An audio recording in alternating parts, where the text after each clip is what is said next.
Hello there, you spectacular specimens of humankind, you happy-go-lucky scamps of individuals. Welcome on into the cult of Vain, the home of hedonism, here on Twitch that we call twitch.tv/Val and Vain. That's me. How you doing? How's it going? How are things? Happy Tuesday, you cheeky little devils. How's it going, Pixie Bomb? Hello, Gilus. Little damp around here today. Honestly, I'm not going to lie to you.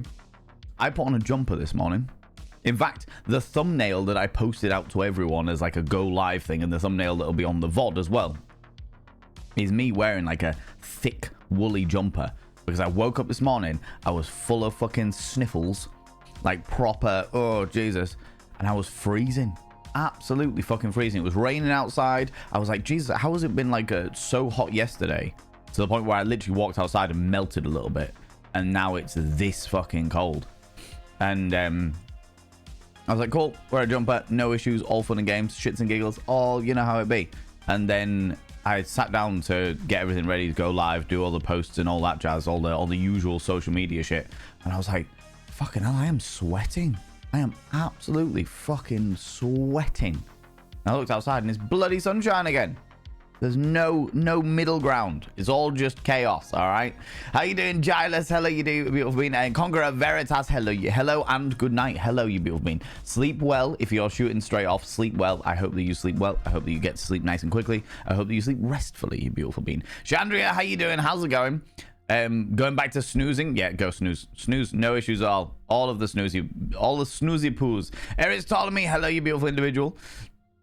Eldest mini Eris starts back at school today, so we're back to 7 a.m. wake ups. Oh god, that's awful. That is awful. How long does it take you to get back into the habit of a 7 a.m. wake up, Eris? Because I think about it and I'm like, when I'm on tour, I'm used to getting up at like anytime between 4 and 6 a.m. And like when I worked for the pharmaceutical company, my usual wake up time would be 6 a.m. So I could get up, have a shower, chill out, have a cup of tea before I got into work, you know? And I would go into work early so that I could leave early. That was they had flexi time, so I was like, yeah, I want to have as much of my afternoon as possible, you know? But yeah, it took me a while to get into the habit of it. Get into the habit of it, you know? So, yeah, I was just wondering how long it takes you to get into the habit once again, you know? How's it going, Rowan Rose? Hello to you and little Lily. Little Lilifer. Dapper Cogsworth, hello, you beautiful individual. How's it going? How you doing? Danae Raven, hello, you glorious individual. It was 70 degrees freedom units. That's the one, yeah. The freedom units yesterday. And I grabbed a zip-up hoodie because I was freezing. The post-fun lurgies are not fun. No, definitely not. The weather's been all over the fucking place. But don't worry, friends. There's no such thing as climate change. Certain politicians that definitely do not have any kind of investment in any kind of oil dynamics. Yeah, there's no such thing.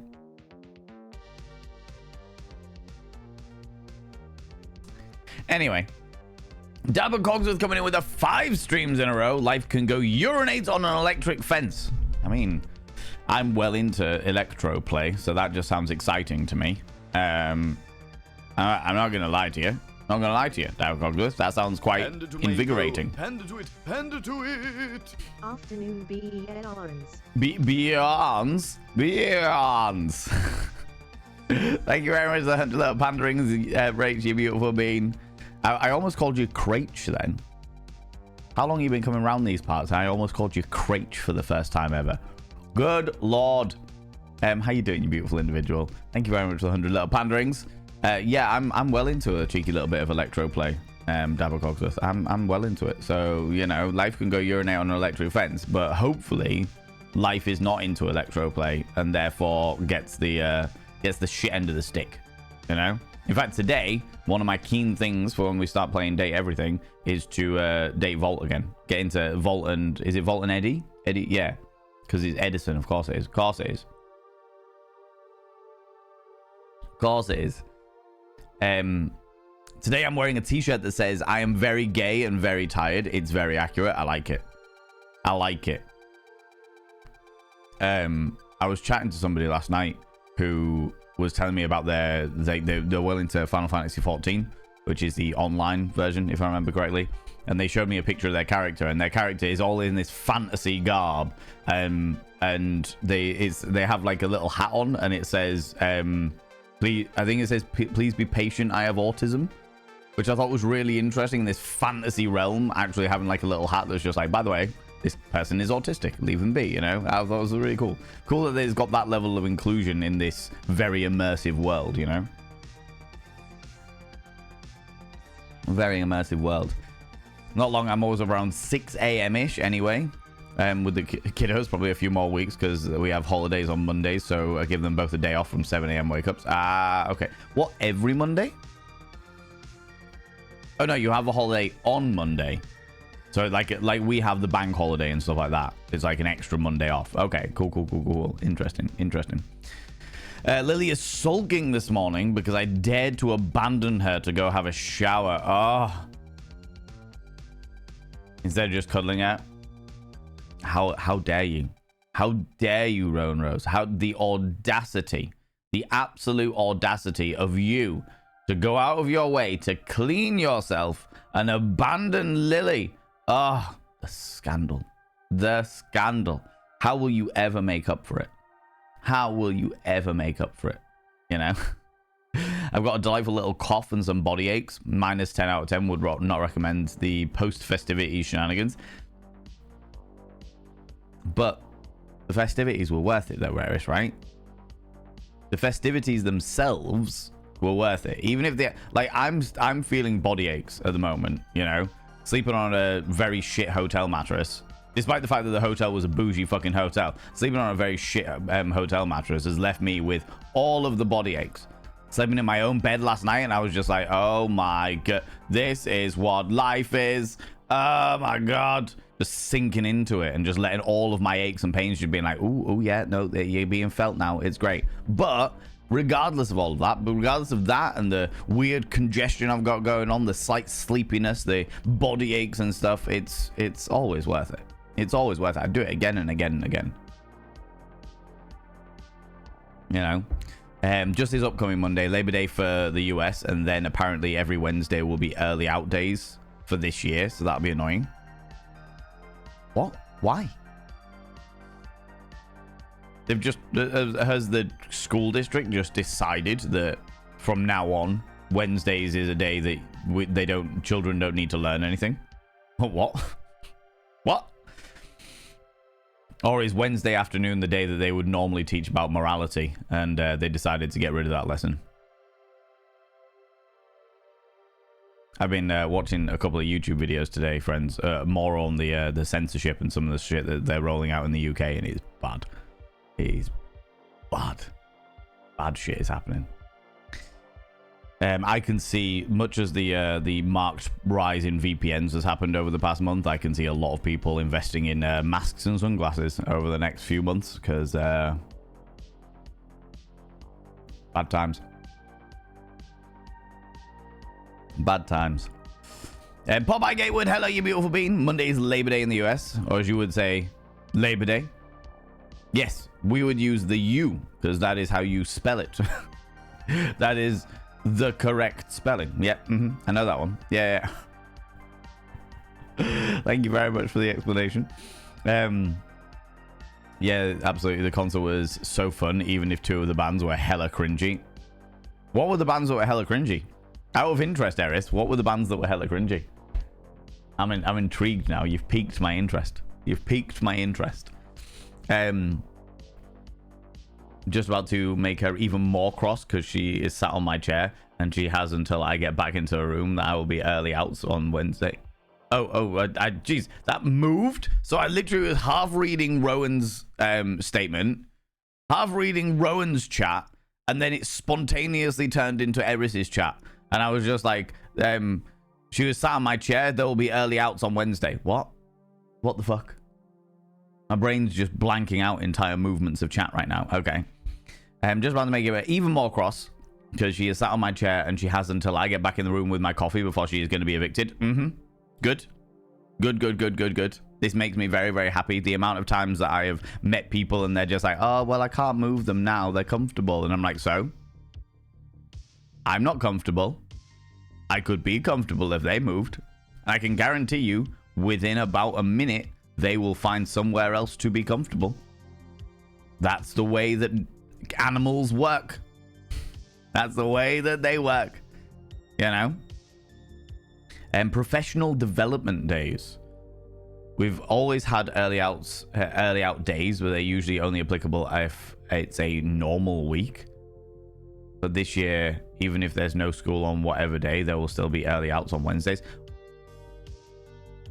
I think my brain's malfunctioning here. What do you mean? Like days with no school? Like when you say early outs to me, I'm like, okay, you're talking about like all the kids being in school and then they leave early from school on like say Wednesday afternoon, you know? So if they're not in school, why would there be early outs? Okay, whatever holiday where there's no school, yeah, I get that. But what relevance is that to early outs? I'm confused. Small up-and-coming artist called Lolo. The music was mostly about I hate my ex, men suck, woo, mental health issues. And then 30H3 or Eohi, maybe. The lyrics did not age well. Yeah, you find that with a lot of things, right? Find that with a lot of things. It's like, okay, see how this is, see what's going on here. Yeah, definitely found that with a fair few things that like there's an awful 303. Oh right, okay. Yeah, there's a lot of things. It's like the one that everyone still loves and dances to that I always really struggle with is Stacy's mom. Stacy's mom. As a teenager, I was like, this is real sexy. Oh my god. It's like me as a teenager fantasizing about a friend's mother because she's real fit. Ooh, sexy, sexy. And then when you actually look back at it as an adult, you're like, oh, this is... Why is Stacy's mum being extremely provocative? Now, you can always say that that was the fantasy of the teenager, but like that's how he envisioned it and stuff. But makes me feel a little bit icky, you know. Super confusing schedule wise. I'm like, yeah, that sounds fucking weird. That sounds proper fucking weird. Like in the UK, there's like school days, and schools have different leaving times. Usually, like primary schools in an area leave a little bit earlier than secondary schools in an area, so that all of the young kids can get out of the way before all the teenager rabble just fucking spread unto the masses, you know. But yeah, we don't have stuff like weird early leaving days and stuff. You'll have sometimes you'll have like a teacher training day, which is like an extra day off school. But I don't understand how if they're just doing like spontaneous early out days, how they're fucking expecting parents to be able to spontaneously organize that with work and commitment issues and all that jazz, you know? Stacey's mom might be a predator. Yeah, yeah, they might do. They might be. This is a thing. Do you know? Have I? Oh no, I won't be able to do it because of fucking DMCA. But yeah, there's an artist who plays Stacey's mom on the guitar, and he's staring the stage. And I watched this video, and he's like going dun dun dun dun dun dun dun dun dun. You know the usual Stacey's mom has got it going on, and they're literally going Stacey's mom is feeling somewhat wrong. Stacey's mom is feeling somewhat wrong. And then they sing the entire thing with revamped lyrics as, hey, this is a bit weird. Stacey's mom, why are you dressed in a bikini and rubbing yourself over a car in front of teenagers, in front of young teenage boys? Like, that's a bit weird behavior. Why would you do that to yourself? Like, why would you do that? That's a bit unusual. Now, when I watched the Stacey's mom video years and years ago on like fucking Scuzz or fucking Kerrang or something. And I remember thinking, I didn't take it as a literal thing. I didn't take it as a literal, oh, this is Stacey's mom that is rubbing herself all over the place for the entertainment of teenage boys. I took it as a, this is how he envisions it. He is so like his crush on Stacey's mom. He's like, oh my god, I wish she would do this. I wish she would be there doing like all these things. And that was sort of like the fantasy, as it were. And actually, Stacey's mum was just doing her day-to-day business, you know. But yeah, it's a bit of a weird one. It's a bit of a weird one. Hits a little different as a fully grown adult, you know. Heard Stacey's mom on Wednesday, and it for sure did not age well. But the band that covered it made it less awkward. That's good. That's good. I mean, this is the thing. It's a very catchy song. It's a very catchy song that a lot of people have nostalgia for. A lot of people have nostalgia for. And it's just like, oh, okay, interesting. If there's other places I can sit and be comfortable, I won't move the animal like I wouldn't move a person. But I only have one desk chair in my room, so he doesn't need to stay if I need to sit at my desk. Yeah, exactly. Don't get to stay if you sit at the desk. You see, I have very much a priority, Ronos. I have a lot of love and respect for all life. Love and respect for all life. However, me, my friends, my guests, my family will take priority over the animals, over the pets. And if there's nowhere else for a person to sit, like I wouldn't move them needlessly. Like if it was like a sofa and one person was on the sofa and then there was a chair and the dog was on the chair, for example, I wouldn't move the dog because my guests can sit on the sofa. But if there's like no spaces left, then the animal moves in place of guests. Do you know what I mean? It's a pet. A member of the family, very loved, very much adored, but there's still a hierarchy. And the pet comes below the human beings, you know? Mainly, not all human beings, but like friends and family, the people I would invite into my house. The pet comes below those. You know, Fortuna Wayne, yeah. How's it going, J2? How's it going? Riding on in here, riding on in. Fountains of Wayne, Fortune, yeah, Fountains of Wayne, that's the one. Yeah, I was about to say Fortuna Wayne, no, Fountains of Wayne. Pigsy Bomb, how you doing, you beautiful individual? When I was... Yeah, you subscribed. Just a fraud! Kind. Pets are beloved and should be treated with love and care, Agreed. but they'll also get over it if they have to move. Exactly, they will. They will get over it if they have to move. That is 100% a thing. Like, I've got an acquaintance, somebody I know who has a dog and the dog runs the house.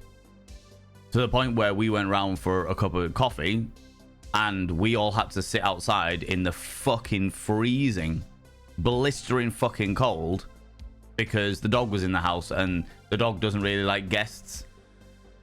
So we all had to be deeply fucking uncomfortable, sat on a really cold fucking bench, having a tepid cup of tea because by the time that they walked out with the thingy, I'm like, no, that's not okay. If the dog rules the house that fucking much, train the dog. Get the dog some training. If you are not good at training the dog, then go with the dog to learn how to train that dog. You know? It's just not okay. Just not fucking okay. On anybody in that scenario. Including the dog. Including the dog, you know? Just a fraud, you beautiful bean. Thank you very much for coming in for the 5 months. I shall now inscribe your name on the mirror vein.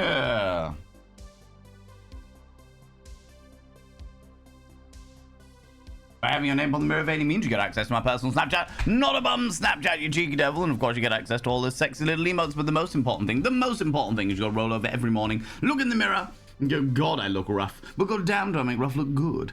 Ooh, sexy. Oh, yes, meow, you know? You know?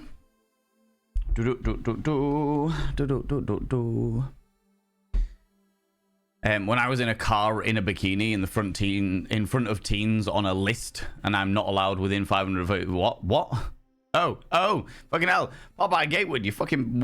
There was a moment of panic for a second. I was like, what the fuck are you talking about? I was like, oh no, God, it's all right. You're joking. You're joking. Oh my lord, I'm pretty sure that was one of the lyrics though. They were talking about like Stacey's mom eventually ending up on a register because she was rubbing herself with soapy studs in order to tantalize a teenager. And it's like, yeah, obviously not a real Stacy's mum, just within the song, you know, within the song.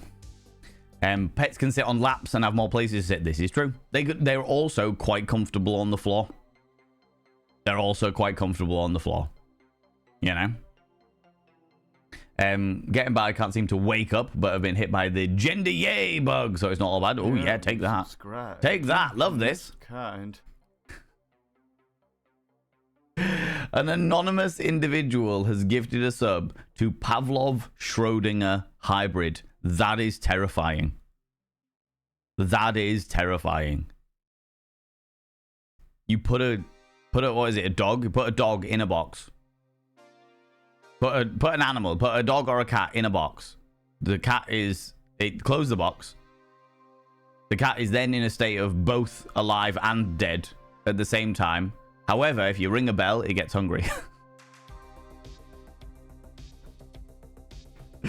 Oh my lordy. Thank you very much, Anonymous. If you've got anonymous emotes, which is our little troll in the Mac and the Trilby, throw them out now and say a massive thank you to the wonderful Anonymous for our Pavlov Schrodinger hybrid. Oh.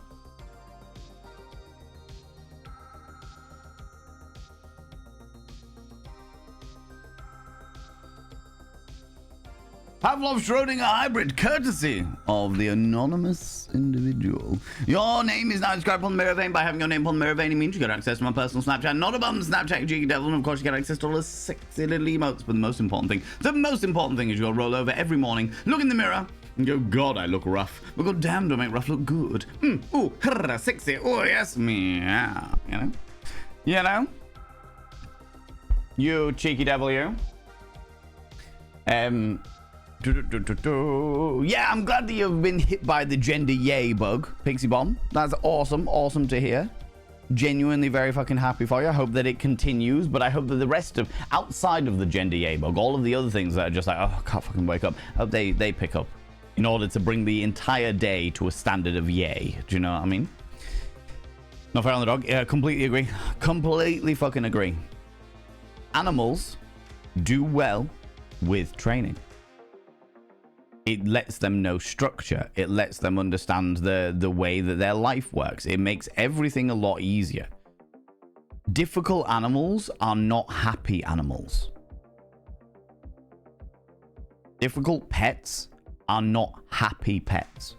If you've got a dog and it is being particularly naughty, it means it doesn't fucking know where it stands. There's too many uncertains, which is why training helps, you know? I did an entire course on pet training and he taught us all this shit, you know? Wash car, not was a car. I was wondering about that. I'm not going to lie to you, Popeye. I was wondering about that. The amount of stress that a dog will be dealing with is insane. Well, the thing was, Rowan Rose, that specific dog was a rescue dog. It was a rescue dog. And the owners... Well, you subscribed. Most kind. Good Lord, Jester Fraud. Good Lord. The owners, one of them had never had a dog before. Like, never had a pet dog before. So I had no idea about how to look after a dog. And the other one had a pet dog, but it was like the most pushover of dogs that there's ever been. So they just, like, they had no concept of how to put boundaries in place to help the dog. And every single time that the dog would, like, nip at somebody or fucking bark at people and scare the shit out of individuals or move them around and nip at them to the point where people were getting bruises and shit like that, they'd be like, oh no, what a shame. Oh. It made me so angry. It made me so fucking angry. Dog was fine with me. Dog was perfectly fucking fine with me. But that's because I think from the very fucking beginning when I saw the dog, I was like, I'm in charge. And the dog was like, okay. Nice and easy. Done and done. Jester Fraud, thank you very much for giving that sub to Din Din Din, Din Din Din, Din Din. Oh my god.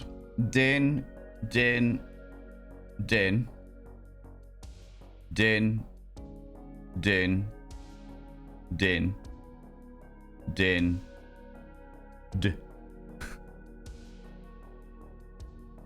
By having your name on the mirror of any means, you get access to my personal Snapchat. Not a bum, Snapchat, you cheeky devil. And of course, you get access to all the sexy little emotes. But the most important thing is you'll roll over every morning, look in the mirror, and go, God, I look rough. But god damn, do I make rough look good? Ooh, sexy. Oh, yes, meow, you know? Yeah, cheeky devils. My cats are generally like to be on or in between the humans, so it's not normally a problem. I do remember Gally putting his butt right in your face, and you didn't move him though. No. I was half asleep. I was half asleep. It was just one of them things, you know. Also, rather comfortable, if I do say so myself. I want to be a dog. Adulting is hard.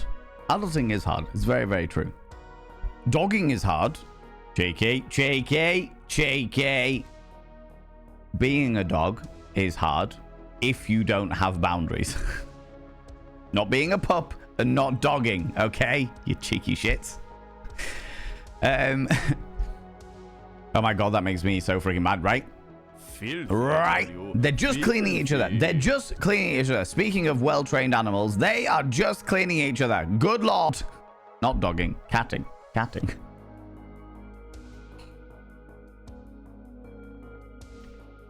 I was very fortunate to get a lovely middle-aged lady with there's a Maine Coon, a long-haired cat, a large cat, a fluffy cat, a tabby cat. Given I was a first-time, okay, I got you. Yeah. There are pets out there that are great for first-time pet owners. A rescue animal is not one of them. Because rescue animals come with all manner of traumas. And if they come from, like, if it's a rescue animal from a foreign country, like a Romanian rescue or a Greek rescue or Cyprian rescue or what have you, you have no idea what that animal has been through before coming to you. It takes a lot of, like, during the pandemic, when I was literally in this house by myself for like a year, I was going a little bit batshit insane. And I was like, I'm going to rescue an animal. I'm going to get a rescue animal and I'm going to look after it, and it'll be great because I'll get company and they'll get a good life and shit like that. And the reason why I didn't is because I knew when the pandemic was over, I would go back out and I'd do all kinds of interesting things, and I'd go traveling, I'd do all bits and pieces, and I couldn't guarantee that I would be able to give the animal the level of time, care, and appreciation that it would need after the pandemic finished. You know? So even though I was like lonely, I was like, I'm going to take the responsible thing and be like, I have had pets my entire fucking life. I have been on pet training courses. I have done all kinds of things in my life. I would be an absolutely fantastic person with pets. But I also fully understood the fact that I was not in a position where I could offer a pet stability after the pandemic. So, which is the reason why I've got fish. And had lobsters. Much easier to deal with. They don't have any kind of dependence on you, you know? You know? Keep getting in arguments with people about dog crates. I'm firmly of the view that crates are actually super important for the mental health of the dog. Depends on the dog. If I'm completely honest with you, it depends on the dog. How you doing, Pumpkin Muffins? Hello, you beautiful bean. Leaving them in their crates for most of the day on their own is shitty and not okay. But so is shutting someone in their bedroom is shitty. Not giving them their own room is also incredibly shitty, though.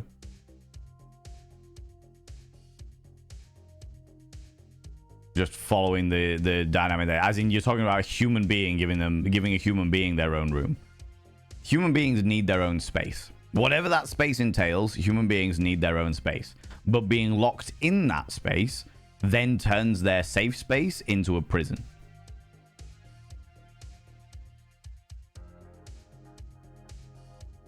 And nobody enjoys being in a prison-like scenario, you know? Unless it's a kink thing. But that's between consenting adults, you know? Yeah, I think, like, I have no real strong views of crates other than the fact that when a crate becomes a cage, it's a problem. any kind of creature that's stuck in a small area for a long period of time, like for most of a day and shit, is not good for them. Completely agree with that. But again, allowing them to have their own space should they want it, whether that be a bed, doesn't have to be a crate, could be just be a bed, somewhere that they can go and not be bothered, which is the important bit. Like we say to my nephews and stuff like that, it's like, okay, Alvin's on his bed now, which means we don't go near him. We don't go and touch him because he's on his bed. That's his space. You know? I had a Dalmatian. None of us would have survived if we hadn't have crate trained her. I love her crate. My current dog, however, would hate a crate. Yeah, exactly. Depends on the dog. Depends on the dog. And it also depends on what their history has been. Again, if it's been a rescue animal, you may find that crates are extremely triggering to them. Exactly. And I think pretty much all dogs are the same. They need somewhere that is their own space they can go to get away from everything. I think, yeah, most living creatures need that. Not all of them, but most living creatures need that. Somewhere that they can go, but they can easily come back in. Like, for example, Alvin, my parents' dog, he cannot fucking stand not being around people. Prudence was exactly the same when she was alive. Prudence was exactly the same when she was alive. She could not stand being around, not being with people. She absolutely fucking hated it. And we had her from a puppy, so it wasn't like a trauma response thing. It was just she needed to be around people. And I think some of that is because of the fact that when we got her, the house was very, very full of people. So when she was growing up, she had all of the kids around all the fucking time. It was a very loud, very chaotic, very active place. And then obviously we all moved out, went away to university, got in relationships, got our own houses and shit like that. And then it was just my mum and dad. And I think that she got so used to the chaos that when it wasn't chaotic, she was like, fucking hell, something's that I need to be around the people to make sure that they're not going to leave me, they're not going to like abandon me, everyone else is gone, you know, like all those little dynamics. But she couldn't stand not being around people. So a crate in that scenario would have been awful for her. Absolutely. We had a crate actually, not specifically for her, but we had a crate in like the outhouse area, like the little it wasn't a conservatory, it was like an extra bit of the kitchen, and that was a place for the dogs to go if they wanted to. And 9 times out of 10 she would sleep outside the crate. Like she would literally lie at the entrance to the crate without going in the crate itself. And Alvin, unless it was like winter and they were fucking cold, and then Alvin would sleep on top of the crate. Neither of them actually liked being in the crate unless it was winter and they were fucking freezing, because then obviously the crate would get nice and warm because we cover it in blankets and shit, you know. How's it going, Red Hot Chili Peppers? Hello, you beautiful bean. How you doing? How's it going? Oh, give you a cheeky little shout out there. Itchy nose, itchy nose. This is an extremely adorable profile picture you've got there going on there, Jilly. You got a very interesting dynamic of profile picture there, friend. Not gonna lie to you. You, as Patrick Starr, wearing thigh-high boots is not what I was expecting to be aroused by today. You know. You know. Also, people shouting at their dogs to stop barking. Like, all it's doing is reinforcing that being loud is the right thing to do right now. Yeah, but I also understand the dynamic of the frustration of a dog barking at fucking everything. Because if there's one thing that drives me up the fucking wall, it's a dog barking at every little thing. I don't know why they do it. It's in their nature. There is a thing. There's a thing. There's a thing. There's a thing on our territory. There's a thing coming towards our territory. Hey, there's a thing. There's a thing. Did you see the thing? I see the thing. It could be a threat. It could be a threat. Has anyone seen it? There's a threat. Could be a threat. If we're really loud, it'll go away. If we're loud, it'll go away. We'll make sure we're loud. And she's like, in the nicest way, Hound. Shut the fuck up. Shut the fuck up.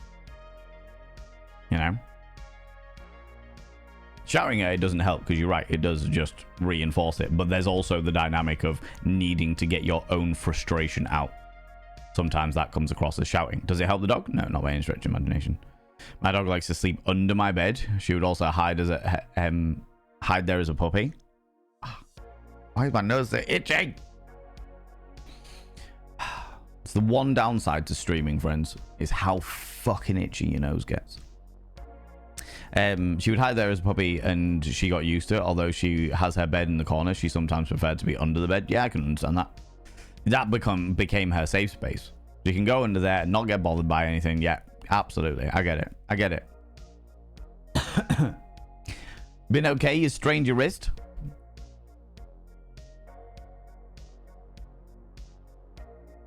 All right.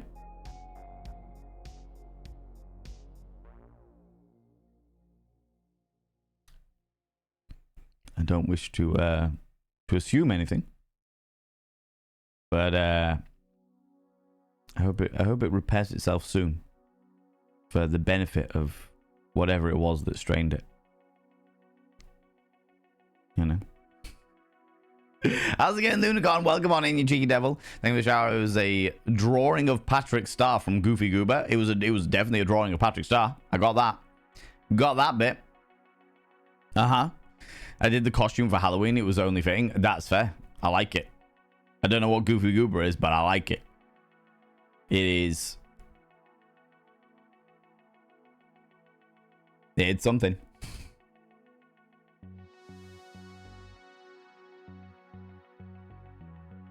I went back and checked the VOD. I think you did 22 letters on that sub on the mirror, not 25. Unless you wrote more than you counted out. Din din din. Din din din. Din din din.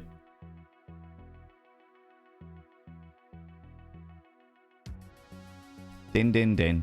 Din din din. Din din din. Yeah, I got him. I got him. You're good. You're good, you cheeky devil. No filthy thoughts is because of that goddamn puppet game. If you say so. If you say so. Red Hot Chili Peppers. Look, sometimes I like to be worn like a puppet. Okay? Doesn't mean... Doesn't mean that, you know, we're no kink shaming here. Okay? Look. Jesus Christ. I fully get the frustration, but also it's very possible to train an alternative behavior. For most dogs, certain breeds or individuals won't be able to. I had friends growing up who had their dog that instead of barking went and brought a specific pillow to one of the humans in the house in return for a treat. That's interesting. Yeah, the issue... Oh my god, why am I not so itchy today? The issue that a lot of dogs have is not the dogs, it's the people that own it. Any good dog training center, any good pet training center and so like that will always say the issue does not lie with the animal, the issue lies with the owner. Always lies with the owner. Reinforcing bad behavioral patterns. Like, now I'm not saying that animals can't be fucking batshit insane, but I am saying that you can train, especially dogs, you can train any dog. But what you're actually doing is training yourself to reinforce good behavioral patterns. And that takes time and effort and energy, a lot of which many people, many human beings, many owners of pets do not have the patience or tolerance to do. And sometimes there is an element of arrogance in there, feeling like they don't need to change. It's the dog that's the problem. In which case they just get wrong dogs. Also, while we're at it, friends, I know that I'm probably preaching to the fucking choir here, but while we're at it, just remember that if you do not have perfect recall with your dogs, don't take them off the lead. Don't take them off the lead. If your dog does not come to your feet when you call their name, they should not be off the lead. Probably preaching to the choir here, but really important because my dog, my parents' dog, Alvin, is fucking hates other dogs. Hates other dogs, detests them, and will actively chase and nip at any dog around it. And as a result, when we go for a walk, Alvin's always on his lead. Always on his lead. But the amount of times that I see a dog bounding up towards us and I pull Alvin in tight and I settle him down and I'm like, sit, you are going to be in a subservient position. You are going to chill the fuck out. You're going to be thinking, and the dog's like, oh my God, someone to play with. And I'm like, call your fucking dog back. And they're like, it's all right, he's friendly. And I'm like, mine's not. Mine is not friendly. My dog will tear your dog's face off. Call your fucking dog back. I have control over my dog. Call your fucking dog back. Because I can't control my dog and your dog. Oh, it's fine. It's all right. They'll be okay. No, they fucking won't. No, they fucking won't. Oh, look. Your dog got too close to my dog after I very specifically did everything I possibly could to keep the dogs separately, and my dog's nipped at yours. And now you're being pissy and moany about the fact, oh my God, I can't believe your dog bit mine. It didn't bite it. It barked at them and nipped at them because your dog isn't in control. I get very passionate about it because they're fucking cunts. If you do not have perfect recall on your dog should never be off a lead. End of fucking story.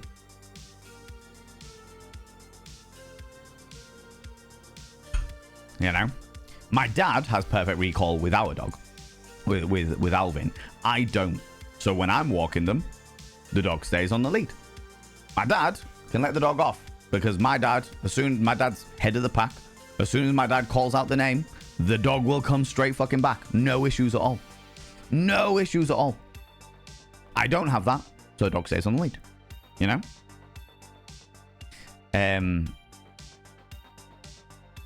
Puppet game.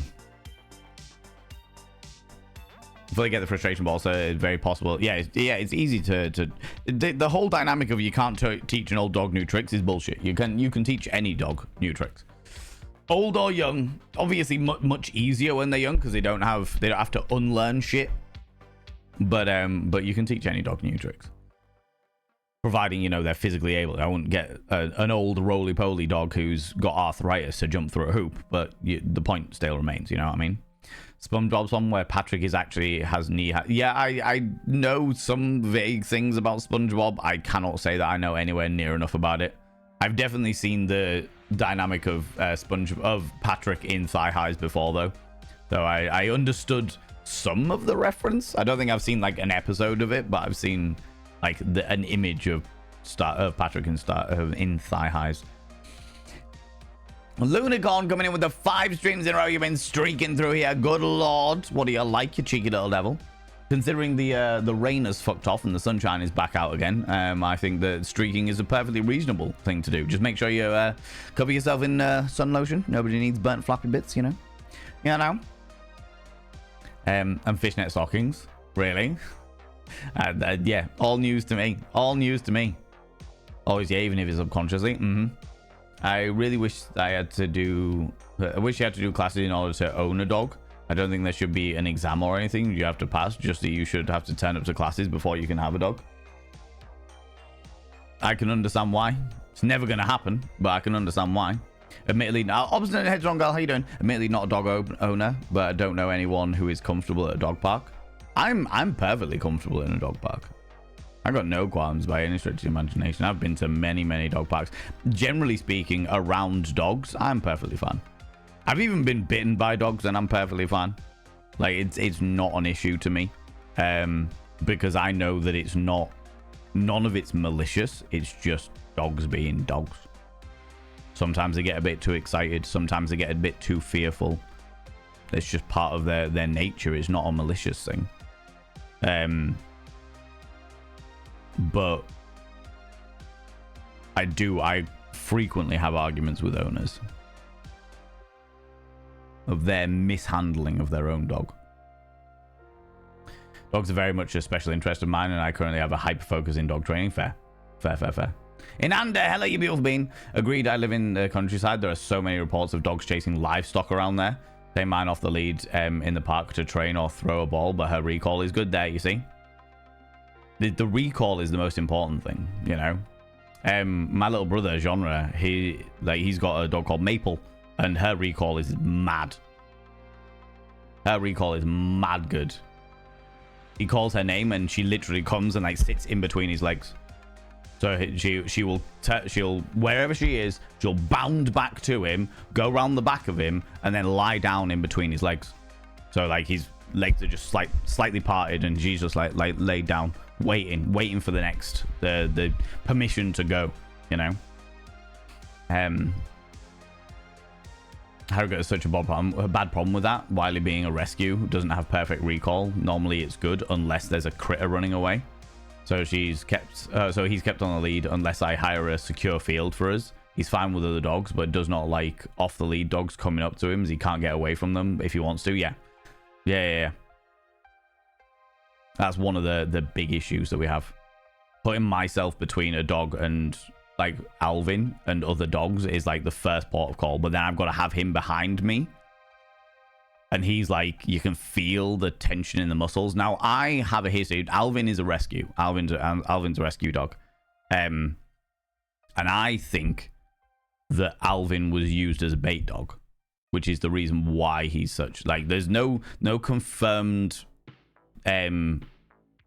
like history there. We don't know what happened with Alvin before he was submitted to the rescue, but given the scars that he's got, given the way that his bones have healed after what he's been through and stuff, I think he was a bait dog, which is the reason why he has such an aggressive initial reaction. He's fine as soon as he gets to know other dogs. Like, he was fine with Prudence, he's fine with Maple, like none of that's really an issue. But a new dog, especially a new dog that's excitedly bounding up to him, he gets really fucking tense. And I just think it's one of those dynamics. But yeah, and also he's a sight hound.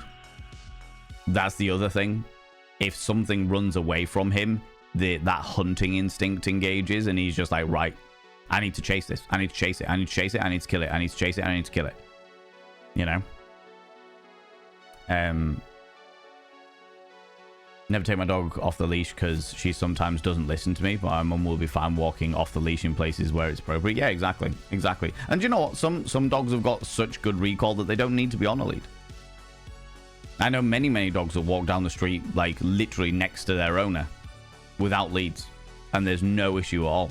There's a dog that belongs to a friend of mine called Cat the dog, and she's never got a lead on. She has never ever got a lead on, and she is one of the most adorable things. But she'll wander around, and she's got perfect recall. She pretty much stays directly glued to her owner's feet 99% of the time. She doesn't need a lead, and that's okay. That's all right, you know, because they have perfect recall with her. Regular training is really healthy for both dogs and owners. I like looping in new tricks regularly. Yeah, 100%. It just reaffirms good behavioral patterns, doesn't it? Been bitten by dogs and I'm not perfectly fine about it. That's perfectly okay. That's completely understandable. It's trauma response and stuff, and just abroad, not a single criticism against you by any stretch of imagination. It's just different for me, that's all, you know. Worth teaching an emergency recall. Ideally, you never have to use it, but in a situation where you need the dog to come back and they aren't listening for whatever reason, you'll have backup. Interesting idea. I don't know enough about it to know how effective that would be in practice. Yeah, not sure how effective that would be in practice, because if they're not responding to the thing that they respond to every single fucking time, the idea of bringing out an emergency dynamic, I don't know enough about dog psychology to know whether that would be effective. It would work for a human, But I don't know whether it'd work for a dog because of that whole instinct versus intellect dynamic. There was one that would chase me when I was walking home from school every day, and my dad told me that it would never actually bite me. It did. I understand that. And unfortunately, the issue there is obviously, first and foremost, the issue is with the owner not training the fucking dog properly. But the second issue is the fact that when a child can't be blamed for this by any stretch of imagination, but a child runs away from a dog, or runs away where anything runs away from a dog, the dog goes hunting instinct, needs to catch it. It's not the dog's fault. It's literally, it's in its fucking nature, you know? The best thing you can do in those situations is stand still. Stand still in a very imposing way. You know? And it's shit that you've been through that. It's really fucking shit that you've been through that. Got dog whistle where an emergency recall. The only functioning out of train. Cool.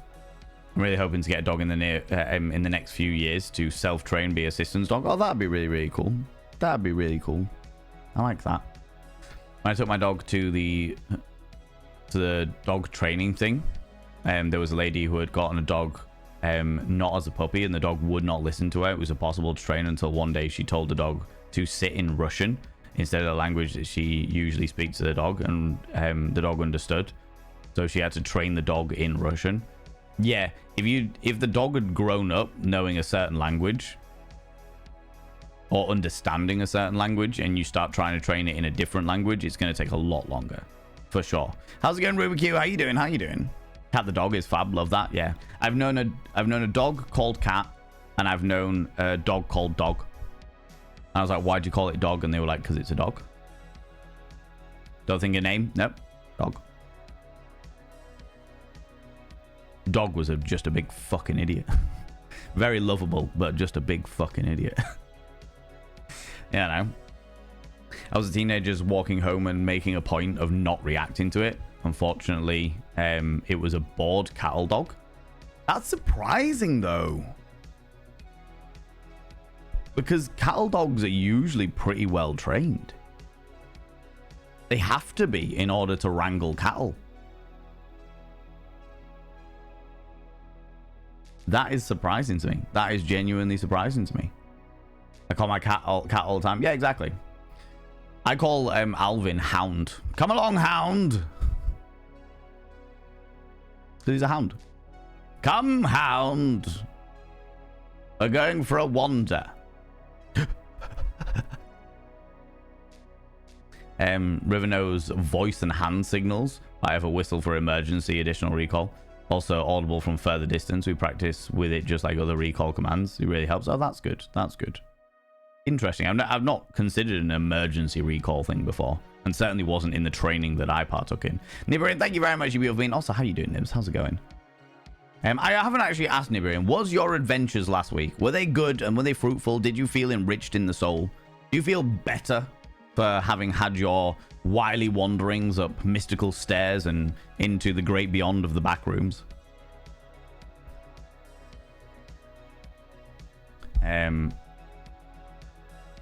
She's 2.5, so she's just coming out of a selective hearing teenage phase. Yeah, dogs definitely have. They definitely go through a period of selective hearing. For sure. For sure. Alvin's like that. Alvin's never grown out of that. But I think that, again, that's more down to his history than anything to do with us.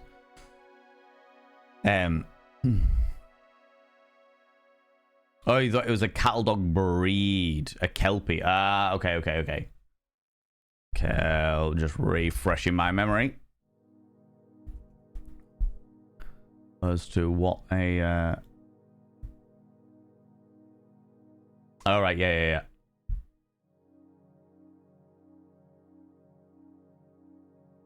Interesting, though. Because, again, Kelpies are known for being pretty well, like, pretty easy to train. Kind of like Border Collies.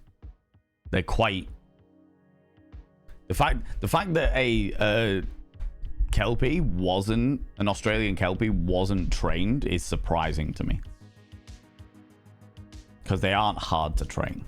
To my knowledge. They like border collies. There's a reason why they're used as like herding dogs, you know? Because they're easy to train. And they're loyal. And they're intelligent. And they can, yeah. Surprising. I'm genuinely really good for you because that just says a lot more about the owners than anything else. I had 3 dogs when I was on the reserve, 1 working and 2 working / pet dogs. My guard dog, Yaki, was spot on with everything and stuck to me in the office at all times. However, he wasn't a pet and slept in the office. The other 2 were alert dogs and told me when there was someone on the land. They were treated more like pets and slept with the volunteers.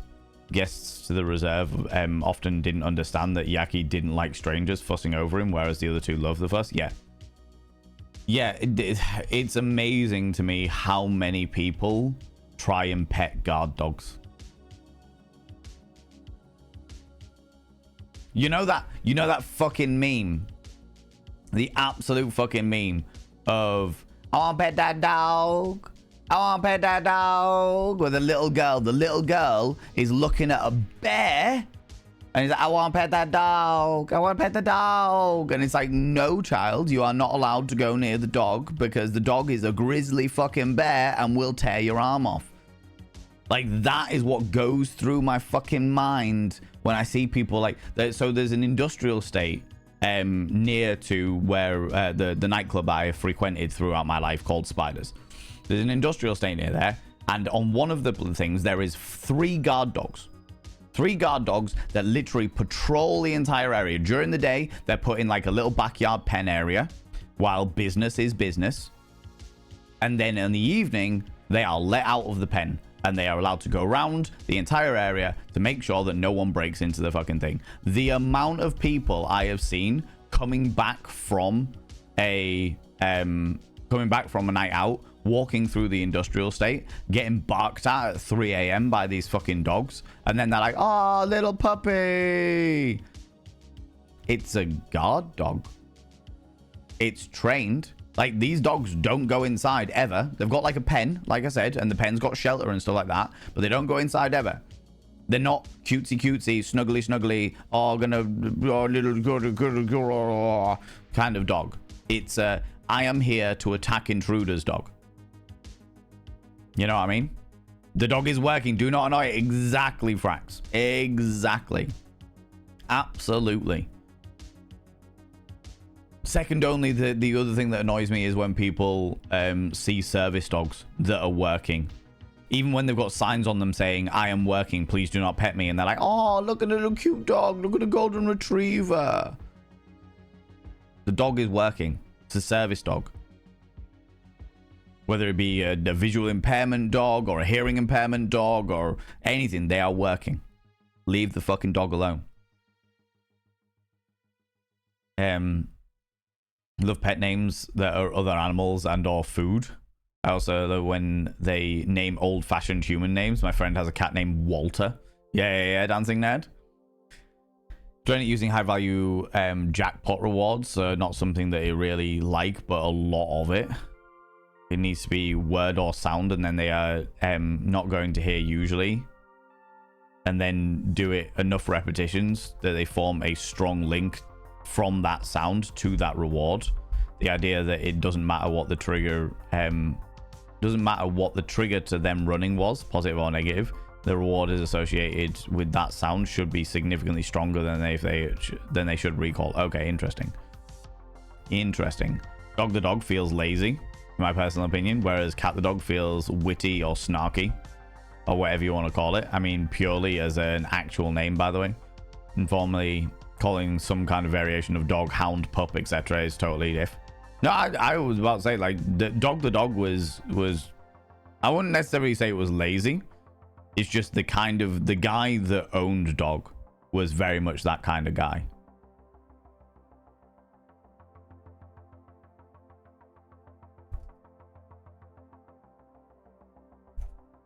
You know what I mean? Very much that kind of bloke. That was just his level of humor. He was like, yeah, dog. Call dog. There you go. My mum's old cat was named Maria.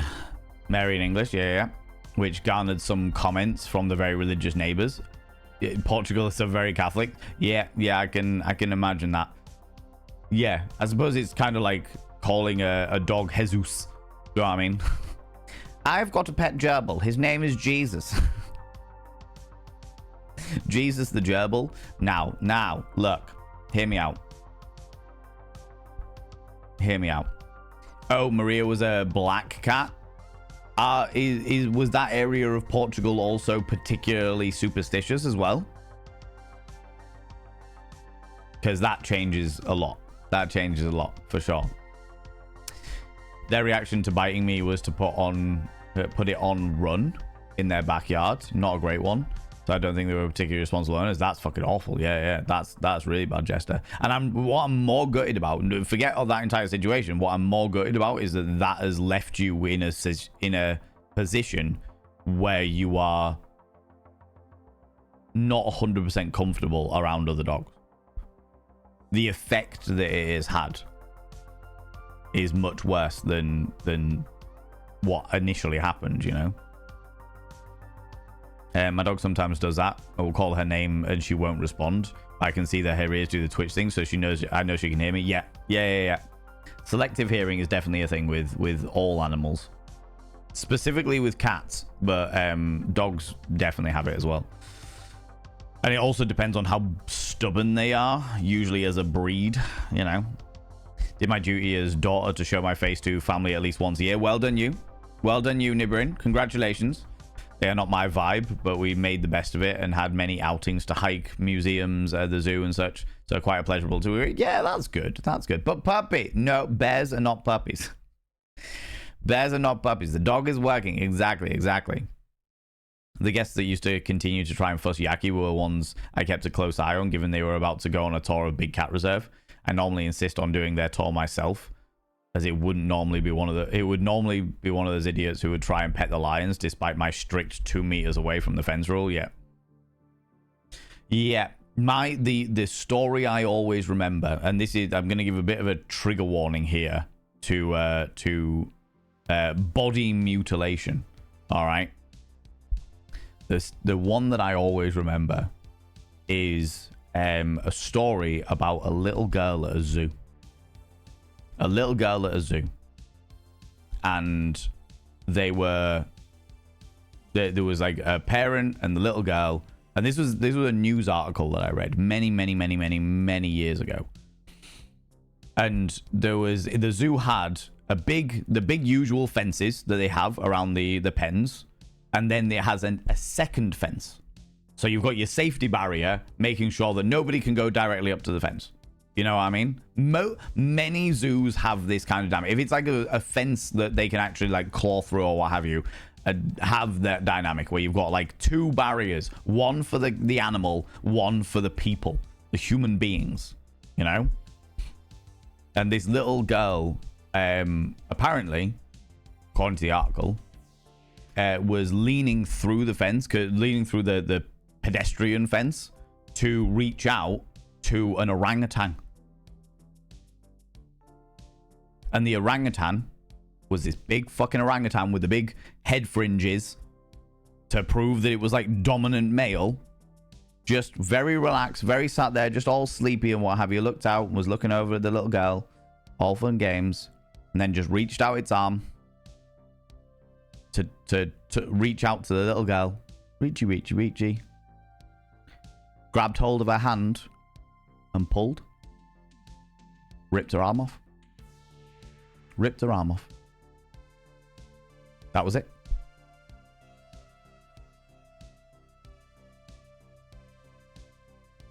And it's just like it was nothing as well. Just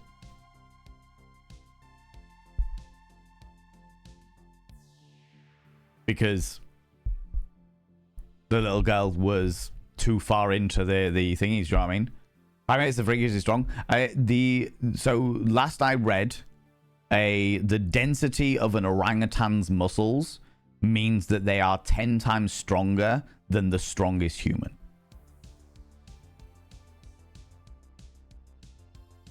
Like, the idea of them ripping flesh from bone is nothing.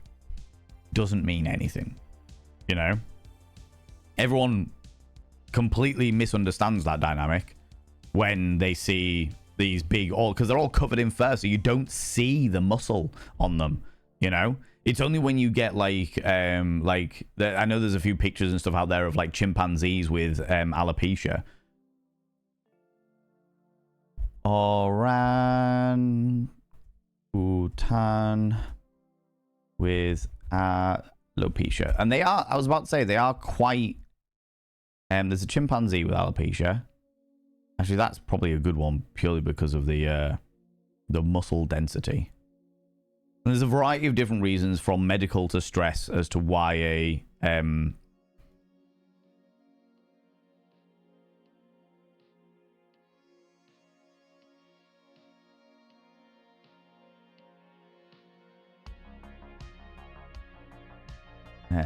yeah, that one will do. That image will do. This is a chimp. But you get the idea. There we go.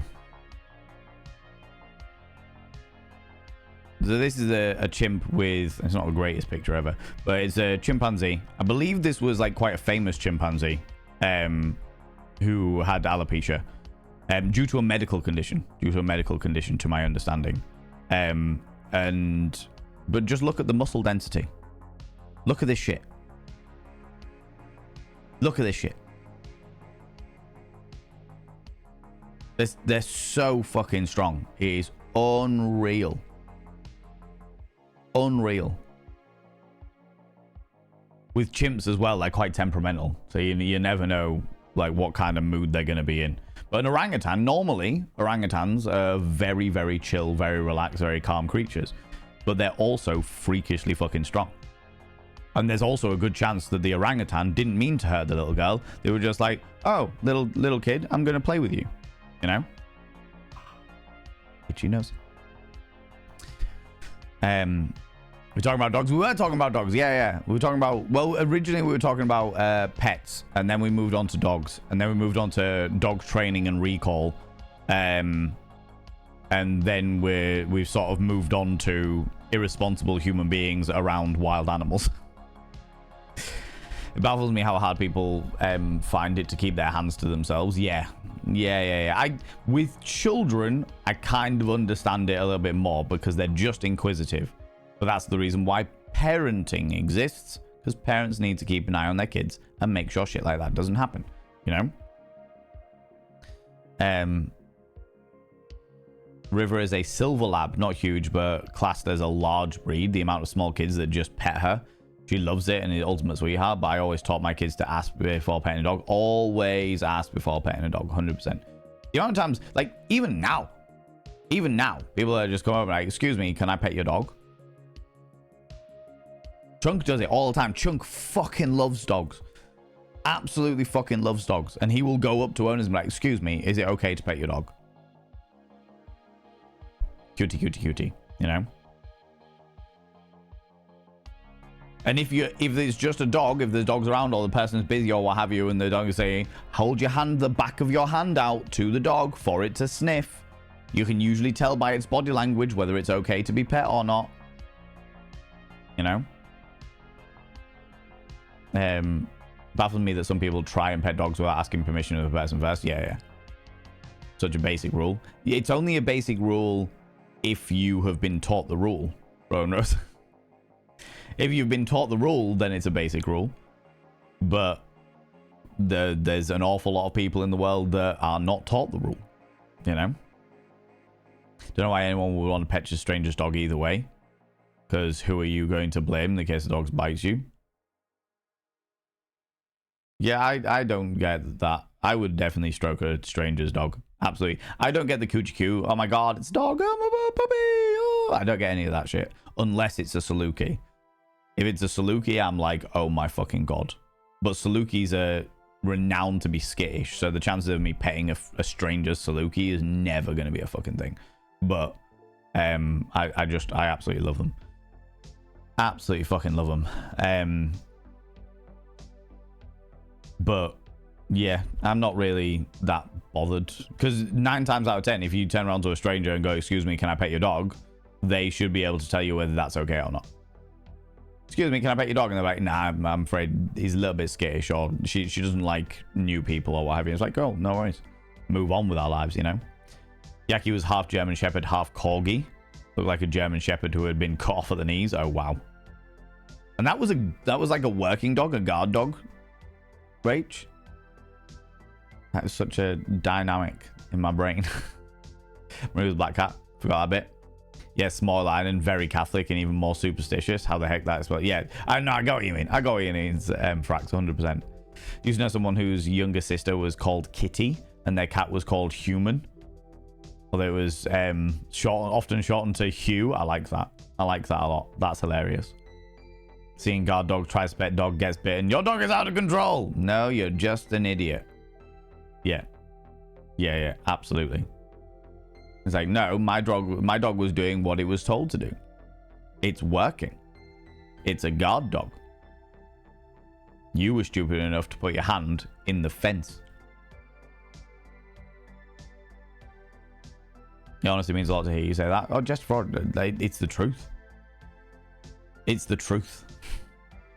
Because as much as I love dogs, and dogs are dogs. You know what I mean? They're gonna be dogs. They're always going to follow within a very specific set of behavioral patterns, because that's what dogs do. Because they live off instinct, not intellect. Different when it comes to stuff like dolphins, an octopus, because they are quite intellectual creatures. But dogs, it's all instinct. There are a very specific set of behavioral patterns that those dogs will fit. You know? Absolutely. And therefore, you can't really blame the dog when something really fucking shit happens. Well, you can't blame a pet dog, a domesticated dog, when something really shit happens, because that's not the dog's fault. The dog is following those behavioral patterns. That is entirely down to the fact that the owner of said dog has not trained that dog. You know? My pups are absolutely spoiled cuddle dogs. I have a pit bull and a bully, and made it my mission to train them well, because people are prejudiced towards my pup breeds. They certainly are. Bulldogs and pit bulls are absolutely, there's a lot of prejudice towards them. But again, dogs are dogs. Whether it be a pit bull or a fucking mastiff or a little fucking chihuahua, they all fall within certain behavioral patterns because of instinct. They follow instinct.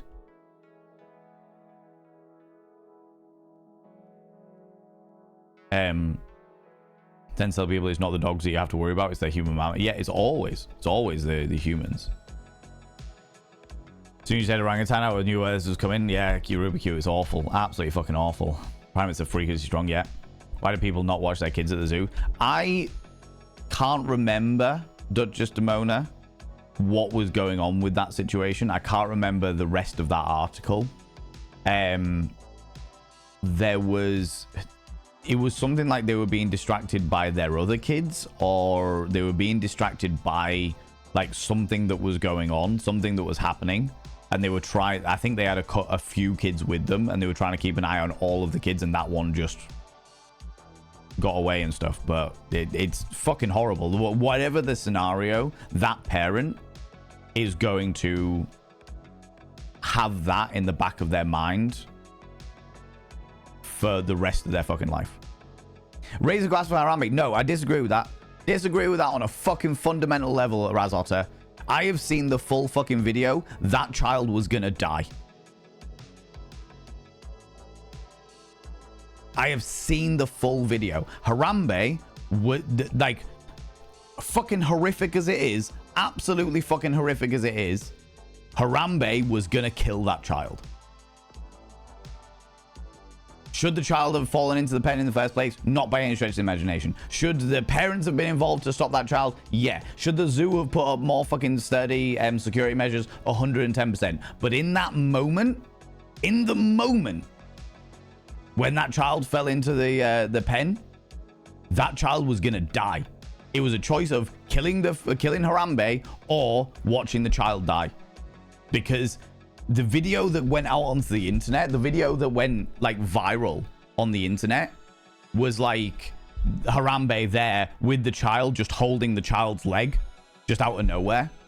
And then it's like, this is the gorilla that got shot because he was holding a child. And it's like, no, the full video watches the gorilla charge around the entire pen, dragging the child by its foot.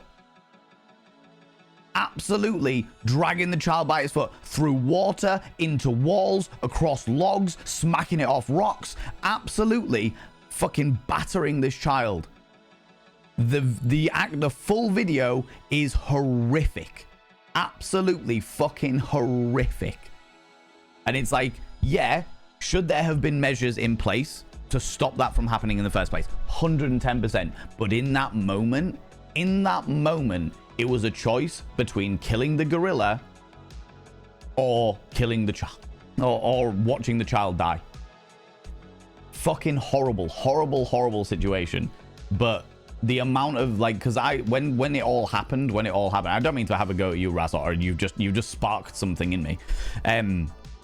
When it all happened, I remember being like, that's really fucking shit. What the fuck happened there? And I looked into it and I was like, oh, this is fucking awful. As if they killed a gorilla for something like that. It looks like it was really peaceful.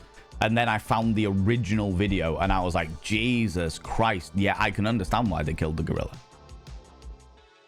Because whatever fucking tranquilizers they would have had would have taken a while to kick into effect, all of which time that child was seconds closer to death.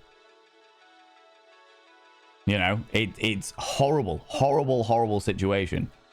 But in that moment, it was very much a choice between gorilla or human child. And it was always going to be the human child. Always going to be the fucking human child. But yeah, so yeah, I realized that you sparked me up there, Azor. I didn't mean to just go fucking in on that, but I was like, whoa, all of those emotions that I felt when I first looked into it all. It's like, raise a glass for Harambe. Thing is like, no, Harambe was gonna absolutely what was in the process of obliterating a child. Like fucking dragging him through water, smashing him off rocks, hitting him off walls. Like, if a human had done that, you would have killed the human for being a horrific child abuser. It's you know, it's that dynamic, you know. It's fucking horrible, but it is the truth. Yeah, exactly. Absolutely, too many people think all cute and cuddly monkey, but so many ape and primate families are strong and dangerous. Yeah. Because they're also intelligent as well. They're also very intelligent. And people don't give them enough credit for that shit, you know, at all. Am I fair to think that it would be the parents' fault for not correcting the child not to do that? I honestly don't know, Pumpkin Muffins. I would think that the zoo would be at fault in the orangutan situation. I think the zoo would be at fault because of the fact that the amount of space between the cage and the pedestrian barrier wasn't enough. Because if a little girl can reach out through the barriers and get grabbed by an orangutan, then there was like any fucking adult would do it. There's a reason why those barriers were the way they were. I don't know whether it was just like it was originally a pen for something else and then they put an orangutan in there, but you need to stretch that much farther, you know. That's stuff that should have been taken into consideration before putting orangutan in that pen. I would say so. I wouldn't be surprised if the zoo was sued over it. Oh yeah, I would be amazed if they weren't. Amazed if they weren't. Can't remember the amount of times I had to drag someone away from the fence. We did not have the safety barrier as they tried to get photos through the fence. Almost always do it at the jaguar enclosure. The jags were easily the most dangerous ones on the reserve and the most powerful. Yeah. Seen an awful lot of videos of jaguar hunting. Like there's like isn't there a famous one where it's like a jaguar hunting a fucking crocodile? Where the jaguar jumps in and fucking savages a crocodile. It literally kills a dinosaur. Do you know what I mean? They literally train every day. Yeah, exactly. Exactly, Nibbrin. 100%. Gyms be like real strong. How's it going, Zoo? How you doing, you beautiful bean?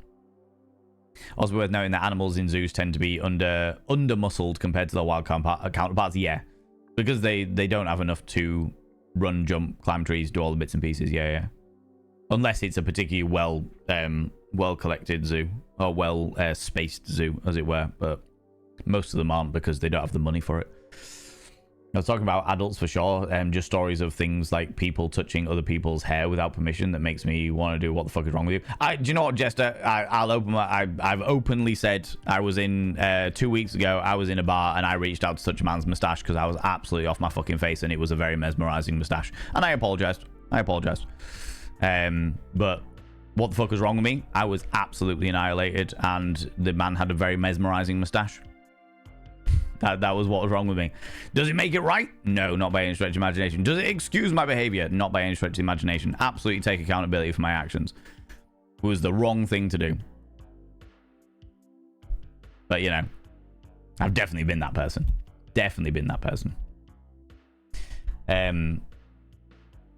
Do appreciate when people ask if they can pet my dogs to show me a sign of respect to the dog and the owners. Yeah.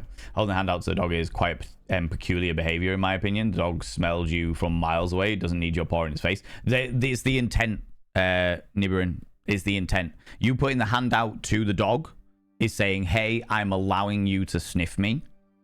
Because, yeah, they smell you from miles and miles away. It's kind of like, you know when dogs smell each other's butts? They're like, okay, I'm going to get a good sniff of you. You can get a good sniff of me. We can allow each other to understand each other's sense. And that kind of is like their sort of handshake, as it were. You putting your hand in front of a dog's face, allowing it to sniff you, is being like, hey, I'm allowing you to get my scent because I want to get closer and potentially pet you. You know? I want to be up in your business. I want to come up and get all up in your personal space. Itchy nose. So yeah, that's the reason why the hand thing, you know what I mean? So similar to a cat. Yeah, very similar to a cat. Most mammals in that scenario run off scent and stuff like that. Why is my nose so itchy today?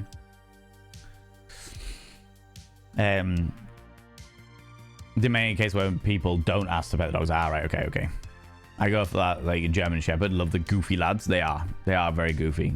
Golden Retrievers are the same. They're just big old plushy toys, effectively. Kids adore animals, dogs especially, but we instilled them from day one that always ask the owner first, and then ask the animal by calmly presenting the back of your hand. Exactly. Very much so. Very much so. Dad used to have German Shepherd crossed with a Great Dane. Fuck me. That is a big old dog. For some reason, I don't know why that has reminded me, but there's a thing going on in the States at the moment. I think it's like certain parts of Canada and like the northern parts of the States where people own huskies. Now, huskies are bred for cold weather. And so when it's snowing out, the huskies are out in the snow having a wonderful time. Having a little sleep in the snow, getting covered in snow as they do in their natural habitat. And neighbors are phoning animal welfare on these owners, being like they've locked their dog out in the snow, the dog's getting frozen. Nobody says, oh, it's a husky. They just say their dog's out in the snow. It's a horrible thing. It's just like, I can't bring them in. You open the door to get them in and they're just fucking out there. They just want to hang out in the snow, getting covered in it. Because that's their behavior. They love the snow. They love being out in the snow. You know, it's just wild to me. Anyway, Yaki was a guard dog. He was an excellent unless there was thunder, and then he was a Jesse. Oh, bless him. When someone asks to pet my dog, I have to say no because my dog is really scared of people, and when people try to run away, it's hard to get her to check again if she don't leave. Yeah, no, I get that. And yeah, like saying no is a perfectly reasonable response, you know. Oh, cats, how you doing, Alec Wallace? Hello, you beautiful bean. Hello, you beautiful bean. Thinking of the Harambe incident when you told the story about a girl. Yeah. Wholeheartedly agree. Tragic that the majestic creature had to die due to human negligence. Could not agree more. Could not agree more. The keepers did exactly what they had to resolve the situation in the best way. Couldn't agree more. Yep. 10 out of 10. If a kid had gotten into one of my enclosures, I would have had to shoot one of my cats in order to save the kid. Chances are the cats would have been playing, but that's the choice I would have had to make. Would have never forgiven myself for it either, but dart guns take time, and that's time you just don't have. Exactly that. As the trank kicked in, Harambe would have become confused and disorientated, which actually makes them more dangerous. Yeah, it would have made them more risky and unpredictable. Wasn't safe to take that route. It's fucking horrible. It's absolutely fucking horrible. But I think that was probably one of the earliest situations where I really saw the effect of mass misinformation on the internet. Because the video that went viral was 5 seconds of Harambe sitting with the child lying at its feet. Just like sat there, holding the child's leg. And the child was laid out in front of it. It looked all fine and dandy. It looked very, very peaceful. Looked very calm, very relaxed. And everyone's like, oh my God, I can't believe they did this. What an injustice. What disgusting. Oh my God, it's vile. It's... And I was like, fucking hell, this is wild. And I got taken in by it. I got taken in by the whole story of Harambe and how it was unjust and it was murder and all that jazz. And I was like, what the fuck is going on? And then I saw the full video and I was like, they didn't have a choice. They didn't have a fucking choice. The misinformation that went out around the Harambe incident was fucking wild. And even now, however many years, a fucking decade on or whatever it was, people are like, it was so unfair what they did to Harambe. And I'm like, have you seen the full video? And they're like, what do you mean? And I'm like, have you seen the full video? Not the little clip that went viral, the full, 4-minute video. And they're like, no, I didn't realize it was a 4-minute video. I'm like, yeah. If you want to watch it, prepare yourself. It's horrific. It is absolutely fucking horrific. But the zookeepers, the keepers of the thing, he had no choice but to put that gorilla down. Because it was, like I said, it was a choice between Harambe or the child. There was no middle ground. People anthropomorphize primates way too much. My mother had a friend who loved chimpanzees, and eventually she and her wife managed to get one, and it ended horrifically. There are several mini documentaries about it, and it caused stricter exotic pets law. I disagree with people generally keeping primates. Personal opinion. Yeah. But then saying that, Alec Wallace, people anthropomorphize dogs. How many times have you seen some people like, oh, look at the cutie, my little baby. My little baby is looking so cute. Look at them. Oh, I've put them in a little dress today. Look at them. They look so cute. Oh, my God. We're going to give you little treatsies. Little treatsies. Yes, little treatsies. Oh, little Andrew. And they baby this dog so fucking much and then wonder why it misbehaves. Because in there, they have put in there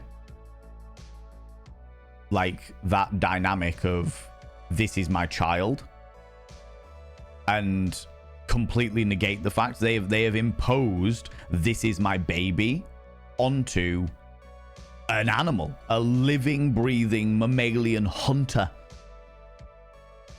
Even Chihuahua were bred to hunt mice and shit like that. Do you know what I mean? Like terriers in particular, they are literally designed to go down rat holes and savage rats. Oh, little baby. Get over yourself. It's not a fucking baby, it's a dog. It's a beautiful dog. It's an angelic dog. It deserves all of your love and attention, but it does not deserve you to pander over it like it's a fucking infant. Drives me up the wall. Drives me up the fucking wall. You can love a creature, you can love a pet as a member of the family. You do not need to treat it like an infant child. Panda to it, panda to it. You know what I mean? Did someone say panda? Just abroad. Thank you very much for the 100 little band rings. Appreciate that. I appreciate that. Yeah, why can't you do a touch at a zoo? We shouldn't be able to do a touch. Yeah, we shouldn't be able to do a touch. Don't do a touch. There's petting zoos out there, and the petting zoos, even the petting zoos, have big signs over there, over the petting zoos, saying these creatures may bite you. Goats especially. There's a good chance they may have a little nibble. Disclaimer: animals are animals. And no matter how well you train them, even the most well-trained dogs and what have you, there is certain circumstances, certain extenuating circumstances that may lead to that dog or cat or what have you reacting in an unexpected way. You know?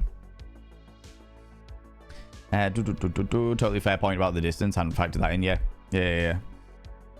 I'm not going to explain how horrific, because that is very not safe, working the wrong way for this forum. Oh, what did I miss? Oh, yeah. Yeah, I appreciate you keeping the details out of it, Alec Wallace. But I can imagine, especially with stuff like chimpanzees, especially with things like chimpanzees, because chimpanzees are highly intelligent and highly territorial and highly aggressive creatures. Like, cannibalism and brutal murder are not alien to the dynamic of a chimpanzee, because chimpanzees don't recognize anything other than themselves. Also, when we're talking about primates, let's go full circle with this conversation. Primates are intelligent enough that on the trash heaps of India.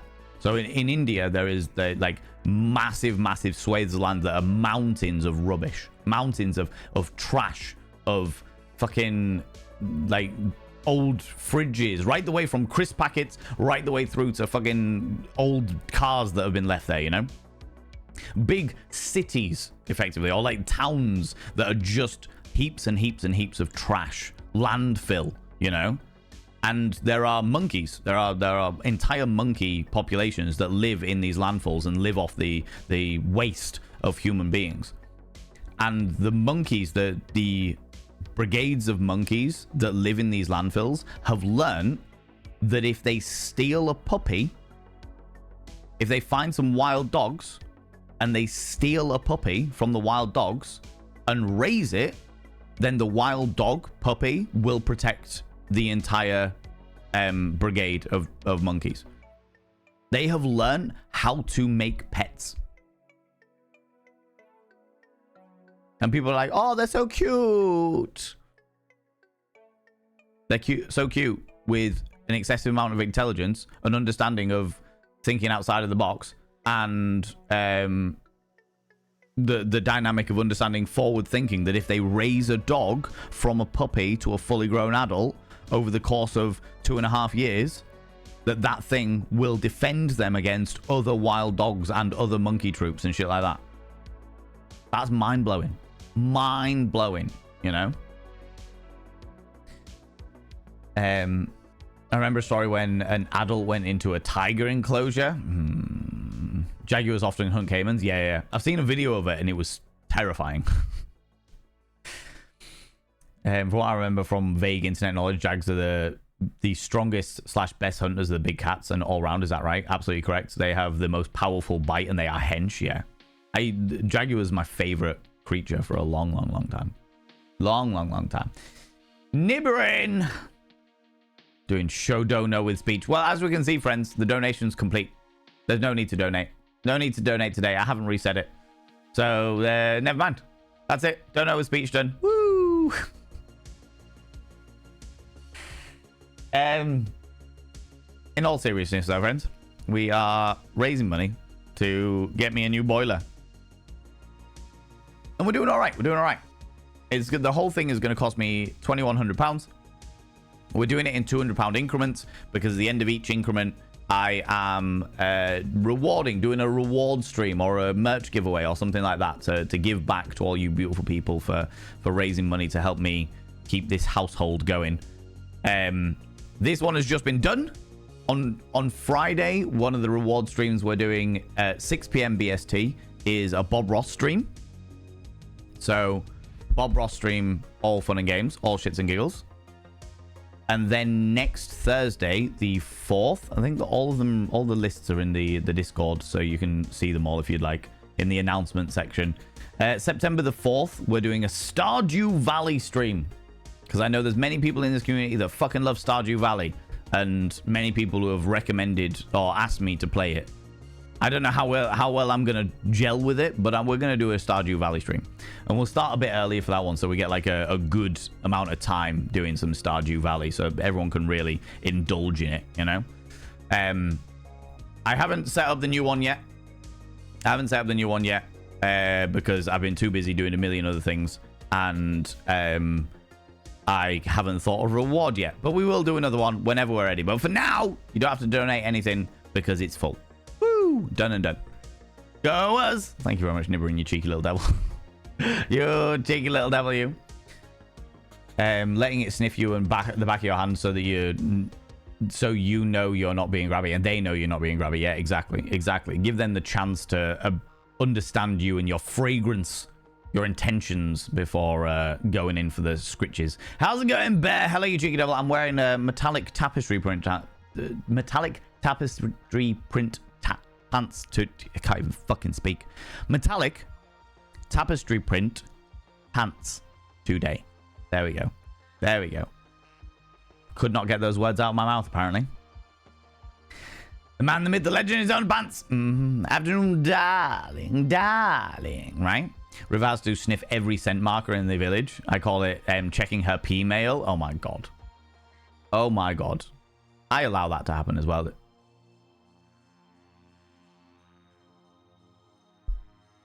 But it's full.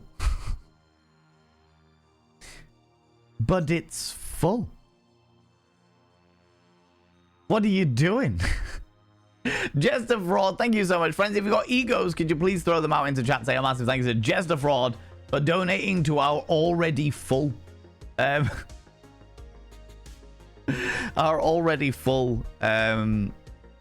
donation goal. Jesus Christ. What are you doing? Oh, excuse me. God damn it, Jester Fraud. Instructions unclear. Oh my god, thank you very much, you beautiful being. That's very kind of you. Very kind of you. A loophole has been found. Apparently so. Apparently bloody so. Also, Druid Ethamidian, how you doing? I haven't said hi to you yet. How you doing, you beautiful being? And not only that, but while it's true they can smell you from ages away, they're also smelling dozens of other things at the same time. Putting your hand out means they can identify your particular scent. Yeah. They're belonging to you. Yeah, I got that. Yeah. Absolutely. Ananda coming in with the Prime. Thank you very much. You could choose to use your Prime anywhere on Twitch and you choose to use it here. That means the world to me. You beautiful being. I should now describe your name upon the mirror vein. By having your name upon the mirror vein, it means you get access to my personal Snapchat. Not a bum Snapchat, you cheeky devil. And of course, you get access to all his sexy little emotes. But the most important thing is you'll roll over every morning, look in the mirror. Oh God, I look rough. Oh God damn, do I make rough look good? Sexy. Oh yes, meow. You know, pleasure treasure. You are a gem. Thank you so much. I really appreciate that. I really appreciate that.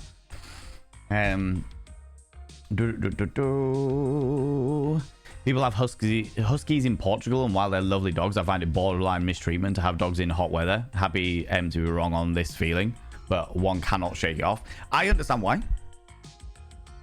There's a certain level of acclimatization you will get with all animals, especially mammals, with mammalian creatures, because of the fact that we heat our own bodies and we have temperature regulation within our own bodies. Obviously, medical situations can mean that goes all over the fucking place, but generally speaking, that is like a thing. So within mammalian creatures, they will be able to regulate their temperatures to a certain degree.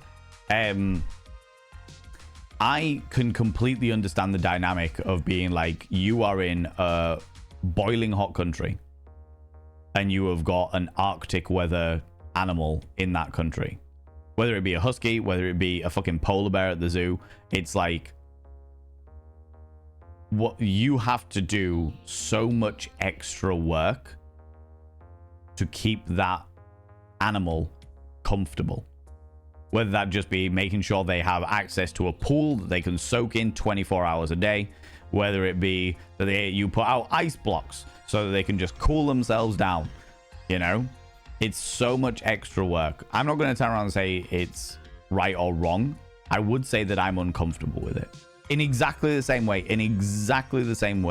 that if I lived in, like, the northern stretches of Canada, where it is fucking freezing, I wouldn't have a greyhound or a saluki.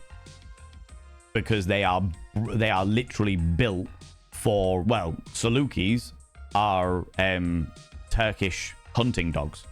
They are bred in Turkey to hunt gazelles. Do you know what I mean? It's like, what, I wouldn't take a dog that has no fucking muscle fat on it, no body fat on it, to an Arctic fucking place. Because you wouldn't be able to take it for walks, you know? So I align, my personal morality, I align with that. Frax, I align with that. Hope all is well with you. Alec, I had a phenomenal weekend. I went to a burlesque weekender, which was literally 3 days of burlesque and talks around burlesque and the history of burlesque and so many amazing and interesting things. So yeah, I've had a great weekend, and I'm still very much living off those vibes at the moment, you know. I've managed to bribe Lily out from under the bed. She did not like the hairdryer. Now she's curled up and purring in my lap, just in time for therapy. Have fun with the game. You take it easy, Roan Rose. Thank you so much for popping by. I appreciate you. I hope that therapy is gentle. And if it's not gentle, I hope that it's at the very least very productive. My sister is a half husky, half German shepherd, trying to get him to come back inside when it's snowing is about. Oh, I can imagine. I can imagine. Absolutely, you know. How you doing? I'm doing very well. Thank you very much, Druid Midian. I'm doing all right. I'm a happy-go-lucky scamp. Still a little bit tired after the weekend, but doing okay. Doing all right. One time my dog pulled out of the leash and started running down the street. I was pulled out of the leash, yeah, and started running down the street. A man scared her, and it was the most embarrassing thing because my dog would stop to see if I'm still walking after her and then continue running. Yeah. I've definitely been there with dogs before, and I've definitely been it as soon as they, like, you take the leash off and they run in the direction you weren't expecting them to run, and it's just like, what the fuck? It's all learning curves, you know, all learning curves. Worse than PG Val and the coochie coos. Much of the anger was directed at the family. Yeah, completely understandably. It was the only choice in the situation, but the situation was avoidable. The kid managed to crawl through multiple safeguards. So I don't think it's unjustified to still feel the animal question. Ah, Druid of Midian, thank you very much. For 6 months in advance? 6 months in advance, Druid of Midian? Razor, I will come back to that point. Just let me do this. 6 months in advance? That's so fucking kind of you, you beautiful being. That's so fucking kind. Thank you so much. I really, really appreciate you.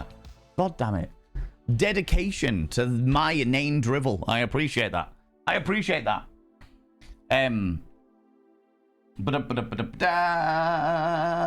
Druidess of Midian.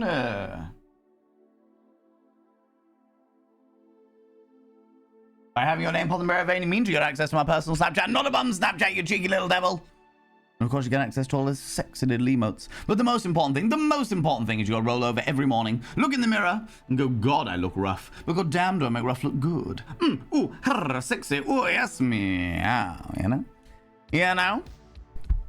Yeah, cheeky little devil. But yeah, Razor, I don't think it's unjustified to feel frustrated at the injustice of it. At all. But I also, I think maybe it was just like a misunderstanding. The dynamic of like raise a glass for Harambe was the chant that people would always shout. They would always glorify, like Harambe was some kind of martyr. And it's like, no, he was a particularly aggressive and violent gorilla that was put in a situation where, which was avoidable. As you say, absolutely fucking avoidable. There were various different safeguards, and the child still managed to get through them. And it's really fucking shit. It's really fucking shit. But in that moment, I completely understand why the decision was made to shoot Harambe, you know? Totally agree. Huskies, Malamutes, and anything else bred for the Arctic Circle never want to be anywhere warm, let alone hot. They go crazy as soon as it hits 10 degrees C. Yeah. Well, their entire insulation, their body is built to maintain heat, to capture heat, you know? So, yeah, I get it, you know? Absolutely. My work PC updated Excel and now things look different. Oh, no. No, Frax. How long is it going to take you to get used to that?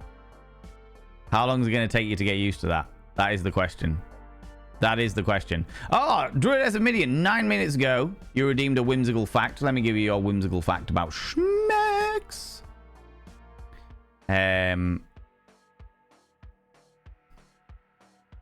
We've done that one. We've done that one. We've done that one. Ooh.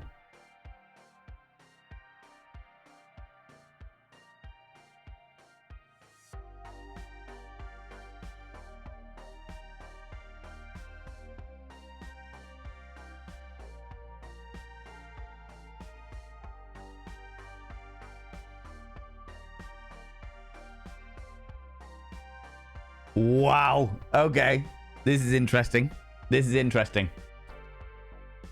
I didn't even know this one during Midian, so this is going to be fun. Whimsical fact about sex. Did you know that women in the medieval times would cheat on their virginity tests? The pure and the virtuous medieval woman was expected to be a virgin on her wedding night. However, women handily had access to under-the-radar guides on how to fake your virginity. One book states, the day before her marriage, let her put a leech cautiously on her labia, and then blood will flow out of here, and the little crust will form in that place. In having intercourse, the false virgin will bleed and deceive the man.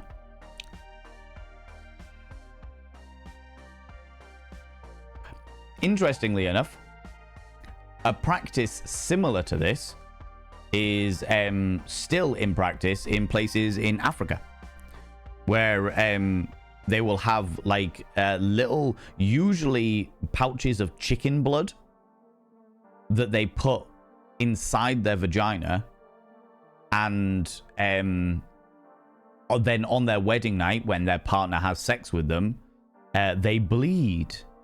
And it's like, oh, look, that's right, you were so pure before this.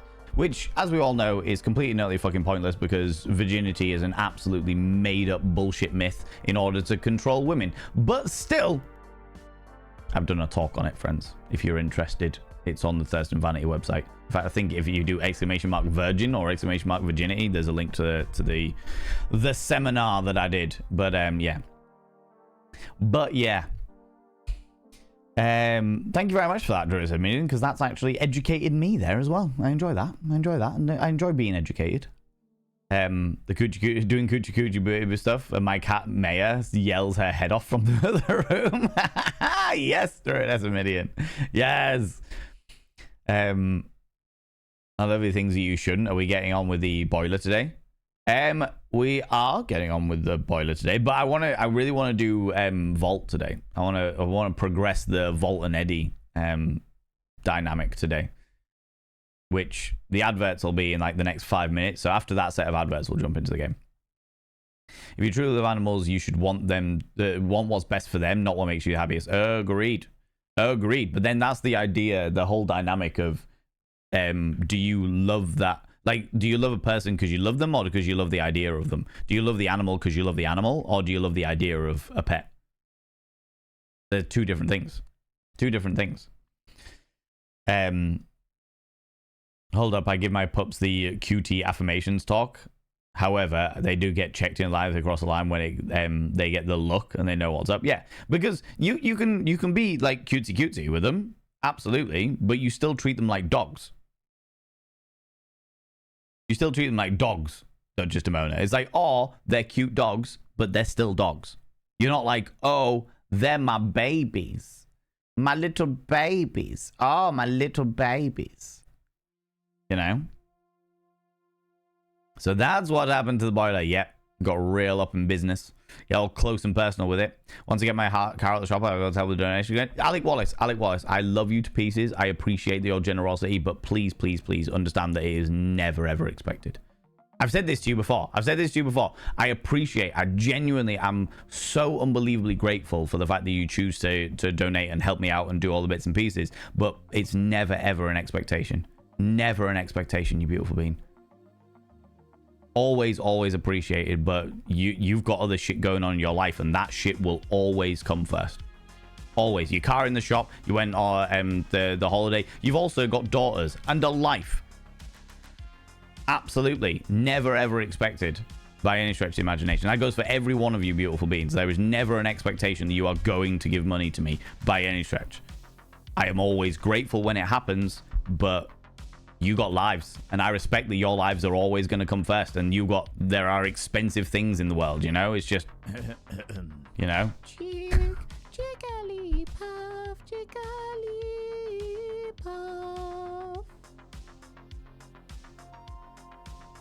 Thank you very much, Jester Fraud, for the 139 there, you little shit. Instructions unclear. Rob Boss stream? We do our Bob Ross streams a little bit different. It's going to be interesting, to say the least. Valen, is it meant to be spelled Stardew? The game is Stardew. Oh, yeah. Oh, Pixie Bomb. That is very much on purpose to annoy people who love Stardew Valley. Absolutely. It is intentional. It is very much intentional. The star is due to go to the valley. The absolute facts. Pants or trousers? Jeans in this scenario, actually, Frax. Jeans in this scenario. Hey, your drivel is perfectly... it's inane. It's in the realms of Ain. That's the one. You're welcome, my dear. My finances have finally improved, so I wanted to go for it. I really appreciate that, Druidess and Midian. I really, really appreciate that. Like I said, as I literally just said, always appreciated, never expected. Never, ever expected. Because you've all got lives. You've got shit you need to do with your existences, you know? Modern trolley problems. Sadly, plenty of people assume Harambe was innocent, while they don't realize that the child was as well. Kind of sad that people feel more empathy for the gorilla than the child. I think they feel more empathy for the gorilla than the child. Exactly as Razosa was saying earlier, they feel more empathy for the gorilla than the child because the gorilla was being a gorilla. The child, there were so many safeguards in place. So many safeguards in place to stop that child falling in that pen. There was fences. There was barriers. There was shit the child had to climb over. There was onlooking adults. Grown people, not only the parents, but zookeepers and members of the public that all watched that child climb over those things. And then there was the child itself who, for whatever reason, thought that that was a good idea. So it's like, okay. What's going on here? What's happening? So I can understand why people feel more sympathy for the gorilla, because the gorilla was just being a gorilla. I suppose the same could be said for the child. The child was just being a child, but there were so many things in place, as Razor was very accurately saying, so many things in place to stop the child from doing what it did. I can't remember the gender of the child. I think it was a little boy doing what he did. Still though. The thimble, new one on me. Yeah, that was a new one on me. Exactly, Alec. I've heard a few like virginity myths and stuff, but yeah. Friends, the adverts are upon us. I'm going to take this opportunity to go visit the urination station and make myself a nice new glass of water.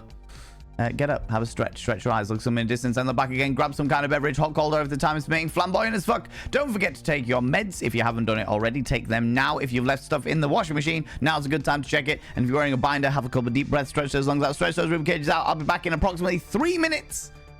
And we'll jump into the game. We'll jump into the game. Do the bits and pieces, all right? Do the bits and pieces. All right, it won't be a second. It won't be a second, you cheeky devils.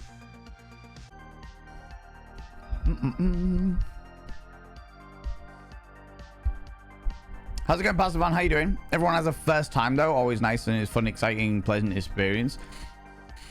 Like many things when you first try them, even if it's awkward. Yeah, but that doesn't mean virgin. I did an entire talk on it. I did an entire talk on how the entire concept of virginity is a way to oppress people and control people. The first time to do anything. First time I ate pizza, it was a pleasant experience. First time I watched the Dune movie, it was a pleasant experience. But those dynamics don't give us like you're right, everyone has a first time of doing certain things, but that doesn't mean that that first time has so much prejudice and oppression and shit that comes with it, you know? Bitey slugs on the fanny flaps, yep. Ouch. Knew about the pouch of blood up the hoo-ha. Also regular request of courtesan patrons and street mollies like, yeah. Oh my god, I can take their virginity. And he's like, no, just pop a little pouch up there. Zenja, how you doing? Tianja? I can't remember how to pronounce your name. Classic. I had it a minute ago and it was like gone in my brain. Good afternoon, you beautiful being. Welcome on in. That's one of the reasons I donate, because it isn't expected. Alec, you beautiful being. I appreciate you so much. So bloody much, you cherub of a human being. I wonder what the clickering noises was, and then I turned the volume up. I realized there's music playing. Yeah, there's music playing in the background. I just have it as a nice little quiet level, so it's just something that can cover up the dead silence every so often, you know. Have you had I've heard you say that you do the Bob Ross streams very differently on multiple occasions at this point. I've not seen you do one before, so I'm slightly intrigued and excited for it. I'm glad to hear it. I'm glad to hear it. We've only done 3 Bob Ross streams in the entirety of my time on Twitch. But they're always a little bit different.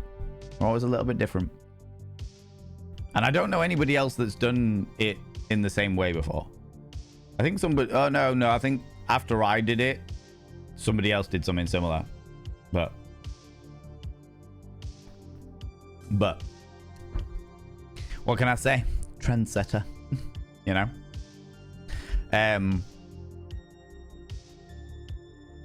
The child was 3 years old. Oh, I thought it was a bit older than that. Fair enough. Obviously, a 3-year-old can get through all that stuff. The precautions weren't that good yet. Touche. Cucumber J. Oh my god, I love your name. That is genius. That is genius. Now I'm curious about the bars at the zoo. And from what I understand, fucking hell, we're talking years and years and years ago now when it came to the fucking Harambe shit. It was like a tiny little fence. Because the gorilla enclosure was like sunk into the floor. So there was like a pathway around here. And then there was like a little fence. And then there was some shrubbery shit. And then there was a wall. And the wall just was like a drop down wall. And it just went into this pit where Harambe was. I think the idea was that the idea was very much to focus on keeping Harambe out of the way of the public as opposed to keeping the public out of the way of the gorilla, you know?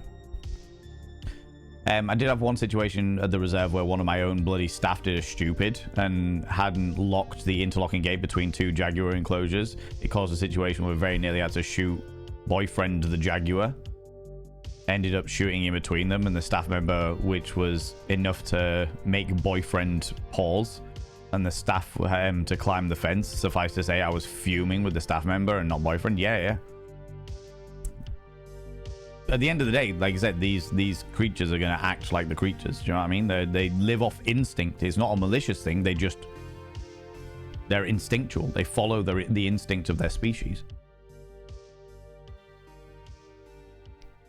Different when you get, like I say, intellectual dynamics, like dolphins. They're just vicious. She was being held up, possibly over the railing. Oh, I don't know. I'm not sure about that one. I'll have to check. That was another one. Cincinnati Zoo had a 3-foot fence, which looked to be a set of widely spaced rails, 4 foot of bushes between the edge of the moat and the public, and the child went in between / under the bars through the bushes and fell into the moat. Oh, good lord. Right, okay. I appreciate the information, by the way. Yeah, like you say, just fucking infuriating. I think I knew all of this at the time because I looked into it, but I've forgotten it since then. Last time I played June board game was a pleasant experience. Exactly right. Semi-returned kiddo is officially off to school, and I've been taking some cough medicine, ready to curl back up in bed. Have you taken Mucinex? Have you taken Mucinex, Eris Ptolemy? Hey, Papout, how you doing, you beautiful bean? Did copy your approach, or is a happy little accident? Don't you even jest a fraud. Good lord. Good lord, you shit. If the kid got into the bushes, wouldn't be able to see them until they fell out or came out. Fell in or came out. Right, okay. Just saw the fence around the enclosure for Rambe, and it's illegal to have a backyard pool in Australia without a much better fence than that one. Fuck yeah. It's pretty wild. Pretty fucking wild. Robotucin? No. No. Honestly, friends, I have traveled to all manner of places. I have done all manner of things, and I used to work in a pharmaceutical factory. Excuse me. And the only cold and flu medicine that I have ever known to actually work, the only cold and flu medicine I have ever known to actually work is Mucinex. That shit is so full of chemicals and sugars that it has no choice but to boost your immune system. It's bloody wild. Bloody wild, I tell ya. Fucking love it. Love that shit. Actually, it tastes like ass. But it's hilarious. I found it hilarious because I was speaking to one of the pharmaceutical conferences I went to. I was speaking to this dude who used to work for Mucinex, or used to work for the company that had Mucinex. And he was saying that they did a study across the board, a survey across all the different states for the customers of Mucinex. And hilariously, they can make Mucinex taste better. They can make Mucinex taste better. They can make it taste quite pleasant. However, they found that all the places that sold Mucinex, everyone would buy the shit tasting one, and nobody would buy the good tasting one. They wouldn't buy the new stuff. So Mucinex, the natural formulation of Mucinex, they built up to a point where it tastes pleasant. And then there are some types of Mucinex where they actually add in stuff to make it taste nasty. Or they used to add in stuff to make it taste nasty because it meant that people actually bought it. Because those areas, those states in America, they effectively believe that it doesn't work if it tastes good. If it tastes all right, then it can't be working. Which I find absolutely fucking hilarious. Underestimating the healing effects of Yorkshire tea. Oh my god. How you doing, Shade? How you doing? Given the fact that I have a semi-sore throat and caffeine won't help. Caffeine always. I was about to say tea is everything. Tea is fucking everything. Tea always helps. Mucinex is murder in the lungs for an asthmatic. I would hate taking it. Why? Out of interest. I don't have asthma, so I'm open to the understanding. But I've never known it affect the lungs. Sounds like Buckley's. If it did not taste like medicine, people don't believe it works. Yeah, it's wild. It's wild to me. In this day and age, with the technology and the understanding of chemicals and chemistry and biology and all that jazz, we have a position where it's like, well, it can't be working. Still got that old wives' tales. If it tastes good, then it can't be effective. Of course it tastes bad. It's good for you. Good things always taste bad. Mutant X, that's the old TV show. No, not Mutant X. Not Mutant X. No, Mucin X. Mucin X. If it tastes bad, it must be good for you. Exactly, right? It worked, my lungs would be in so much pain. That's really interesting, Duchess Demona. I wonder what that is. Kismet, how you doing, you beautiful bean? Unfortunately, I only have some Robitussin because it's the only cough syrup that doesn't make the symptoms worse. Can't get more, of course, medicine until Thursday. Interesting. Grandparents always say that if it tasted nasty, you know it'd be working. Exactly. And that shit has still continued on to this day. What is that about? What is that about? And those with autoimmune conditions, careful, or anything that boosts your immune system, it'll also boost your autoimmune symptoms. Yeah, you were telling me about that the other day, Rach, and I was like, what the fuck? That's wild. That is bloody wild. There we go.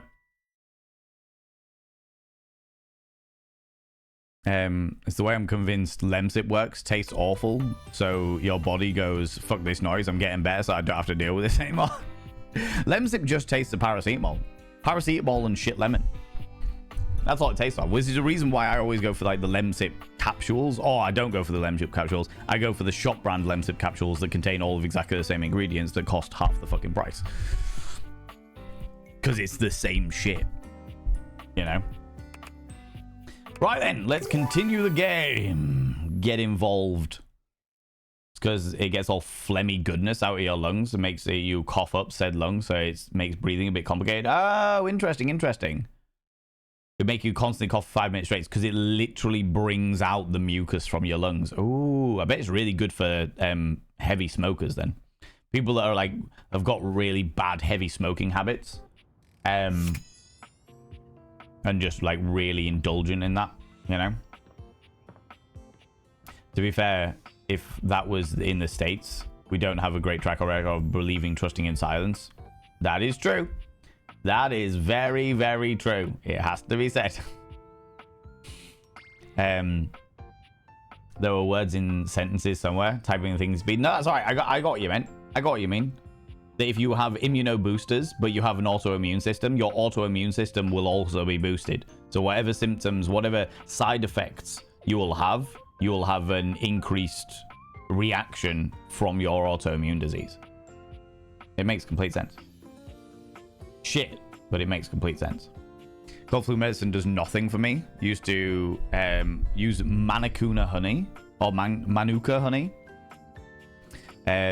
Eat a teaspoon of it a few times a day. Use it in hot toddies. Good fucking great call, hot toddy. Jesus Christ. Own brand capsule for the win. Yeah, if it's got paracetamol, phenylephrine, hydrochloride, and caffeine in it, it'll pretty much do exactly the same thing as a Lemsip will.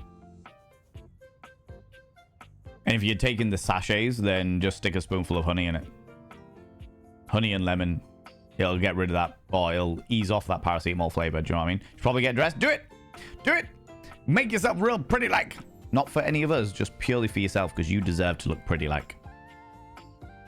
Had breathing test today. They haven't told me if I've passed the test, so I can't say with medical certainty that I am breathing. I think this means I might be a zombie. Potentially, Astra. It has to be said. Here we go. The breaker box closed, looking almost abandoned. Not the breaker box closed, looking almost abandoned. Last time we just did some like repairs on the breaker box, because the breaker box is like a nightclub. So, okay, that's interesting. There is still a loneliness about it, though. The impression isn't lessened by the image of Eddie inside at the bar, twirling a cocktail glass in his hand. Oh no, not a cocktail glass. Lazada going in with the 5 streams in a row you've been streaking through here, you cheeky devil. It is very sunny out now. Pissing it down this morning. I'm glad that you're streaking now and not as you were earlier. Otherwise, you've been fucking soaked through. Soaked through, you cheeky devil. That's where hot toddies always cure my colds. They're pretty good. They're pretty good. Because the heat combined with the whiskey and the other ingredients, so it thins the blood, which means the blood gets around your body faster and helps alleviate all the symptoms. A little bit of pseudoscience going on in there. I think my theatre director would like that. We've got singing auditions tonight. Hot toddies would be good. Hot toddies great for vocal. It relaxes the vocal cords as well. Tea is good, but my mom and grandma, both former CNAs, would always recommend non-caffeinated teas when dealing with a sore throat because it can sometimes make the symptoms worse. Interesting. I have never found that, but fair enough. Fair enough. Interesting. Hey, buddy. I thought for sure after yesterday you'd change your mind. Nope, I'm back again, you sexual Tyrannosaurus. But here you are. Again. Yes, I am. You love it, don't you, you beautiful git? Everything hurts and I slept forever, but I don't know. I had a lot of fun learning about how to do stuff. At this point, I'm sticking around to spite you. Really? I find that hard to believe. Well, flattery gets you everywhere. If I keep getting corner pop-up ads for pretzels, I may cry. I want a good homemade pretzel. Have you got the ingredients in to make a good homemade pretzel? Might need a soak. I had a bad night. I have no idea what hurt me so bad. Go for a soak then. Load up the Twitch app on your telephone and take us all with you. We'll happily soak with you, Elizani, you cheeky little devil. What's in your vocal tea blend, Tianja? I accidentally got drunk drinking hot toddies. It was an interesting experience. How did you do that? That's impressive, because the amount of alcohol that gets boiled away in a hot toddy is nearly everything. You know, it's like mulled wine. Negative. I may order some groceries on Monday. Do it. Do it. Never underestimate the power of the brain to control your body's response. Placebo and nocebo are noted responses where people have convinced themselves to be well or be far sicker. Yep. Miracle cures exist where somebody has miraculously been cured of whatever it is, and it's all down to the body and the brain and the belief.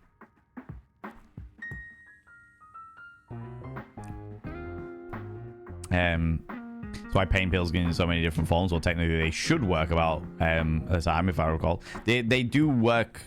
Well, it depends. The thing about pain pills is the fact that it doesn't stop the thing from hurting. It just blocks your belief that it hurts. Well, it blocks the receptors in your brain of it hurting. Pain pills are actually pain blockers. They don't stop the pain. They just stop you feeling the pain. That's all they do. When you were singing opera, the MD told me to gargle vodka if I had a sore throat. Took some practice, but it works. Oh, yeah, absolutely. Because vodka kills everything. Because generally speaking, a sore throat will be a bacterial infection in the throat. Sometimes you get like throat strain and shit like that, but it's 9 times out of 10 it'll be like the bacteria in the throat that's having a flare-up, and vodka will kill the bacteria. It will absolutely kill the bacteria. Ginger apple, lemon, rose hip, hibiscus, licorice, orange peel, and sunflower seeds. And caffeine-free. That does sound interesting. That sounds like a very interesting blend, and also quite a soothing one for sure. Yeah, I'm actually excited to do more. After yesterday, it just felt so... Maybe it's because you're fun to be around. Right. You sure you're not thinking of Volt? No, I'm thinking of both of you. You can make me a sandwich. A sandwich? I mean it. It's kind of sexy when you're in teacher mode. Vault is fun too. But you're so yourself. No, I like Vault too. What? Sexy teacher. See, what happened was put the whiskey after I boiled the tea, and then ended up putting too much whiskey in by accident. Okay. I got you. Vodka kills everything, especially brain cells. Certainly feel that way in the morning. Make really cute views when you concentrate. Oh yeah, the vest really doing it. I'm not gonna turn around and flirt with him and then say he's cute. I'll say the vest does it for me. Stop.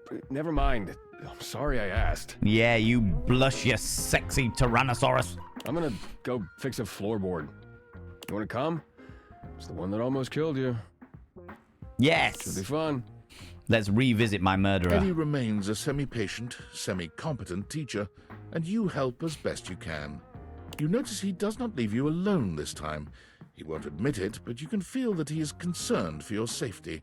There's a tiny bit of warmth peeking through that cold exterior.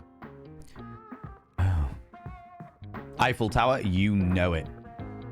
You know it. Call me the little piggy, because I'm ready to be spit roasted. Almost done. Hand me the pliers. Whew. It's getting late. I can finish up this set myself. Why don't you go get some rest? And give you the satisfaction of saying I left early? No way.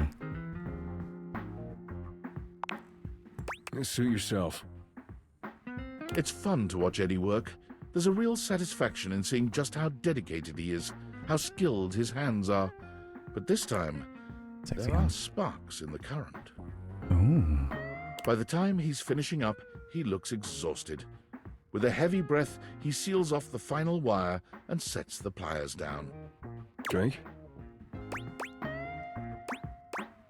Yep. I'll make it. With not a wasted movement, Eddie puts together whiskey, egg white, lemon, and sugar into a shaker. Ooh. Let's try this. Whiskey sour. I do love a good whiskey sour. Well? Tasty, tasty. The whiskey sour with audio leads sticking out of it, apparently. A 3.5 jack. What?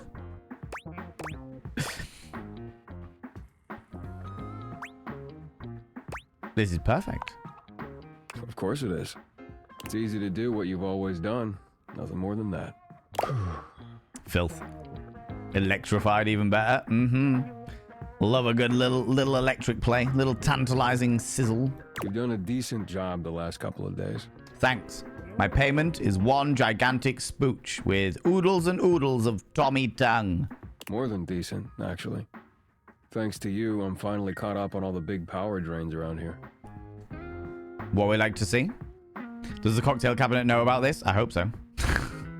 If not, we could go and stir the pot for a bit, you know, that'd be fun. Really? We did it all? There's still a few things that need to be done, the day-to-day maintenance, but yeah, you did it.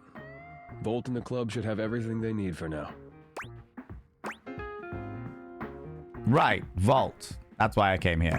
What about you? But what about me? You came here to help Volt and you did. So now you can get back to whatever it is you do when you're not invading my space. Thinking about invading your space? You're right, I can. Awesome. See ya. Bye. I can still come by and help. Oh, can I still come by and help? The day-to-day stuff sounds fun. What? Why would you want to do that? Oodles and oodles of Tommy tongue. What can I say? Maybe I'm just a glutton for punishment. Ah, does that mean if I start being nice to you, you'll finally leave me alone? Hey, I'll take nice too. But hey, But hey, indeed, you little blusher. it's your time. If you want to waste it here, I can't stop you. This gameplay is shocking. Shocking, I tell you. Good Lord, Astra. Something about Eddie's tone. This is more than the usual tired standoffishness. Yeah, it's laced with lust. You notice a small tremor in his hand. He shoves his hand into his pocket and looks away.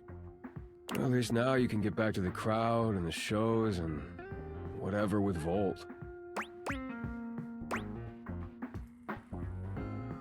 Oh, I hadn't thought about that. I guess so, yeah. Yeah, Volt always puts on a good show. For those people that have played this game before, genuine question. And it's a yes or no question. Yes or no question. Do you have to pick between Eddie and Volt?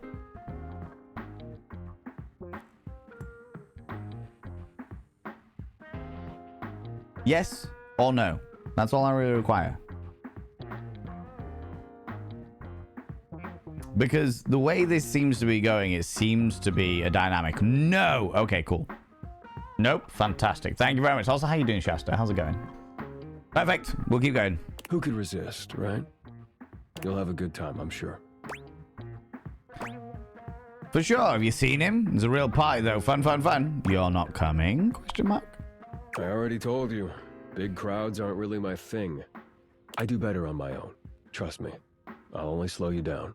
Oh, and it would be for the best if you didn't mention any of this to Volt. Especially if you want to keep coming around. And why is that? Volt can be protective when it comes to this place, to what we do. It's a point of pride for him. Uh-huh. If he found out you'd been helping, and that's why the power suddenly stabilized, it would probably hurt him. A lot. Okay. So for now, let's just keep it between us, okay? Okay. I can work with that. I don't want to fucking hurt his pride. Jesus Christ. Haven't got that far. I'd like to know too. Apparently not. Lucifer's Ace, you beautiful being, welcome in with the 3 streams in a row you've been streaking through here. It's a Tuesday, it certainly is, and I'm giving him something to chew on. I mean, what? Who said that?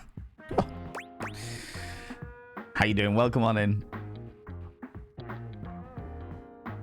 And it's just to avoid hurting Volt. Nothing to do with you.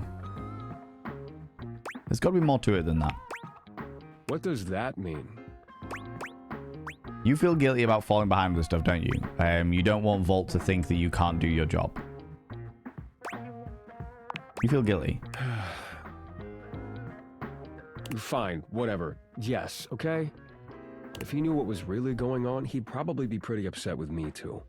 Okay, I don't want to fucking shake the boat too much, you know. Shasta, you cheeky devil, coming with the 5 streams in a row. Honestly, it's warm and toasty at the moment, but just be careful. No one needs burnt flappy bits. Make sure you cover yourself in sun lotion, head to toe, getting right in your toe divots, right? Zapped my clothes right off, streaking Tuesday. I don't want that either. No. I can't tell if you two are friends or if you hate each other. No, you really care about him. Our relationship is complicated. Mm-hmm. He was there for me during a really dark time. He took care of me. I owe it to him to do the same. Can you help me do that or not? I really don't like lying, but I don't want to hurt anyone either. Okay, just between us. I totally will. Protect a friendship, hell yes. You need to come clean, man. This is insane. No, I can keep it just between us until it all comes out. That's fine. Eddie's exhaustion doesn't lift as you finish your drinks, but through the silence you feel a companionship flourish, quiet though it may be. Aw. As you walk out, you can still see the tired, grateful smile on Eddie's face long after you're gone. Aw. Okay. And amusingly, because we actually did one last week beforehand, we've already got to the middle one of the day. Which means, friends, it's your choice. It's your choice. New Paul. New Paul. Dairy Lee Datables. Question mark. Who do you want? The record player? The toolbox? The Hoover? The fan? And we've done the toolbox before, but I think all the other ones are new ones at the moment. Last one.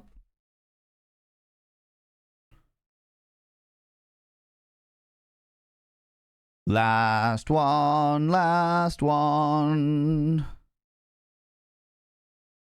Okay, add the trophy as the last one. That's fine. Trophy. How's it going, Wild Annie? Can I get a shout out for Wild Annie, please? I'd appreciate that. I'd appreciate that. I've met the triangle. I know where the triangle is, but I haven't met them yet. But that's the polls. We've got the record player, the toolbox, Hoover, fan, and trophy. Start poll. The choice is yours, friends. We've got the trophies. We've got all dynamics. Just make sure there's no... While you're voting, I can do that. People, go check out my dear friend Wild Annie. They're glorious and spectacular. They're doing some Euro Truck Simulator. I haven't seen you play the Euro Truck Simulator in a little while, which I'm happy about. I say I'm happy about. What am I fucking saying? I am not happy about it. I haven't seen you play in a little while. That's what I'm saying. The exercise mat datable. Yeah, so the exercise mat, I wanted to do a yoga mat one, and was just like, it's like sports equipment in general, as it were. But yeah, go check out Wild Annie. Wild Annie is a glorious individual who plays the largest variety of games that I've ever seen. from Euro Truck Simulator all the way down to like indie games, card indie games, various different simulation games, violence games. Like, honestly, it's a wild time over there. It's a really, really good time. Also, and I keep forgetting that you do this, Wild Annie, because even though I'm literally in so many of your streams right the way through to the end, but they do giveaways at like the end of every single stream. Like game giveaways, every single stream. I keep forgetting to tell people. Yeah, screw Euro Truck Simulator. I will say that I'm not a massive fan of driving simulation games. But to be fair, I'm not a massive fan of simulation games, and yet here I am playing Dating Simulator, right? Right. What was the dynamic? The realization recipe. Here we go. That's what we needed. Realization recipe. You want the record player? We can definitely do the record player. Eddie and Volt.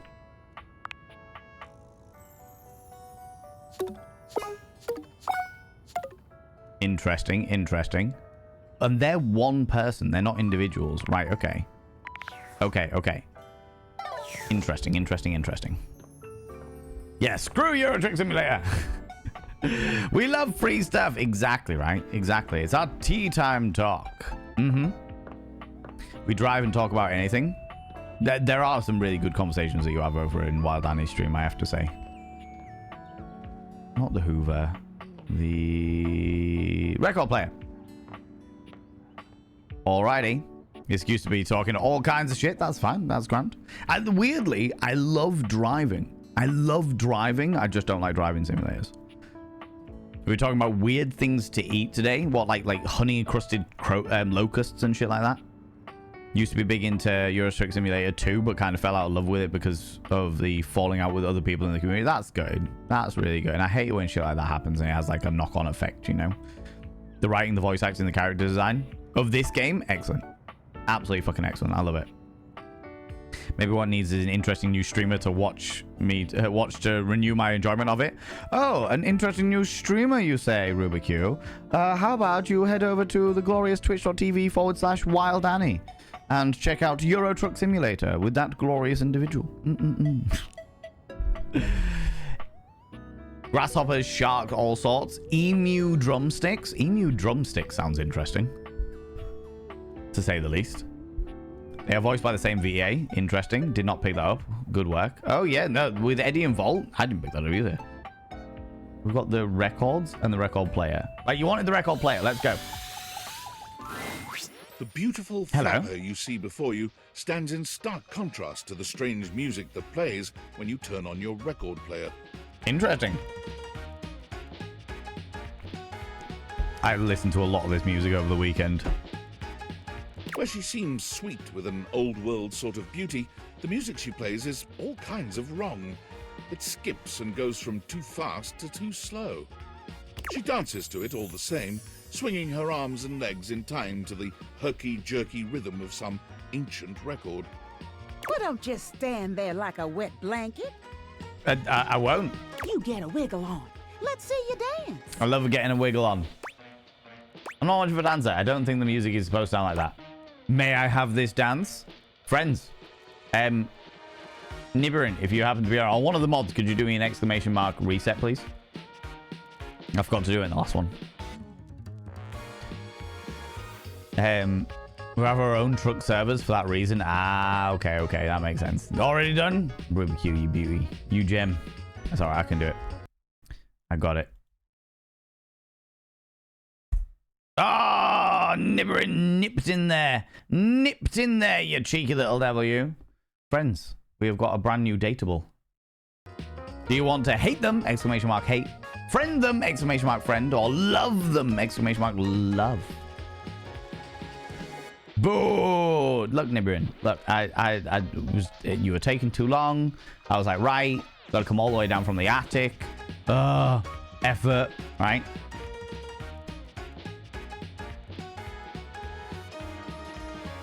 But also hat. What? Hat? Hate? Love, but also hate. No, not hate, just hat. The hat is glorious, I have to say. This is true. No patience. This is true. I don't have any patience. People are strongly in the love, in which case we're going to go straight in with the flirtation of may I have this dance. Pipe down and just dance already. party. You give it your best shot, which seems to please her. Now you're on the trolley. I am on a trolley. You mean I got it? Exactly what I said. Yeah, I am on the trolley. So on the trolley. Mhm. You're getting it. Mercifully, she turns the music off. Oh, never mind. Hovan has no patience. He's a filth wizard, not a filth doctor. Oh my god. Oh no, the trolley problem. Are we running over? I mean, exactly. Exactly. That wonky wheel that just pushes off to a side and you can't help it. Hat is peak. Loving the aesthetic of this whole thing. Honestly, every single character I have thoroughly enjoyed the aesthetic of. Well. It's about time you came to see me. Apart from Dishy. Dishy unnerves me. My name's Rainy. Hi, Rainy. Feeling the love? How you Feeling the doing? love? I've been waiting for you to come over and see me sometime. Well, what can I say? The community voted for it. You've been all over this house, but you never come my way. I've just been biding my time, Rainy. Saving the best to last, right? Not really into vinyls. I didn't even know you still work, to be honest. I was gonna come round. Baloney. Rude. Well, anyway, it is so great to see a new face around here. Even Don't- if your face ain't exactly new to me. Don't hate on Dishy. Look, Dishy is unnerving and a corporate stooge, okay? Selling our secrets to the corporations. I've seen this on a few streams. It continues to tempt me. What, the game itself? It's great. Nobody ever seems Really to want to good. hang out anymore. I can't imagine why. I used to be the belle of the ball. Everyone was so happy to see me at a party. I can imagine that. Now it's always just me and my records. Are the records separate then? It's probably because you're playing them at the wrong speed. They're bored of you. I can't imagine why. It's probably because you're playing them at the wrong speed. Let's be honest. The wrong speed? You spifflicated or something? It's just fine. Well, whatever. I'm gonna keep the party going here. Yeah, you do that. The game is great. This year's Nightmare Fuel, also hilarious. Feel free to stick around, if you can keep up. Otherwise, you can beat it. This beat's for expert hoofers only. I could be an expert Hoover. Rainy's frenetic, high-pitched record is too much for most anyone to keep up with. You decide to check in with her another time. Oh, apparently I can't keep up. That was the whole dynamic. I am unable to keep up. This year's Nightmare Fuel and also hilarious. It's on my wish list. I don't normally like to play these, but I love this one. Yeah, I'm really enjoying this one. I want to do...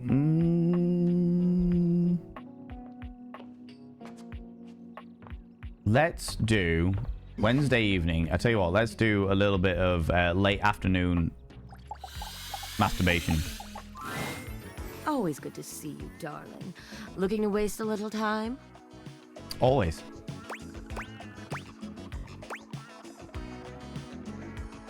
I'm actually here to realize you, Benoit. Hell yeah, let's hang out. Let's do it. You spend your time talking with Benoit about all sorts of interesting combinations of food and intimacy. Inspired and a little peckish, you continue on your way. Is this because we have got...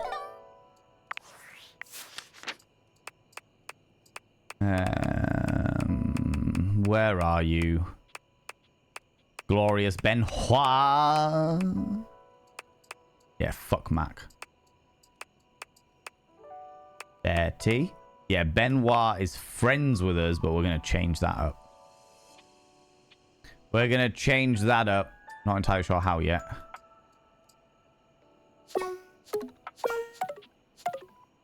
Okay, we need 100p. Oh, it's going to be interesting and difficult to do, but we'll manage it somehow, I am sure. Okay, last one. We are going to...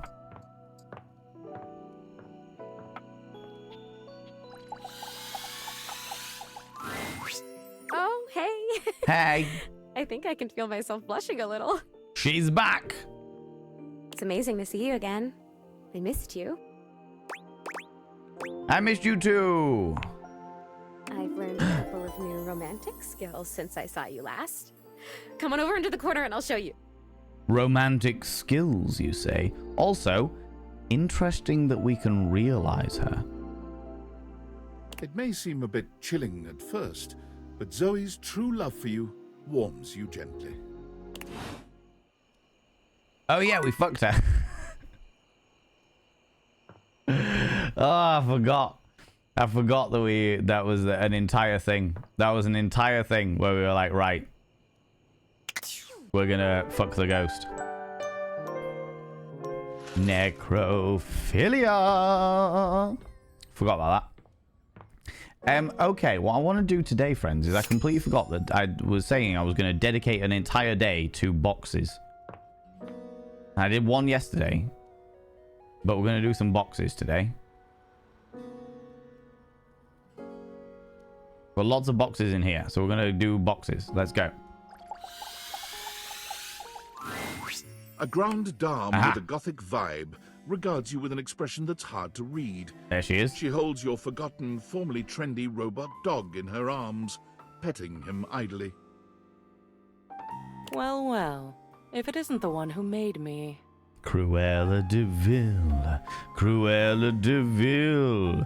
If she doesn't scare you, no evil thing will. Does Dishy count as a box? No, Dishy does not count as a box. Bloody Dishy. Trash Panda, how are you doing? How's it going? Is it necrophilia if the ghost is both conscious and willing? Well, this is the thing. It's fucking the dead person. So, yeah.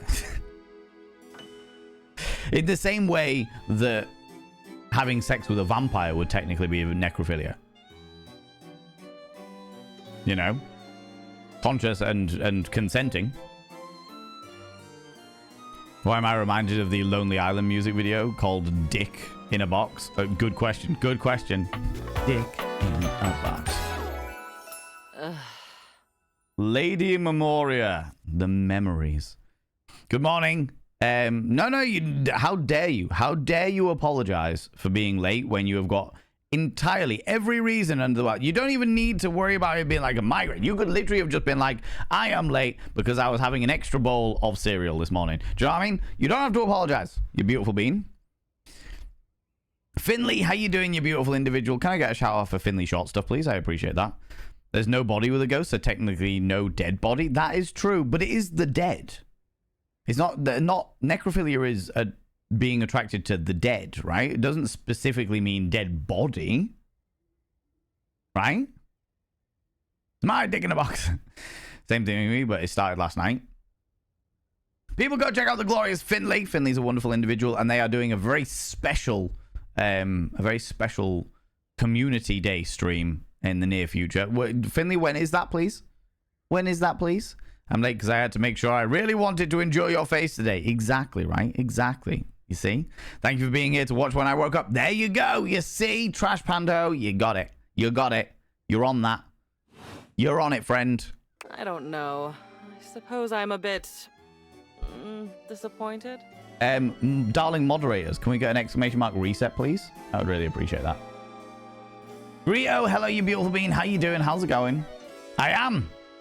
Become Gandalf the Slay, Saturday, 1 p.m. CEST. Thank you very much, you beautiful being. This Saturday, the 30th of August, Gandalf the Slay. And I have seen the promo picture for it, and it's fucking excellent. Absolutely fucking excellent. Okay, friends, do you want to love this person? Do you want to friends them, or do you want to hate them? This is the question that we have for you. For someone who's amassed such a varied and confusing collection of bits, you just look so... normal. What can I say? I'm incognito. Spectrophilia is the sexual attraction of ghosts that I know of. Really? I haven't come across that terminology before. I was hoping for a friends, real Frankenbrine to go with all this preservation. You want Frankenbrine? Are you like an amalgamation of the Munsters and Morticia Adams? I'm confused. I made you? Do you hate me already? Kind of feels like you hate me already. Oh, don't worry. I'm weirder than I seem. Okay, wait. Am I a pickle in this scenario? Preservation. People are in the love category. The lower end of the love category, but still the love category anyway. Don't worry. I'm weirder than I seem. Oh, excellent. It was a ghost rather than a corpse or other physical undead entity. So maybe instead of necrophilia, it would be ectophilia or spectrophilia, as we said earlier. Why is this something I needed to know about? Exactly, right? Exactly. I had one of those ghost things as a kid. It was black and red. Oh, the dog toy things and the ghost things. One of the dog toy things as a kid. Yeah. I think my sister had one as well back in the day when I was transfixed by Furbies or something. Tamagotchis. Wasn't aware there was already a term for it, but taking a stab in the dark, trying to come up with something. It was a good guess. Good guess of the terminology. Can be boring. Certainly can, right? Who wants to be normal? And I do so loathe being bored. I also loathe being bored. All this time I've been in your house, and this is the first time you've come up to visit me. What can I say? You're at the back of the box stack. I think I'll make use of your presence, long delayed though it is, by holding your feet to the fire. Ooh. She's really bringing on the strong Morticia vibes there going on. Oh, people are still on the cusp of love. On the cusp of love. Ruby Q, though, straight in with the hate. Fuck this noise. I had a Furby, yeah. My oldest turned 20 today. I'm feeling the old. No, not at all. Not at all. Is it? Also, happy birthday to them. I suppose so. Yes, spicy Lady Memoria. Spicy is not generally the first descriptor applied to me. Honestly, would. Bitter, cold, dangerous, damaged, deranged, unhinged, mad. Oh. I had a lover once, a ladder, who told me I was the black hole she couldn't wait to fall into.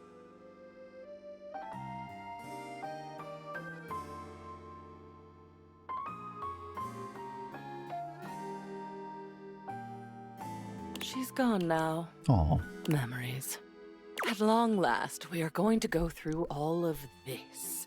Every single piece. We're going to see, sort, and dispose of each object stuffed in the corners up here, and finally, order will reign. Order? That's what you want. Interesting.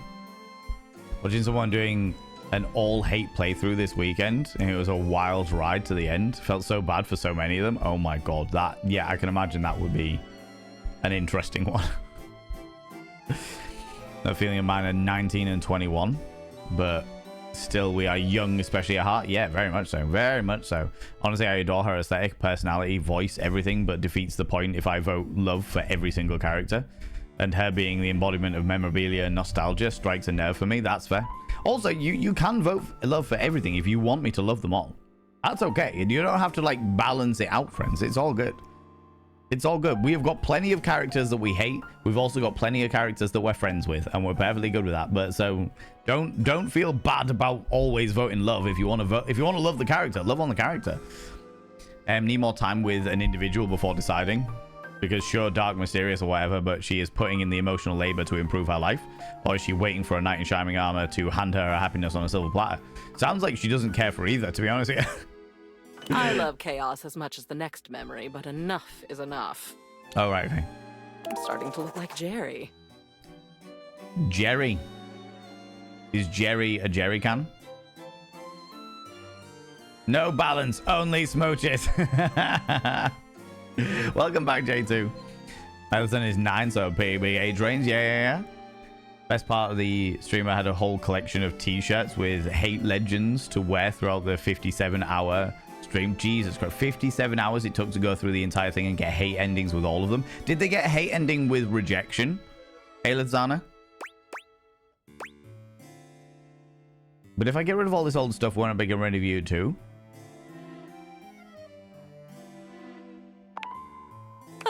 Oh no. You are long past the point of no return with me. Well, that's good. That also cements things in my mind that I can date concepts without negating that concept, if it makes sense. No one nuance, only wed, bed, and behead. Exactly, right? Exactly. What more do you need? Reggie hate included. That's impressive. That is impressive. Countdown the 8th. I meant more in terms of if I vote love for everyone, then I know how to differentiate that I think an NPC A is all right and NPC B is great. NPC C is outstanding, yeah. But also remember that I absolutely will, negate some things. Like Nightmare, I want to love Nightmare no matter what. No matter what, I want to love Nightmare. Whereas Mac was a straight up hate. Nobody got to vote on that. I was like, no, fuck this noise. I hate them. Watched Jenny's online, I believe. Takes dedication. Jesus Christ. Jerry is not a jerry can. There is only one can in the entire household, my lordy. You're not my real Dom. Don't tell me what to do. Or someone else. I need to look up more hate everything. Oh my lordy, ladies and gentlemen and all genders outside my dream, delve deep into your pits of popcorn and throw them at the raiders, throw them at these cheeky devils. Look at these people coming in here. I mean, really, could you even imagine? Who do they think they are? The absolute audacity, I tell you. The absolute audacity, the scandal, the preposterousness. How very dare they? Astral glitches coming in here with your beautiful individuals. What were you up to today, you cheeky devils? The trash pandas have arrived to bring the chaos. Well, we're indulging in chaos today, potentially organized chaos through the medium of nostalgia by dating nostalgia. We are dating nostalgia as a concept, you know. Played Dead by Daylight and we ended with Cake Bash. I'm not gonna lie to you, Astral Glitches definitely read that as Cake Bush initially and was like, what's happening? What's going on? What's going on here? Huh? What? It's alright, Cucumber. You can actually just use there's like a generic popcorn emote. You're welcome to use that. You're welcome to use that. Or I believe you can do exclamation mark popcorn and the bot will throw some out for you. How's it going, Mini Micro? How you doing, you beautiful individuals? Friends, if you're new here, 2 things you need to know about this channel. 1, you're not allowed to apologize. Instead of saying sorry, try saying thank you. Instead of saying sorry, I'm late, say thanks for waiting. Instead of saying sorry, I'm such a burden, say thanks for being there for me. It'll make you a much more positive individual. 2, if you're under the age of 18, I have to ask you to leave. I've got to ask you to leave, for I am a colossal filth wizard. I don't want to be corrupting the ears of the young. Today is going to get real filthy because we are playing Date Everything, which is a phenomenal dating game that has some really interesting dynamics within the dating realms and also the filthy let's get rumpy pumpy bumping uglies realms. Do you know what I mean? How was Dead by Daylight though? Did you have a good time? Was it great? Was it wonderful? Did you play as killer or survivor? Did you run round in circles and cause chaos? Did you win any of the matches? These are the things that I need to know. These are the things I need to know. People, go check out the glorious Astral Glitches. Go and click that cheeky little follow button, that wonderful, wonderful bean. Especially for their Cake Bush. Not to be confused with Kate Bush. It's me, Heathcliff. It's me, I'm Cakey. I've come home now. The blancmange hasn't got a hint of my cakey goodness. Heathcliff, red velvet touches me in the loins.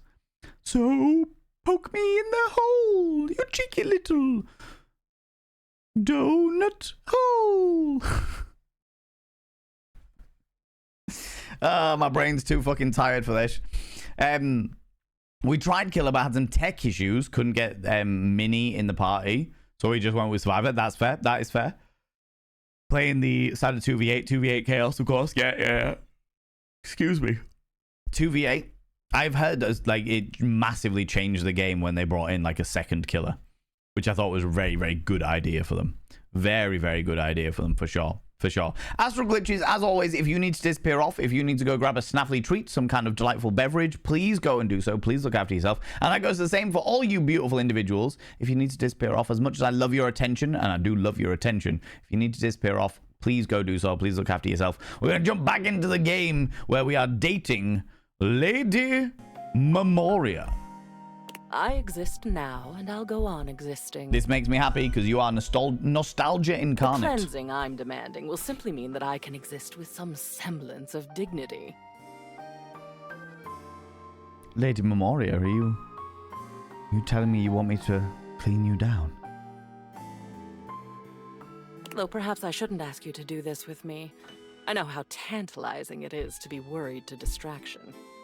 You call her Moira? I like it. But no, needs must. So much fun, We've yeah? established I won't die. Though, another time, that might be fun. Let's get on with it. Oh my god, I've just realized that her necklace is a Tamagotchi. I'm ready. Let's do it. The first of your tasks for me is to gather Chem and Art, so that we might proceed efficiently. Okay. Gotcha. I'll go get them and come back. These two are both necessary for our project to proceed, so off you go. Okay. Cam and Art. That's Art.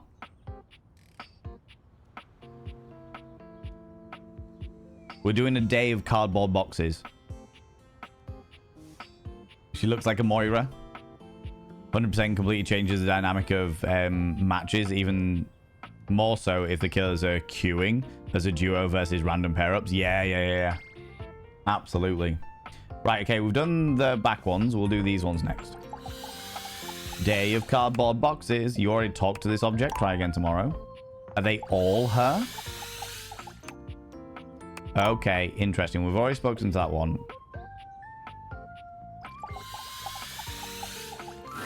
Different one. Hey there! Oh, you're back. And you've proven yourself worthy. Okay, you're different. Even though I seemed ill with foreboding, you still returned. Which means you care. I do care. Look at me, caring, full of care. I'm gonna grab our ice cream. Go get some ice cream. We're going with Bodiana Jones. Oh, thank you very much, Nibrin. Yep, friends, exclamation mark hate if you want to hate them. Exclamation mark love if you want to love them. Exclamation mark friends if you want to friend them.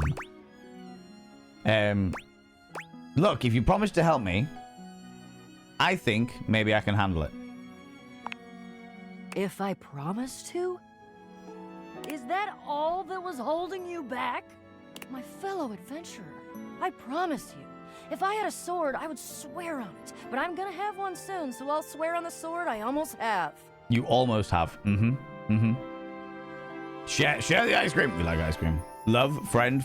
We're right on the cusp again. Cusp between friends and love. I will never leave you behind.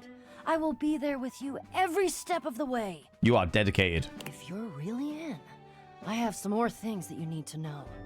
Are you ready? Okay, teammate, I'm ready. Damn, you're really motivating. Let's do this. We've got a lot to go over. Okay. This is a two-part quest. Okay. Most good quests have multiple parts, and this is the best quest, so obviously it has multiple parts. Naturally. I'm officially inviting you to go with me on the first part, the quest of the secret sword. My god, not the quest of the secret sword. It'll be incredibly dangerous. Uh-huh. We will face almost certain death. Love and this. worst of all, we'll most likely be unable to avoid a certain very nasty pirate. Is it Jacques Poirot? Jacques Sparrow.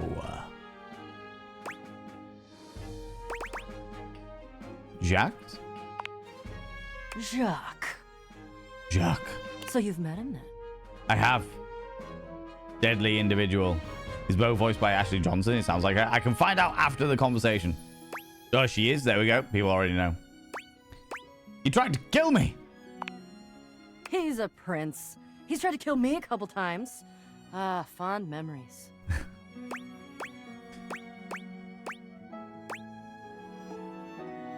Love that little guy.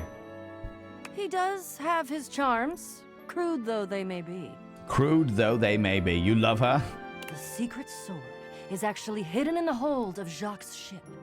I've already tried to obtain it a couple times, but as you can see, I've been unsuccessful. Uh-huh.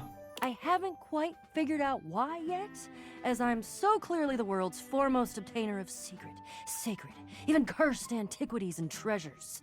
Yeah. But in the process of attempting to obtain it, I've run into Jacques, and now he is sort of alerted to my desires and kinda... Oh, I don't know. He has a poorish opinion of me. He has a poorish opinion of everybody. Oh, gives off strong budge vibes. Love it. Can't lie. Voted friends for the sole reason that I'd love to have her myself. I love that. I love that. Did we continue with the dresser yet? Nope. I haven't touched the dresser. Although, no, we did we not complete the dresser beforehand? They love us now. That's it. Done. Done and done. Sounds more like a love situation, right? All this talk of swords is making me think of the game Thirsty Sword Lesbians. What in God's name is Thirsty Sword Lesbians? We haven't realized anybody yet. Did you try to steal his sword? I mean, yeah. Yes. Sort of. Sort of. I have executed some pretty fantastic feats of cat burglary and gymnastic daring in order to... Steal it? Well, yeah, that's the long and short of it. I don't even object, necessarily. Thievery can be just as glorious as the other acts, especially if it's for a righteous cause, which this totally is. Exactly. What is the righteous cause? Do tell. The problem is that he's in the way of my righteous cause. This sounds like the Great British Museum. And he keeps trying to kill me. And he's just generally kind of a butt. Can't deny that. Okay, let's go get the sword. You mean it? Of course you do. I doubt you even had a choice. Fabulous. I didn't have a choice. That was literally not something that I could choose. Not something that I was able to choose at all. Are these different boxes? Or is Perkins that box? Okay. So, pile of boxes, Lady Memoria. Little boxes.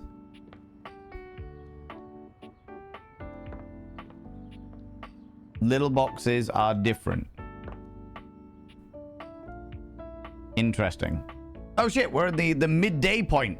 The midday point, which means, friends, it's time for a new poll. And the adverts are running as well, so this is perfect. Advert dating. Question mark. Who do you want, friends? The window. Window. Trophy. Triangle. You want the dresser again? All right, we'll do the dresser. I thought I'd done the dresser. Oh, that was the whole thing complete. Complete.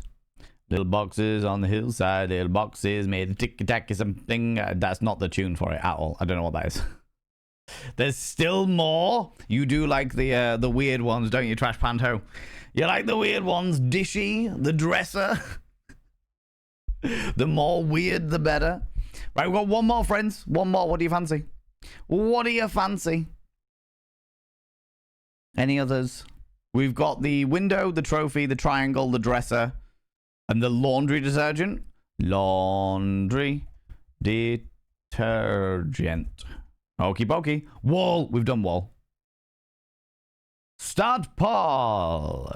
The choice is yours. The adverts are on at the moment, which means we've got a little bit of time to decide who it is. So we're in there. How's it going, Jam Jar? Welcome on in, you beautiful bean.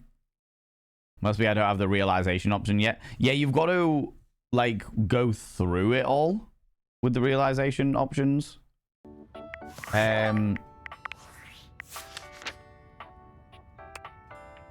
Whoa.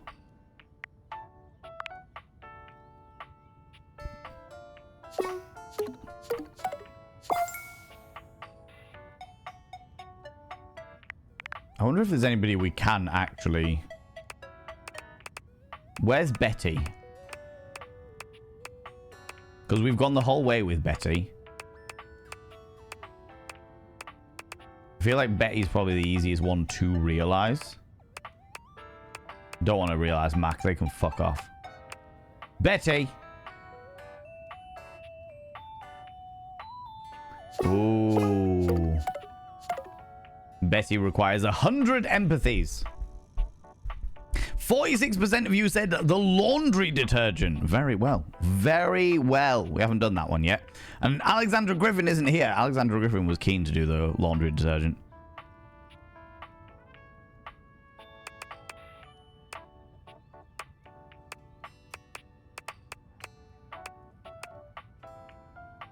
Shadow Lord hates us. Doug's non-existent. Zoe Bennett. What does it take to make you realized? Okay. Okay, interesting. Interesting that you can realize Zoe Bennett. Zoe Bennett. Won't let you vote? Oh no! Who would you have voted for? Not that I think it would have changed the outcome, but there's something so needy with their points. Realization is based on your skill points. Yeah. So I need to up my specs, which means I need to get more people to love, hate, or befriend me. You know, feel myself something out. No worries, Druid as a Midian. You take it easy, you beautiful being. Thanks very much for popping by. I appreciate you. Voiced by Ashley Birch. I knew there was a reason why I love the ghost so much. Yeah, she's fucking excellent. I stand by it. The realizing of Zoe is necromancy, and I'm okay with this.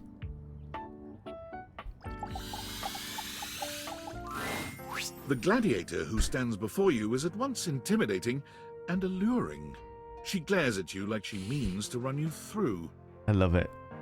I love this. She also emanates the refreshing scent of springtime breeze. Can I get an exclamation mark reset, please?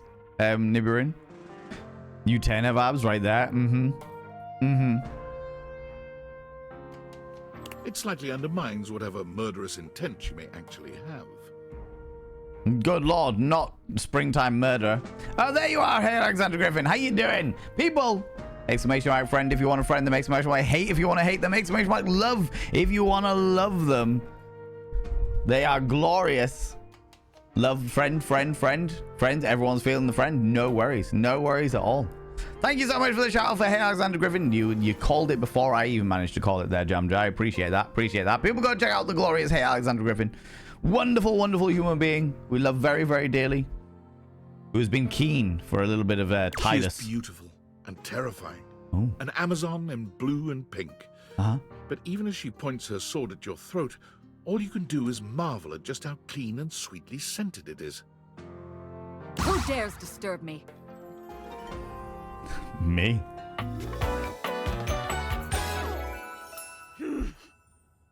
Titus Androgymache.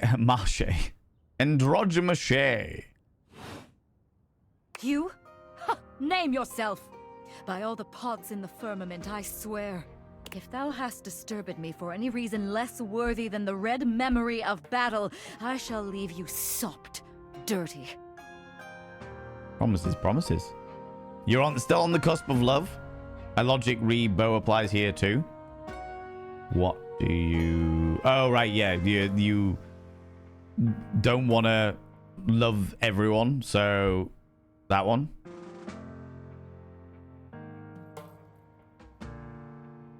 Ooh. I shall leave you as you present.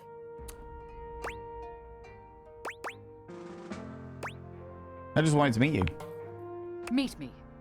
You, civilian, you wanted to meet me. I am in the pitch of battle. My pods rampage, sacrificing themselves to be reborn yet again. And you have pulled me here because you wanted to meet me. I confess to you, civilian. I am in a state of indecision. I cannot decide if I hate you, or if I am impressed by your fortitude. Fortitude, I've got a lot of that, and I think you'll like it. Well, hating me seems extreme at this point. I don't think I care. Truthfully, I'm going to go, no. Fortitude! I've got a lot of that, and I think you'll like it. Fortitude.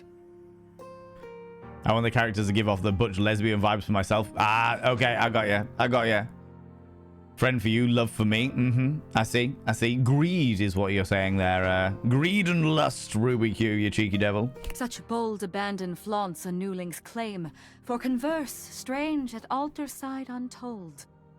You are not hated, despite thy impish impertinence. I do have impish impertinence. Perhaps there is something about you. Perhaps. But now is not the time.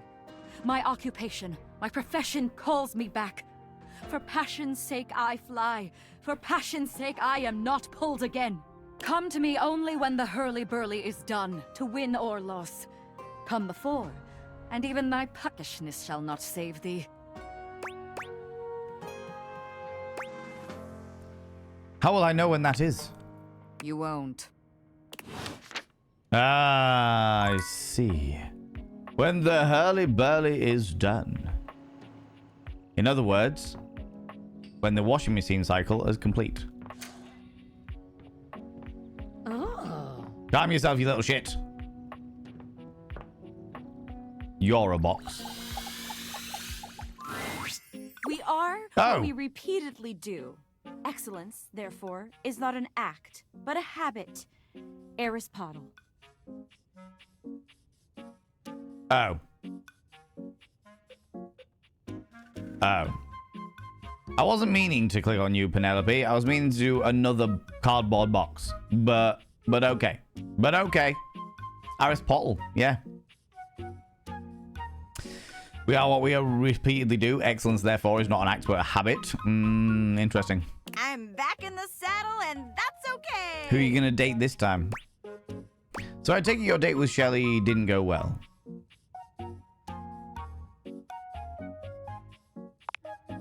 Oh boy, didn't it? Thank you very much, Nibirin. Once again, we're back with Penelope, friends. Last time you all said friends with Penelope. You didn't want to go for the full love, but if you would like to change that, now is the time. You can go hate, exclamation mark hate, exclamation mark friends, or exclamation mark love. Entirely up to you. Entirely up to you.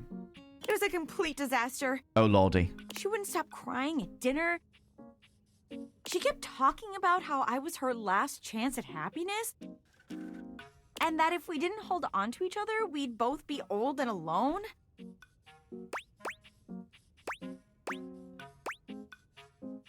She had a babe like you and she cried the whole time? Question mark, question mark. What are you doing? You feeling friends?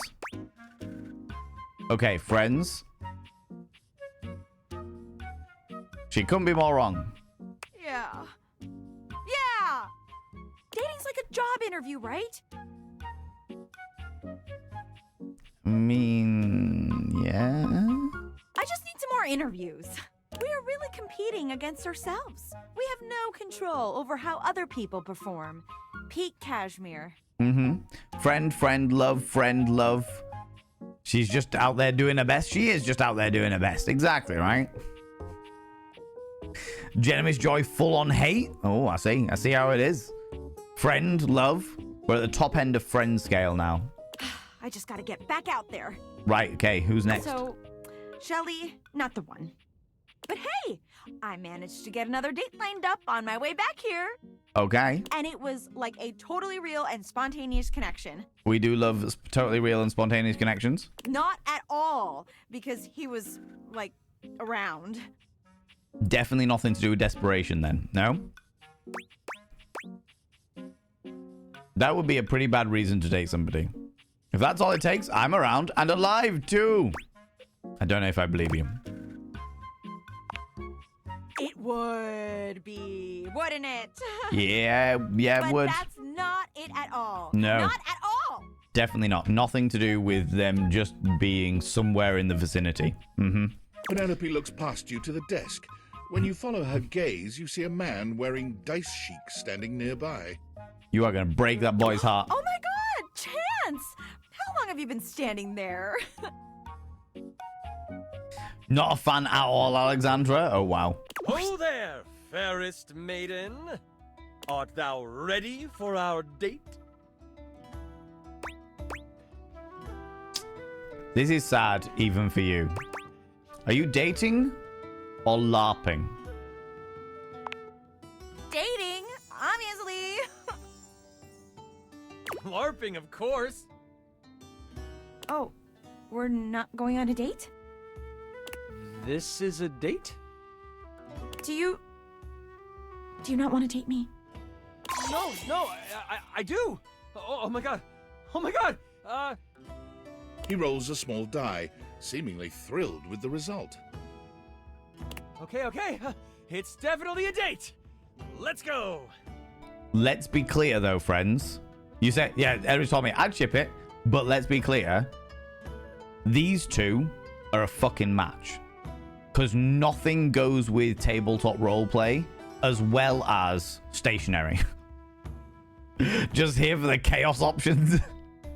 There! I see.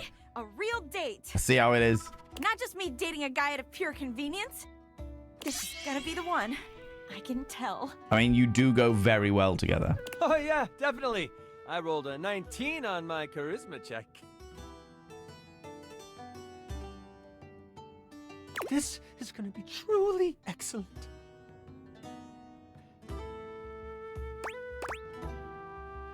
I'll leave you to it. Drop a smoke bomb into the cave. Yes, yes. Help. You leave them to it. No, smoke bomb. Smoke bomb. That was it. Oh my god. Ooh, Filthy, I tell you. They're just cleaning each other. Filthy. They're just cleaning each other. Good Lord, Stupedia. They are just cleaning each other. Can we turn all the lights on?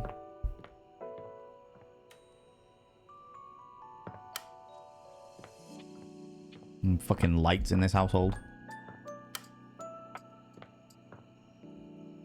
We don't have to pay bills. We're good.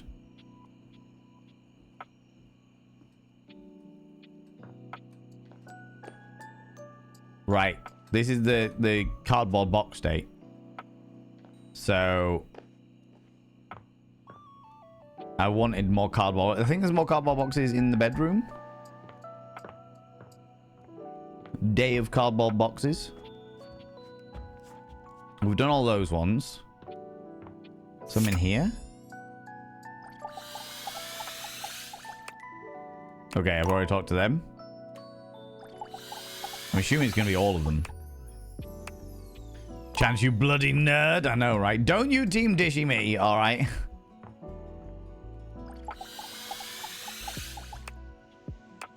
Okay, so they're all...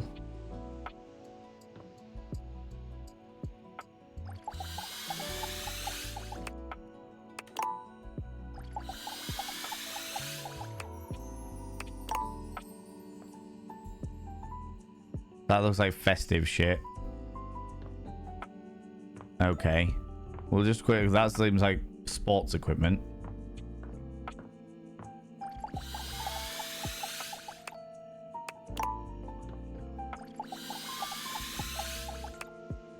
Okay, this is good because it's clearing up all the information.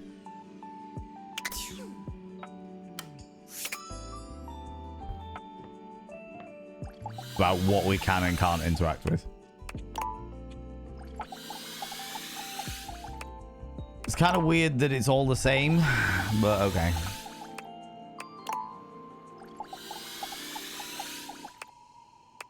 Why they wouldn't just pile them all together? I suppose it's just filler, isn't it? But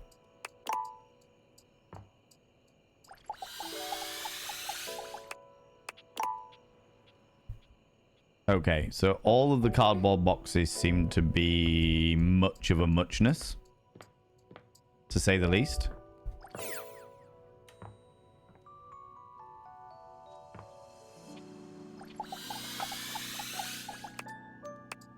Yeah, all the cardboard boxes are very much of a muchness. All right, well, we'll do the one that's filled with sports equipment. Fuck it.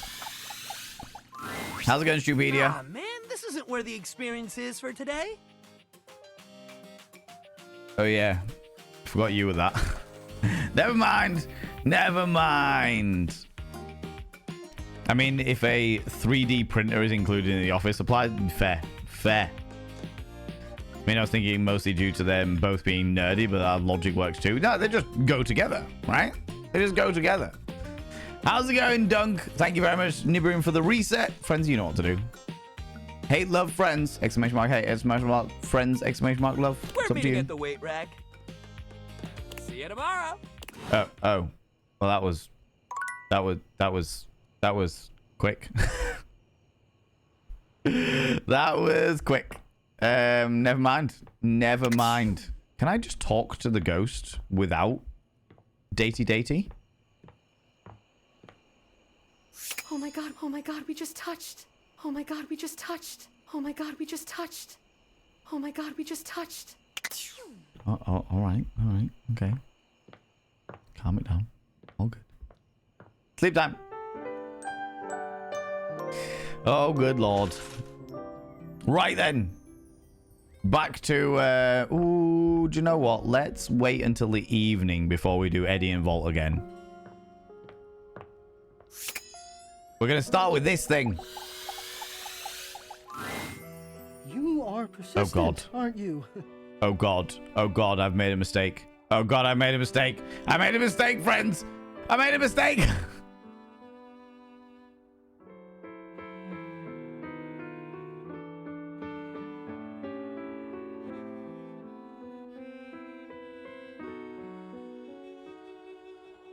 New sound alert. What did I say? What did I say? Lucifer says, how you doing? Would guess that part of the boxes being spread around is for meeting them in different places. Yeah, maybe. Because you get, I suppose that makes sense for, like, with Dorian, and then you get Trap Dorian and Back Dorian and stuff like that. Well. If this isn't the consequences of your actions. Yeah. Friends, we've already spoken to this individual once, and they are a creepy stalker. They like to watch us. Not interact us, just watch us. Ooh, you love them? Oh my god, I cannot believe you. You're feeling the love? Oh my god, we just touched it. Honestly, Nibberin, great call. Clip the fuck out of that. Let's go. I'll be damned if it isn't another quality of yours I admire. It wearies me and saddens me to keep saying no. But no. Please, not here, okay? Meet me somewhere else. Anywhere else. Any of the greats in your home. Downstairs from here. Come to any of them, and I will be there. We can talk there. I don't really want to. I have to say. There's no part of this that is appealing to me. Enough of this. Just show yourself. You said friends.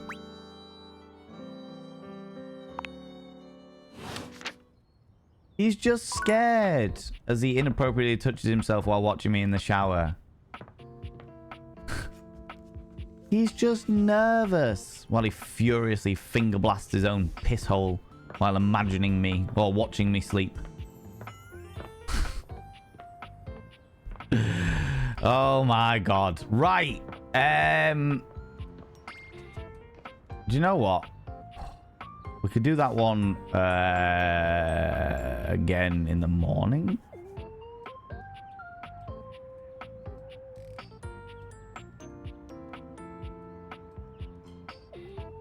Oh no, it's in here.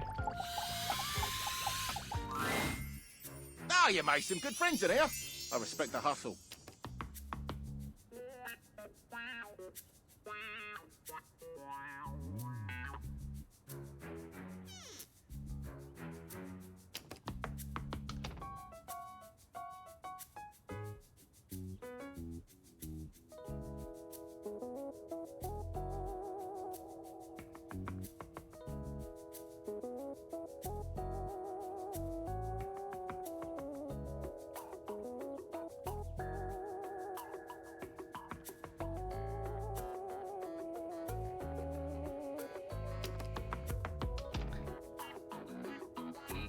What the fuck? I was like, because the door is locked. So I was like, oh, maybe it's like an ironing board or something. You know, ones that open up and you pull out the ironing board. Just, no, it's tiny, Dorian. In my view, friendship is all about good boundaries, right in between the dizzying heights of love and the minefield of hatred. Looking at the tiny, big-headed Dorian who stands before you, it's hard not to wonder if perhaps the deviators have glitched. But a quick inspection does seem to show they're working just fine. What are you looking at?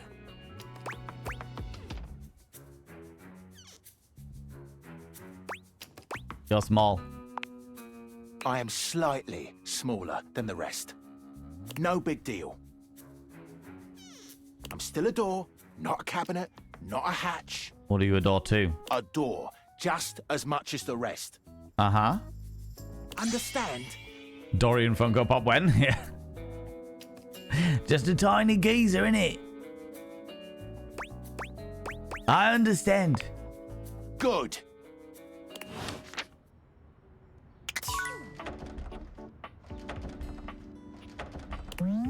Tiny Tyrant proves to locked tighter than even the front door. We need some way to open this. The bobby pin! Or we could do the bobby pin, but first, it's the middle of the day, friends. New poll. Lunch date. Because we've smashed through these dates so far. Who do you want in the date, friends? It's entirely up to you.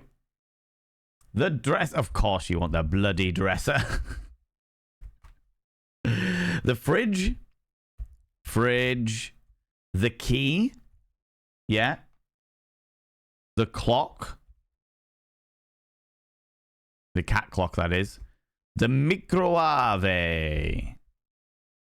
Microwave. Microwave. Okay, so we've got the dresser, the fridge, the key, the clock, and the microwave. Start the poll. The banana. Unfortunately, Wild Annie, the banana is just food in general, and they're a bit of a penis. But I mean, I'll do it. I'll do it. If that's what you want, I will do it. Right? I am not above the entertainment of this community by any stretch of the imagination. By any stretch of the imagination. Okay.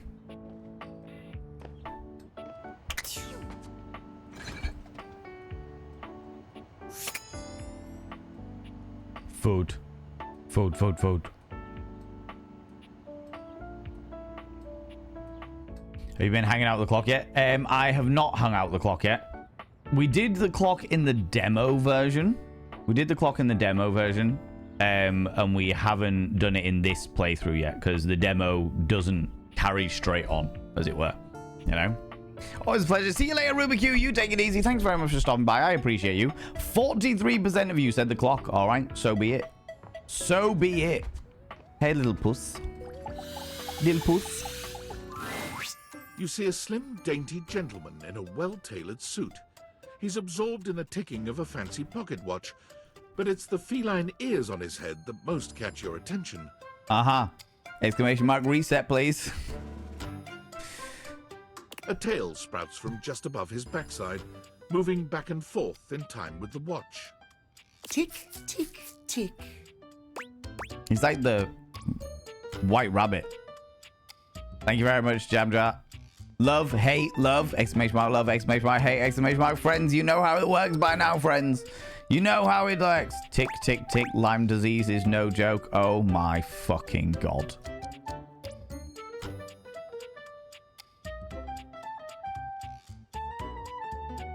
Unfortunately, I'm still going to have to say it. What?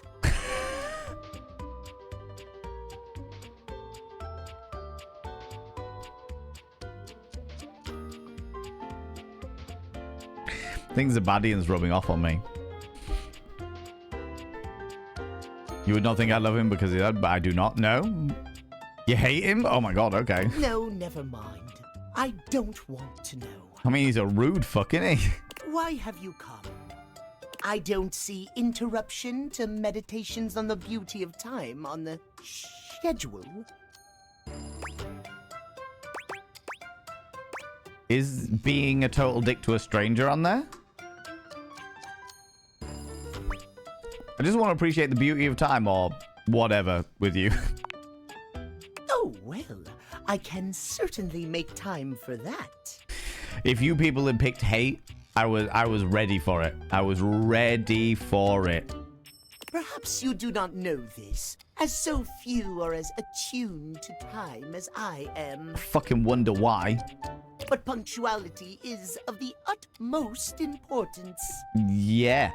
So if you wish to speak to me, you must make an appointment. I see. Is emphasizing every third word part of the routine as well? Are you some kind of VIP or something? Yeah, I'm not doing that. Emphasizing everything. You mock my elocution? I mean, yes. Do not do my boy Dishy like this. Set him up with a date with Dishy. Oh my god, could you imagine? They'd become Pinky in the brain. They'd take over the fucking world. I speak with elegance, precision, timeliness. If you wish to make my acquaintance properly, you will return with an appointment. Are you going to at least tell me my name before I do that? Or tell me your name before you do that? Sweet heavenly hours, I was so busy reprimanding you, I forgot to introduce myself. Isn't that so rude of you? So unbelievably rude of you. Not that you didn't deserve it for breaking from the schedule, but it is no excuse. This guy is going to piss me right off. Timothy Timepiece, at your... Yeah. At your service, sure. timeliness. This looks like a character that I would find on Max Gentleman's Sexy Business. Yes, that explains the obsession with time. It most certainly does not. We should all be obsessed with the beauty and perfection of time. I'm gonna schedule his face with my fist. I'm out with this guy, yeah. The safety of it, really. As long as one abides by the schedule, nothing can be out of place. Bold. You will abide by the schedule, won't you? You haven't even told me what the schedule is. Say schedule one more time. Okay, you said friends. I'll respect the schedule. Excellent. I thank you. Oh, God. I will see you at noon sharp, and we can speak then. This twink needs gagged and obliterated. Noon sharp. Do not be early. Do not be late. And do not try to see me at another time. Oh, for fuck's sake. I want to change my vote to hate. If you do, catastrophe, untimeliness. See you then, and not a moment before.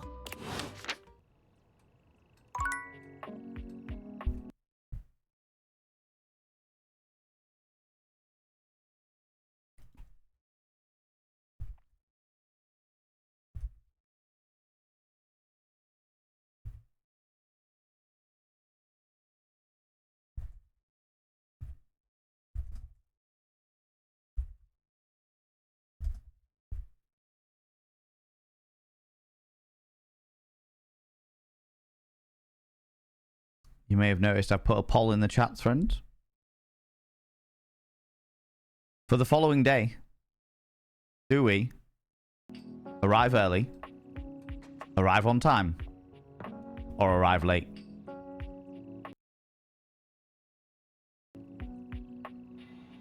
The cat ears were deceiving. Let's just be friends and who avoid each other. Yeah, exactly. Hate time even more now. I know, right? So, about our ghost lover. Let's go see the ghost lover, for sure. For sure. The poll is there, friends. You get to vote. You get to do the thing. I would totally now appear at random times each time, yeah. On time, late, still can't vote. Okay, cool. I will bear that in mind. Thank you very much. Although it is well and truly, there's not even a fucking vote in it. 13% of you said on time, 25% of you said arrive early, and 63% of you said arrive late. Even with those extra votes of the people that said it in chat instead of thingy, that is next level. Time is an illusion. Lunchtime doubly so. All right, tomorrow, friends, we are spending this specific section late. Hey! Okay. I think I can feel myself blushing a little. It's amazing to see you again. I missed you. Missed you too, sunshine.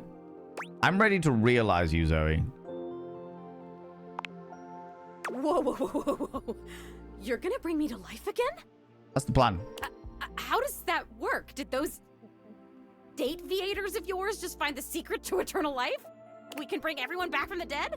Well, about that. Oh man, sounds like a bummer already. I have the power to bring things to life. You, as a ghost, are a thing, an object.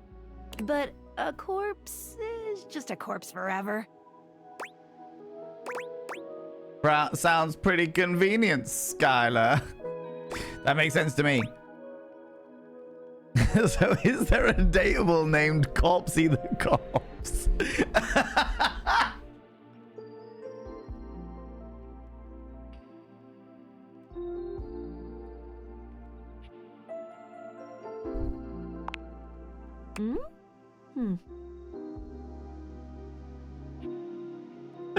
I couldn't resist. I couldn't resist. If there's enough demand, I guess. Yes. Team Corpsey. Oh shit. Oh, that was amazing. That was worth it. That was worth every bit of it. If you see any other ghosts, I can bring them back if they want. Mm-hmm. Zoe will come back not as her corporeal form was, but as she remembers herself. I want! Can we start now? Not just yet. Okay, this was what I wanted to see. I wanted to kind of check how it's going to work in trying to realization. Okay. Oh, damn. Well, actually, that's fine. I'm used to waiting. Take your time. I won't go anywhere. Because I can't. I will be right here. It's fine. I already said that. Okay. Okay. The devs know their audience. They fucking do. They were so good. The people who made this game, the development company who made this game, made Worms.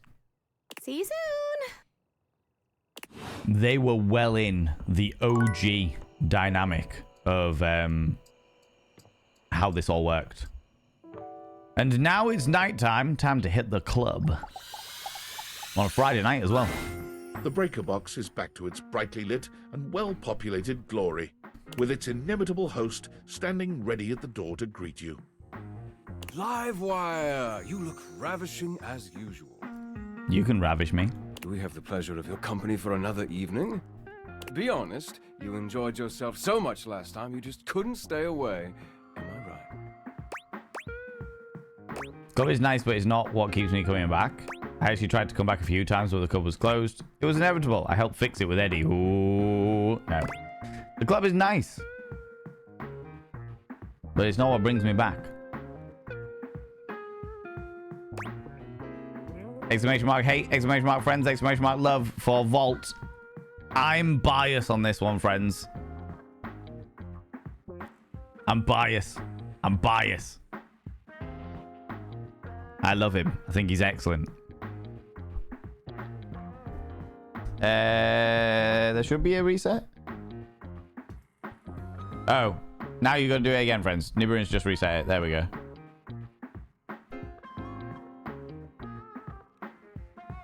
Finley and Jamjar, you have done the hate. Eris Ptolemy, you're all getting to hate him because you want me to hate him. I know what's going on here. All right, I see what's happening. You're doing it just to antagonize me, you absolute bastards. Okay. You gotta do an exclamation mark, generous joy. Exclamation mark, love. You get. Oh. On the cusp. On the cusp. I hate him because he is gaslighting fuck. That's why. He was earlier. But as we've been talking to Eddie. We found out that a lot of that is based in his pride. Which we can work through with him. Not saying that he's not a narcissist. He's just very proud, you know? He's a dick. We're trying to keep you from heartbreak. This is me. This is me in fucking digital form. What are you talking about? Once a gaslighter, always a gaslighter? I see how it is. I love Vault a bit, but Eddie more. You can't fix him. want to see me try? We can fix him. No, we can just point it out. We can explain the situation, like, hey, stop being a dick. And then if he reacts being like, no, fuck you, then we're like, cool, we walk away. You know? I want to see you try. There you go, you see? There's a difference between fixing somebody and pointing out somebody's flaws and seeing how they deal with it, right? Classic example was Mac. We were like, here are your fucking flaws. And he was like, no, you just do what I want you anyway. And then we were like, no, goodbye. You know? You know? I want to see where Val goes with this. Bless you, darling. How you doing, you beautiful bean? If we couldn't fix Red Flag Robert, then we can't fix Vol. I said what I said. You have vastly underestimated or overestimated the situation there. All right? It's a raid. Flee. All right. Flee. Oh, my lordy, ladies and gentlemen, and all genders outside between, delve deep into your pits of popcorn and throw them at the raiders, throw them at these cheeky devils. Look at these people coming in here. I mean, really, could you imagine who did they think they are? The absolute audacity, the scandal, the preposterousness, the outrage of the glorious and exquisite Denzi and their beautiful, beautiful community. Hello, you exquisite individuals. How you doing, you beautiful beans? How you doing, you glorious individuals? Oh, my lordy. What were you up to today, you cheeky little devils? Glorious Valenvane? Me? This whole thing. Come on now. There you go. Oh, my lordy. We're having a debate in chat at the moment as to whether a character who is unbelievably flamboyant and charming, however, has been in a situation, has tried to gaslight us in the past, is going to continue to be a gaslighter, or whether they're worth like actually having like further conversations with, you know. How are you doing that? You doing some more Legend of Zelda Echoes of Wisdom? How was that going for you? How's that going for you? I'll not stand for all of this Vault slander. I know, right? I am Team Vault. I am Team Vault. Can he be a dick? Yes, but he's already been, like, everyone has the ability to be a dick. I have been a colossal dick in the past, right?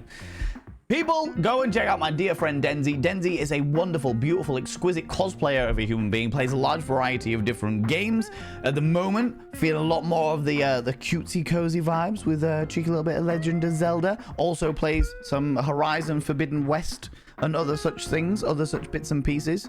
There's a lot of cozy, wholesome, very supportive vibes going on in that community, and I very, very much enjoy being over there.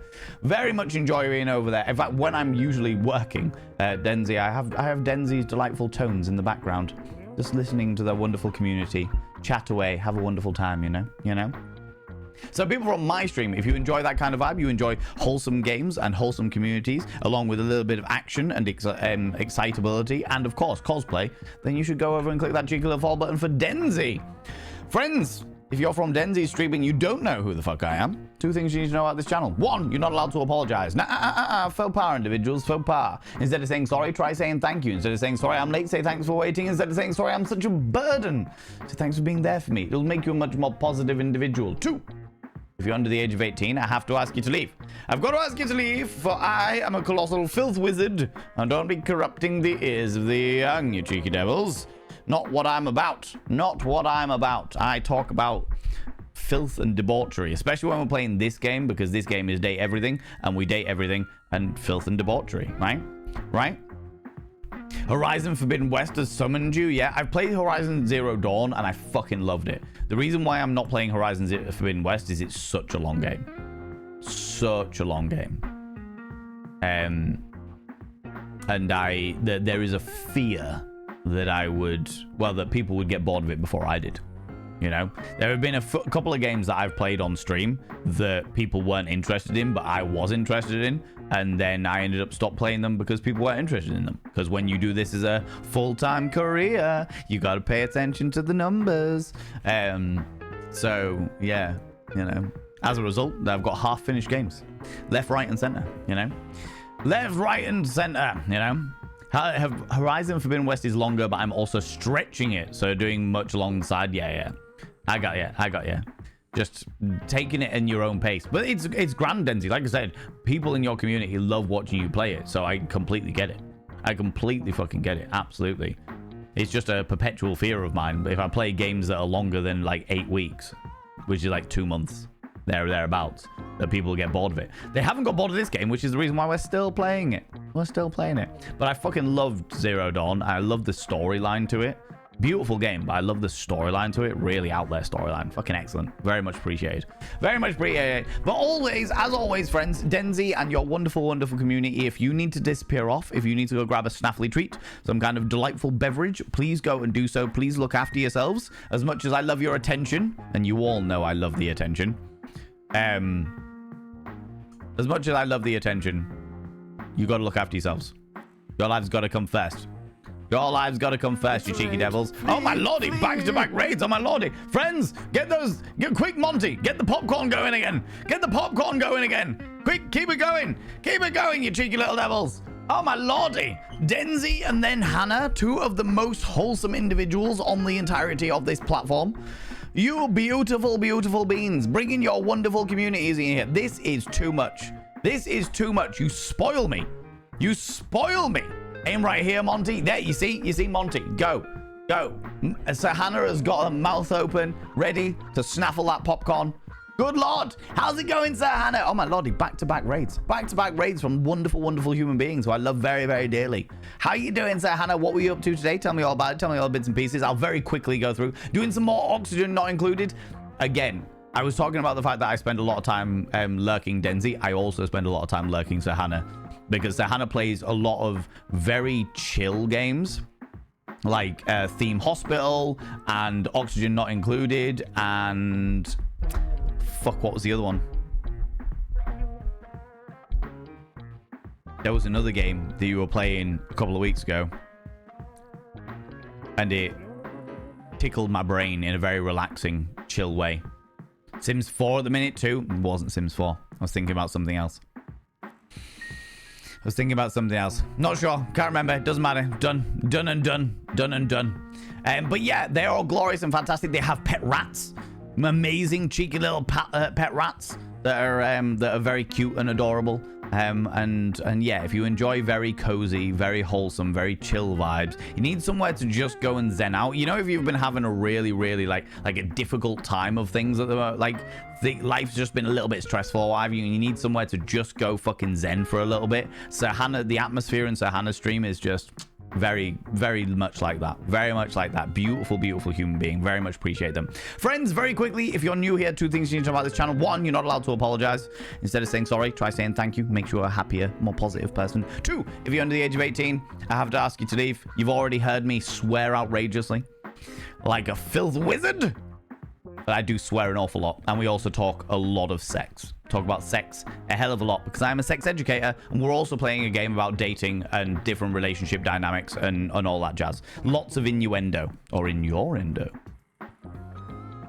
Right? So Hannah, I'll say to you and your community, just as I have said to Denzi and their community, if you need to disappear off, if you need to go grab a snaffly treat, go grab some kind of delightful beverage, I very, very, very much appreciate you choosing to share your communities with me. But please, please, please look after yourselves. Please look after yourselves, you beautiful beings.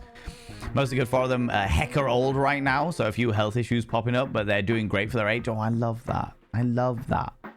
I love watching them when you do your Be Right Back screens and just watching them scritch around, or when you're feeding them and they're balancing on the doorway and they're just like nom nom nom nom nom, little treats. Come here, let's get you undressed, not for any perverse reason, just because I want your pajamas.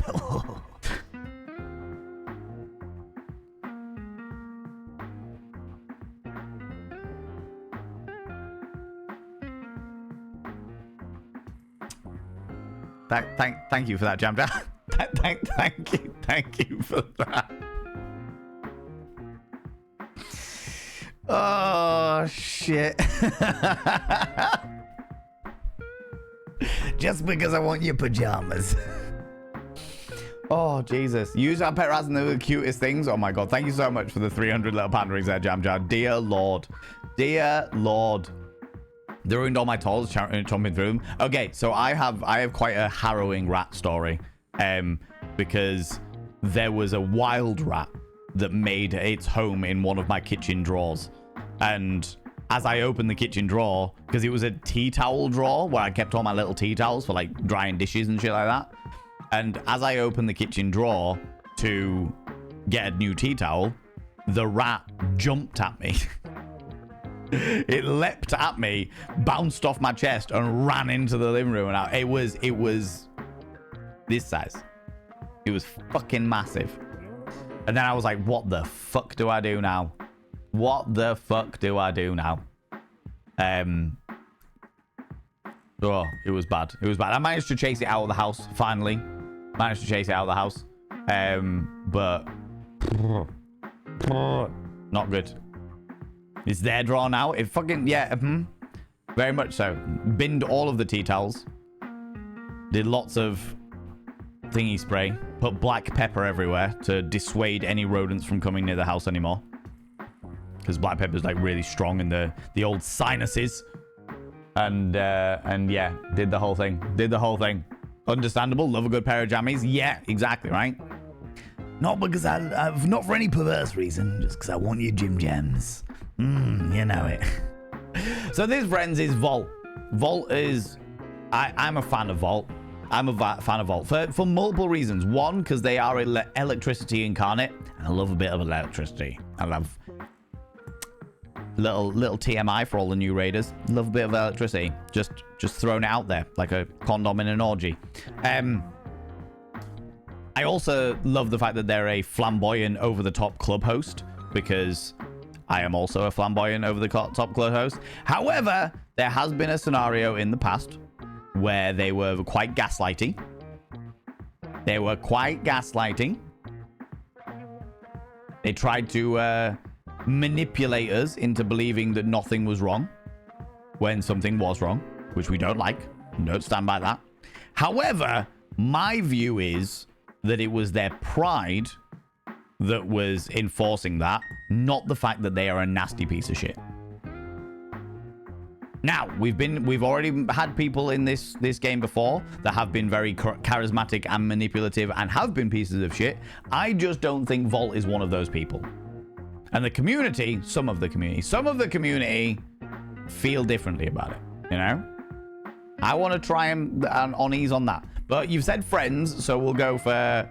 Actually tried to come by a few times, but the club was closed. You did? My apologies, Livewire. How unfortunate to have missed you. But I'm glad you stopped in. Now I can make it up to you. Oh, you cheeky little flat. Or a fork in the... Don't be putting forks in the sockets, friends. If you're going to do Electro-play, get the proper stuff. Come, let me show you. Vault takes you by the arm and brings you deeper into the club. There are indeed improvements and fixes galore, many of which you recognize. Oh, yeah. A little bit of backstory. We have been going in the daytime to help fix up the club, but we agreed with Eddie, who's the fixer-upper dude, that we wouldn't tell Vault because it'd A, embarrass Eddie, and it would embarrass Vault. So we were like, we won't do this. We won't give up that information. Some of them are your own work. Others must have been Eddie, working alone after you had gone home. Dazzling, isn't it? A true marvel. It was luxurious before, of course, but our dear Eddie really outdid himself this time. This is good. See, friends? This is good. This isn't Vault taking credit for everything that's happening. This is him actually giving credit to Eddie, being like, obviously he thinks that Eddie did all the repairs, but just being like, he really outdid himself. He's done such a fantastic job. Giving credit, proving like a step away from the narcissism dynamic, you know? Whereas he could have just been like, look at all the work that I've been doing. I've been working so hard. I'm making sure this is all great. Look how amazing it is, you know? What do you think? Worth the wait, I hope? There are some other upgrades I had done just for you. Love how set you are to defend Vault. That's because he deserves defending. In my current opinion, my personal opinion, which can change. Oh my lordy, all of the raids today, ladies and gentlemen, and all genders outside between, delve deep into your pits of popcorn and throw them at the raiders, throw them at these cheeky devils. Look at these people coming in here. I mean, really good. Do you imagine? Who do they think they are? How's it going, Robblehead, you cheeky little devil? Oh my lordy, thank you so much, people, for sharing your wonderful communities with me. I really appreciate it. Good lord, how's it going, Robblehead? What were you up to today? What was going on? What was happening? What was bits and pieces? How you doing, you cheeky little devil? How are things? How are things? CBK, how you doing, beautiful bean? Robblehead said not to make any jokes. Not a single joke. No. We're deadly serious here. Never a joke. We don't do a single joke. Not one. Never. No. Not a thing. Definitely not dad joke. That's not just straight up no. No. You're doing some Sonic the Hedgehog 3. Oh my god. You are speed running Sonic 2 and Sonic 3. I remember I got a lot of nostalgia for Sonic. Because that was like the game that I was brought up on, you know. However, I remember trying to collect every ring on the entire map. So I would literally try and go around the entire map collecting every single ring when I was a plucky young whippersnapper. Just because I was like, well, that's obviously the point of the entire game, is to collect all the rings, right? This was before you had like saves or anything, so I would just be like doing the same fucking level over and over and over again. The fear of missing one of the rings. Bad times. But yeah, I didn't realize you were getting well into speedrunning Sonic. Love it though. Sonic 3 for level practice. You're gonna do some speedrunning of Sonic 3 as well, yeah? What's your personal best? What's your personal best of Sonic 2? That's the real question. Friends, if you're new here, 2 things you need to know about this channel. 1, you're not allowed to apologize. Faux pas, individuals. Faux pas. Instead of saying sorry, try saying thank you. Instead of saying sorry, I'm late, say thanks for waiting. Instead of saying sorry, I'm such a burden, say thanks for being there for me. It'll make you a much more positive individual. 2, if you're under the age of 18, I have to ask you to leave. I've got to ask you to leave, for I am a colossal filth wizard. I don't be corrupting the ears of the young. It's not what I'm about. No. But friends, go and check out the Glorious Robblehead. Does a lot of retro and evidently speed runs as well. You know, some people do completion runs and collect the rings and emeralds. That was me when I was a plucky young whippersnapper. I wouldn't be able to do that now. I don't have the patience for it. In fact, you know what? I didn't have the patience for it back then. I would start by trying to collect all the rings, and then I'd be like, well, I'm bored now. Moving swiftly on to something else, right? Evidently speedruns. Hero of legend. Evidently speedruns. Yeah, now. But friends, today we are playing a very different style again. We're playing Date Everything, which is the most interesting and well-written dating simulator I think I've ever seen. Normally, I'll play a dating simulator for a couple of weeks, and here we are on like week 8 or 9 or something, and I'm like, fucking hell, that's amazing. Like, keep going. Sonic 1 is 2019, as in 20 minutes and 19 seconds. 12th on the SRC. Sonic 2 is 27 minutes and 48 seconds. 34th on the SRC. Fucking A. Congratulations. Those are great stats. SRC is the speedrun.com. Yeah, I know it from Nico Hart.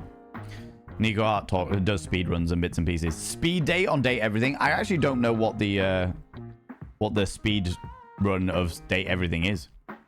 Minutes and seconds. Forgot to clarify. No, yeah, I got you. I did assume. I've watched Nico Hart do speedruns. I've watched General Andrew do speedruns. I've watched a couple of speedrunners before. I've got to be in the right headspace for speedruns, personally. You know Nico Hart? Yeah, I know Nico Hart, yeah. We've hung out together at, like, TwitchCon and stuff. Yeah, I know Nico. Nico's great people. Very, very cool individual. In fact, I was literally in a call with him at the end of last week. I was having a chat with him about a project we might be doing together sometime next year, which would be pretty awesome. If we can get it all up and running. Didn't know there was a speedrun website for scores. That's cool. Well, there you go, Cucumber. There you go. You can pop over. Are you a speedrunner as well, Cucumber? It's a small Twitch world. It certainly is. It's wild how you get to meet people and how many people you get to meet. You know? Excuse me. That's blown my mind. Really? Yeah. I know Nico. I can't remember how I fucking got to meet Nico, but I know Nico. Do you know HUD 601? No, that one doesn't ring a bell to me. That one doesn't. Like I said, with speedruns, I've got to be really in the mood for them. And if I'm in the mood to watch a speedrun, I will watch like a friend of mine speedrun. So I don't know HUDs yet. Whether I will in the future is another question entirely. I tend to meet a lot of these people at like conventions and shit, you know. Only speedrunners I know is the charity games done quick. I don't know them. Again, like I said, not a massive consumer of speedrunning shenanigans, you know. Anyway, jump back into the game. But thank you so much, Robblehead. As always, Robblehead, if you need to disappear off, if you need to go grab a snaffly treat, go grab some kind of delightful beverage, please do so. Please look after yourself. And that goes for your wonderful community as well. If any of you need to disappear off, go grab some delightful sustenance. Do it. Do it. If you known Huds, I would have dropped dead him and Nico, good friends. I wonder if I've met them then in like passing. Potentially. If they've ever been to like conventions together, then there's a good chance that I probably have met them.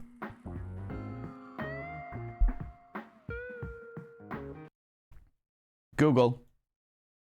Herds 601.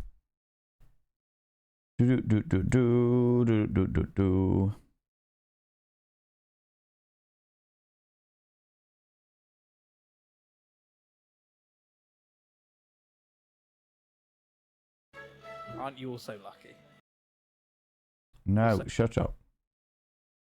Stop making noise. Mute tab. Let's have a look.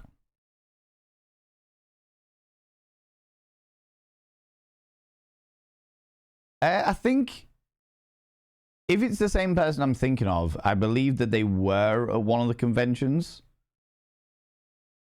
And I was chatting to Nico and they came over and grabbed Nico. So I've like briefly met them, but I wouldn't say that I'm like an acquaintance or anything like that. I wouldn't say I'm like an acquaintance or anything. It's just that we've met in passing, as it were. We've met in passing. Hoods went to the last TwitchCon. Yeah. But he doesn't go to everyone. Yeah, I think he was there with Nico last time. So I have physically been within his vicinity, but I wouldn't say that we were like acquaintances or anything like that. Do you know what I mean? Small Twitch world. Twitch world is very, very small. Very, very small. It's wild how many people I know that know other people. Volt snaps his long fingers, and on cue, the drifting music changes from the upbeat and swanky to the sensual and slow. Oh, lordy. He holds that powerful arm out to you and cocks an eyebrow. Are we going to dance? Are we going to dance? Mixolydia, how you doing, you beautiful being? Welcome online. What do you say we enjoy it a little more closely together, hmm? Mm-hmm. Care to dance? I thought you'd never ask. Okay, but fair warning, I'm terrible at this. If I lead, sure. Hell no, you can't make me. You said love, so we'll go for love. He leads you onto the floor, not once losing your eyes. You flirt. You move quite beautifully, Livewire. I try. I'm impressed. So you should be. I'm very good at dancing. Look at my sexy feet. My 9-inch heels. The song has ended, but Volt has left his arm encircling your waist.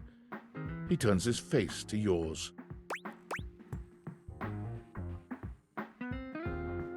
Well, there's something you should know. No, because that's going to betray Eddie's trust, and we're not going to do that. We're not going to do that.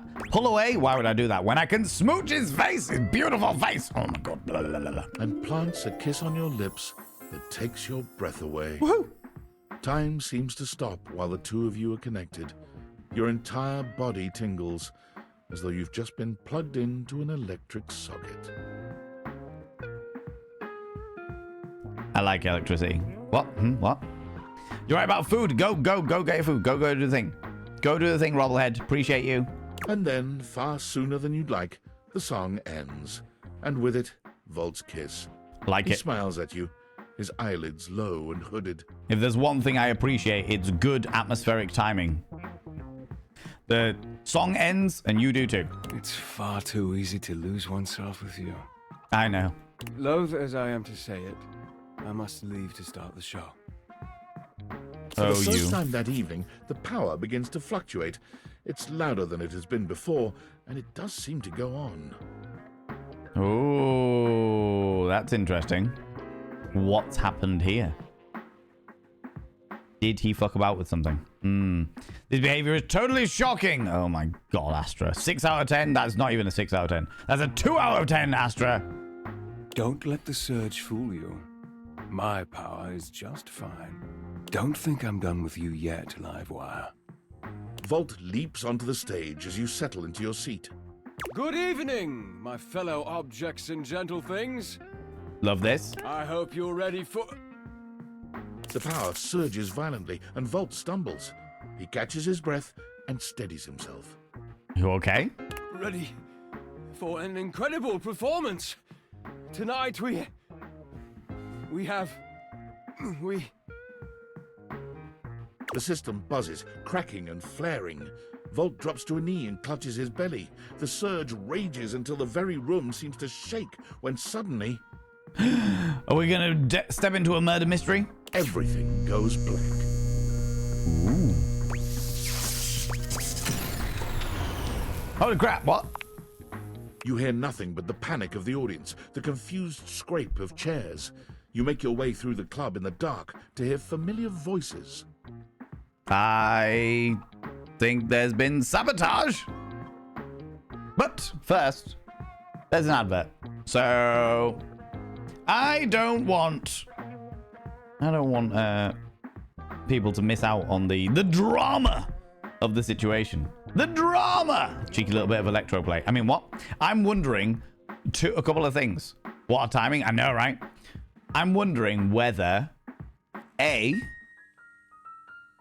mine and Eddie's repairs weren't that good. B, whether there's been some sabotage. Cheeky little sabotage. Or C, whether Volt himself decided to change something at the last minute. And because I've definitely met venue owners before who hire in professionals, then don't like it that they've hired them in. Don't like the way that they've done something, so they decide to change something themselves and then fuck everything up. Definitely been there before. How can you do that? What, a cliffhanger? Exactly right, Ninja Kaz. Exactly right. We love a good cliffhanger. Or too much electricity. Are you thinking potentially, Jam Jar, that the romance with us has flared their electrical voltage? It's built up there. Danger, danger. High voltage. When we touch. When we kiss. And subsequently it's caused a power surge. Blown a fuse, you know. Smooched the power out of him. The power out of him. Smooched the power out of him. That could be it. That could be it. He got so excited he had a bit of a love surge, right? Electric Six is the best. How's it going, Iron Mark? How you doing? Yeah, I thoroughly enjoyed Electric Six. Back in the day when they came out, I was like, fucking yes, this is everything. This is great. Trashy and classy. Electric Six mentioned. Love a good bit of Electric Six. Doing well, Van. How about you? Doing very well. Thank you very much, Iron Mark. Appreciate that. And also, thank you very much for coming out with Lurk and saying hi. Cheeky little devil. You sparked some issues. Are you fucking shitting me? There's another option. There's another option, friends. Could it be that we kissed Volt and Eddie was backstage and got jealous? And here was me just wanting the electric three-way.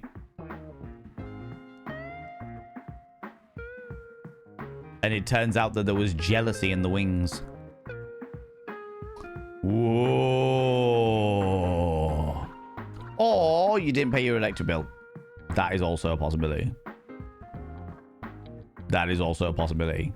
So far, I haven't eaten, gone to the toilet, or paid any bills. Amusing also that this has happened the one day where I actually turned all the lights on.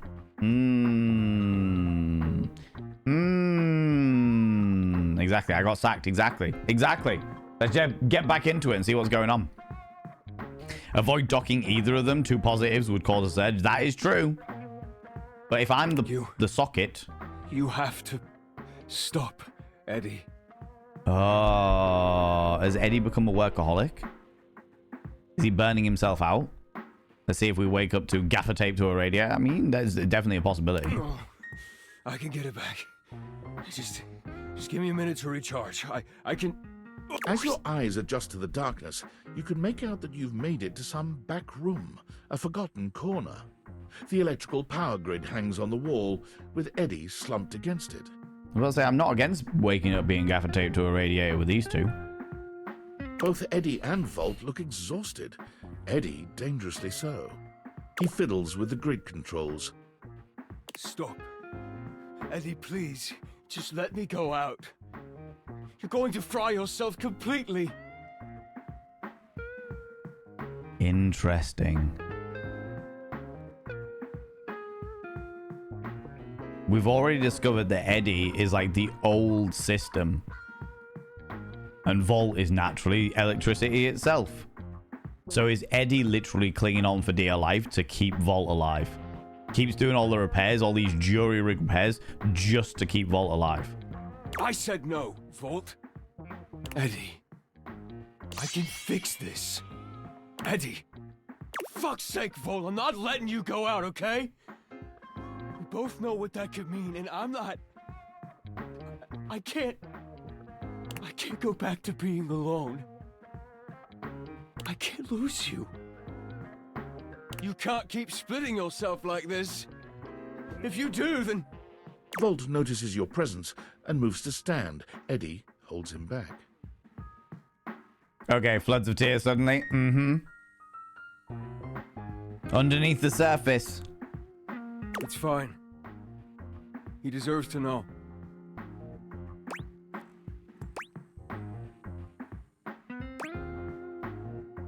What's going on? What happened to you guys?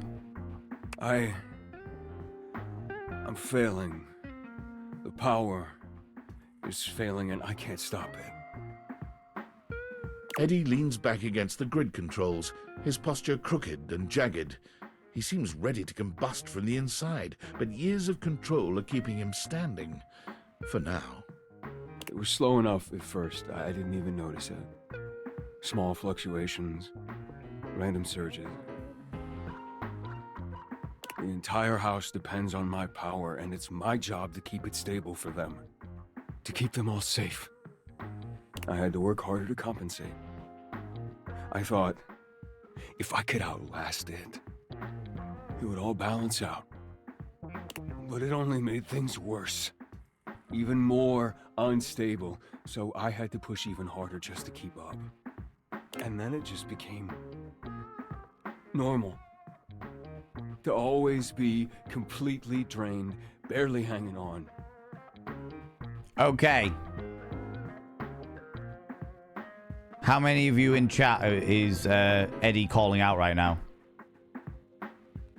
You don't have to say anything.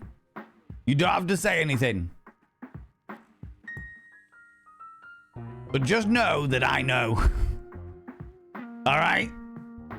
Just know that I know. This is what we call burnout, friends, and this is the reason why I fucking love this game so much. Is because they're just like, hey, we're just gonna start bringing in the real life situations, the things that people really identify with in a really interesting and dynamic way.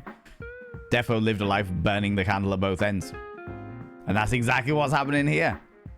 Eddie pushed and pushed, and he was like, don't worry, it'll be okay. It'll be all right as soon as.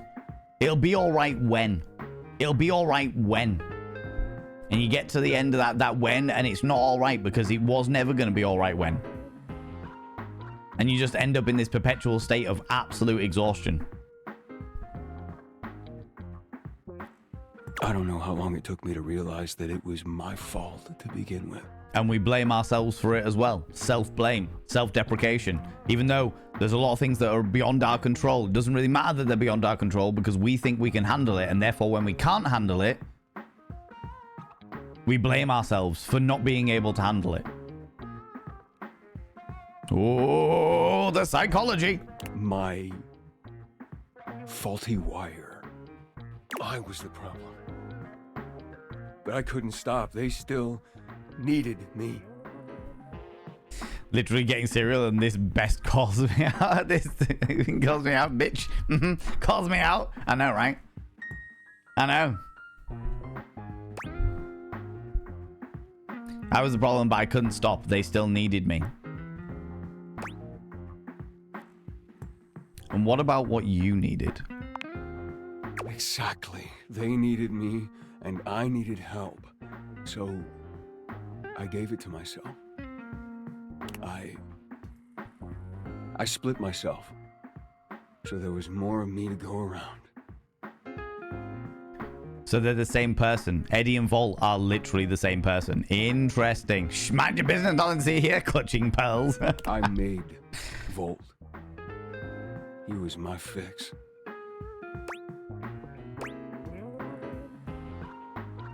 So you're actually one person? We're not one thing. We're not two things. We're connected. Okay. But it's struggling by the looks of things. The small glow around Eddie flickers and dims. He's clearly in pain. This club has to run. It's power, it's light and music and heat and energy. It's everything. And I have to have Volt to make it work. I made him. Yes, and Frankenstein made his monster.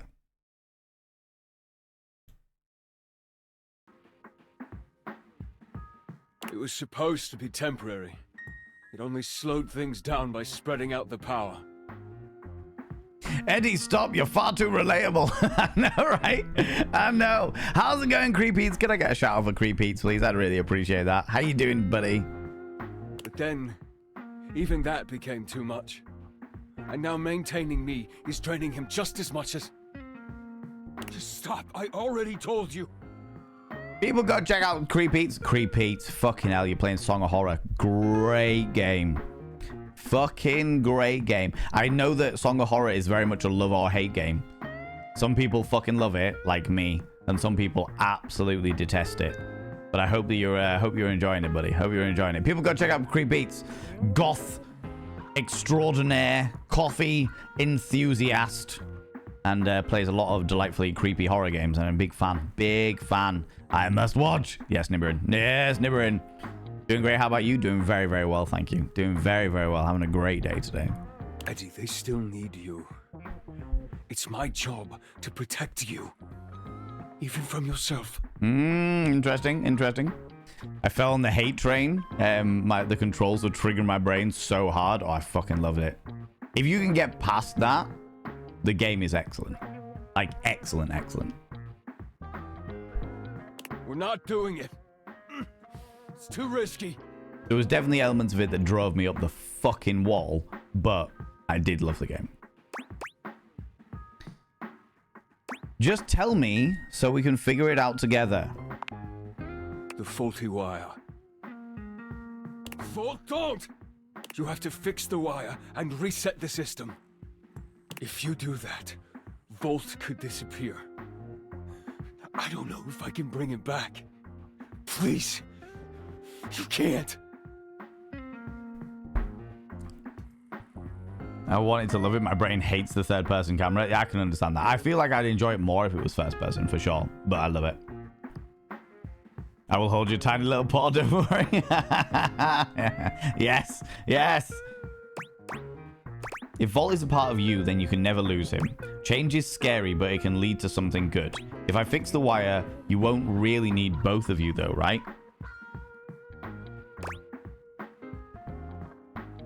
I want to say this one, but in this scenario, I need to say this one. I need to say Volt is a part of you, then you'll never lose him. Easy to say when you're not the one who has to go through it. Yeah. You don't know what it was like. No, I don't know what it was like, but you need reassurance now, not practicality. So much for that electrified sandwich. What are you on about? I'm still going to get the electrified sandwich. I remember how you had trouble with the stairs. The stairs fucked me off like nobody's business in that game. That and the occasional soup. So when the game didn't click, love the atmosphere, sounds, lore, and whatnot, but I feel like I'm in a predicament, not a good one, while playing it. That's fair. If it's not for you, it's not for you. I know that other people like Katie Peters who plays a lot of like horror games and stuff like that, also fucking hated it, but I loved it. I thought it was excellent. And it was the story that kept me going. There was definitely points where I was annoyed, like just like what the fuck is going on here? And a couple of puzzles where I was like, how did I even solve this? But generally speaking, I really did love the game. You don't know what it was like. Maybe not, but even I can see that what it is like right now isn't any better for you. Whatever happens, you don't have to go through it alone. I'm here.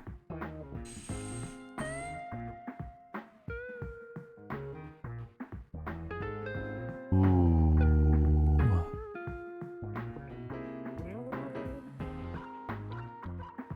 I'm gonna go with maybe not, but even I can see that what it's like right now isn't any better for you. Because that's very reassuring, but I don't know whether that would be reassuring for Eddie.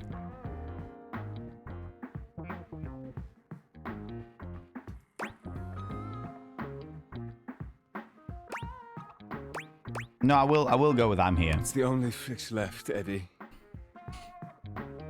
We have to try.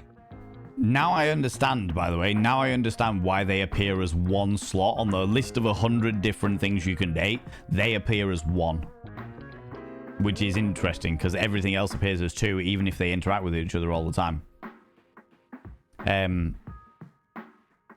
He's not going to accept support. First option seems better. That's not spoilers, just psychoanalysis. Psychoanalysis. Yeah, that's what I was thinking, but I was like, you know what, I'm gonna give it a go. There for a long moment, then finally nods. You remember where the tools are? Yep. I'll walk you through what to do.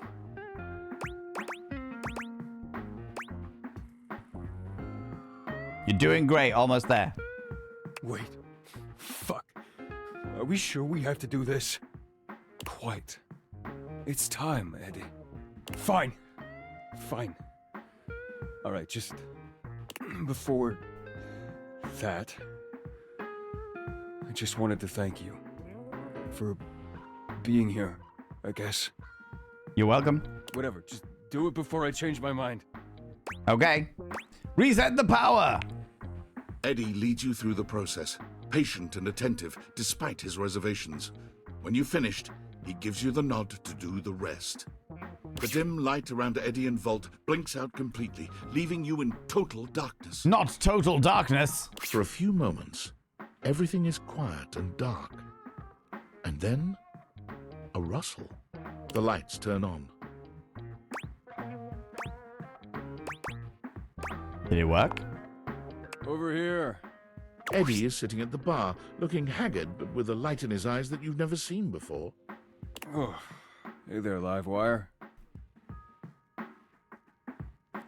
They're both back together. Hello yourself. How are you feeling?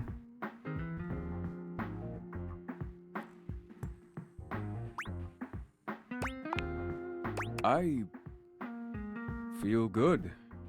I'm pretty tired, but after a reset, that's normal. Mm-hmm. Dim light gives the red light special. Mean, right? It's a bloody Tuesday! I don't know. I just feel stable. I'd almost forgotten what this felt like. Sometimes we all need a reset, friends.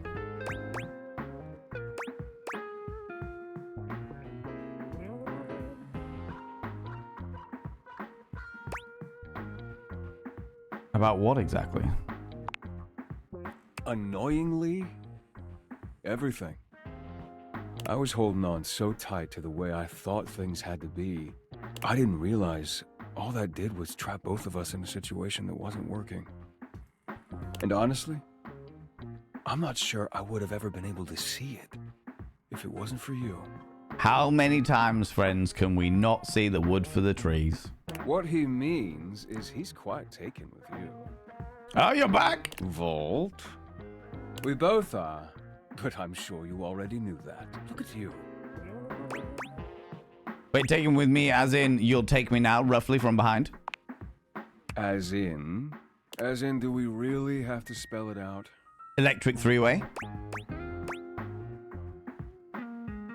Only if you're about to spell friendship. No, we're spelling the feeling is very much mutual. You all said love, and I am absolutely backing the fuck that up. Wait, really? Yep, let's do it. I mean, if you're interested, we wouldn't mind you, sticking around. If you feel like it, or whatever. You can stick it wherever you want it, sunshine. We are all for the thruple. We would be delighted to have you. And I hope that you do, frequently and often. Stop looking at me like that when I'm fully aware I need therapy. Yes, yes, please give me that Volt Eddie sandwich.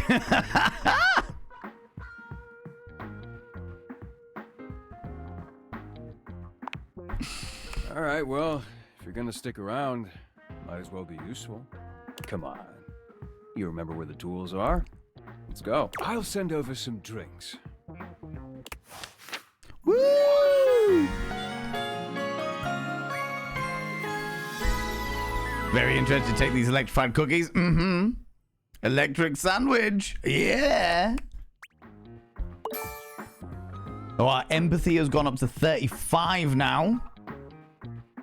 Our charm is still pretty low. Interesting, interesting. Interesting. Alrighty roos.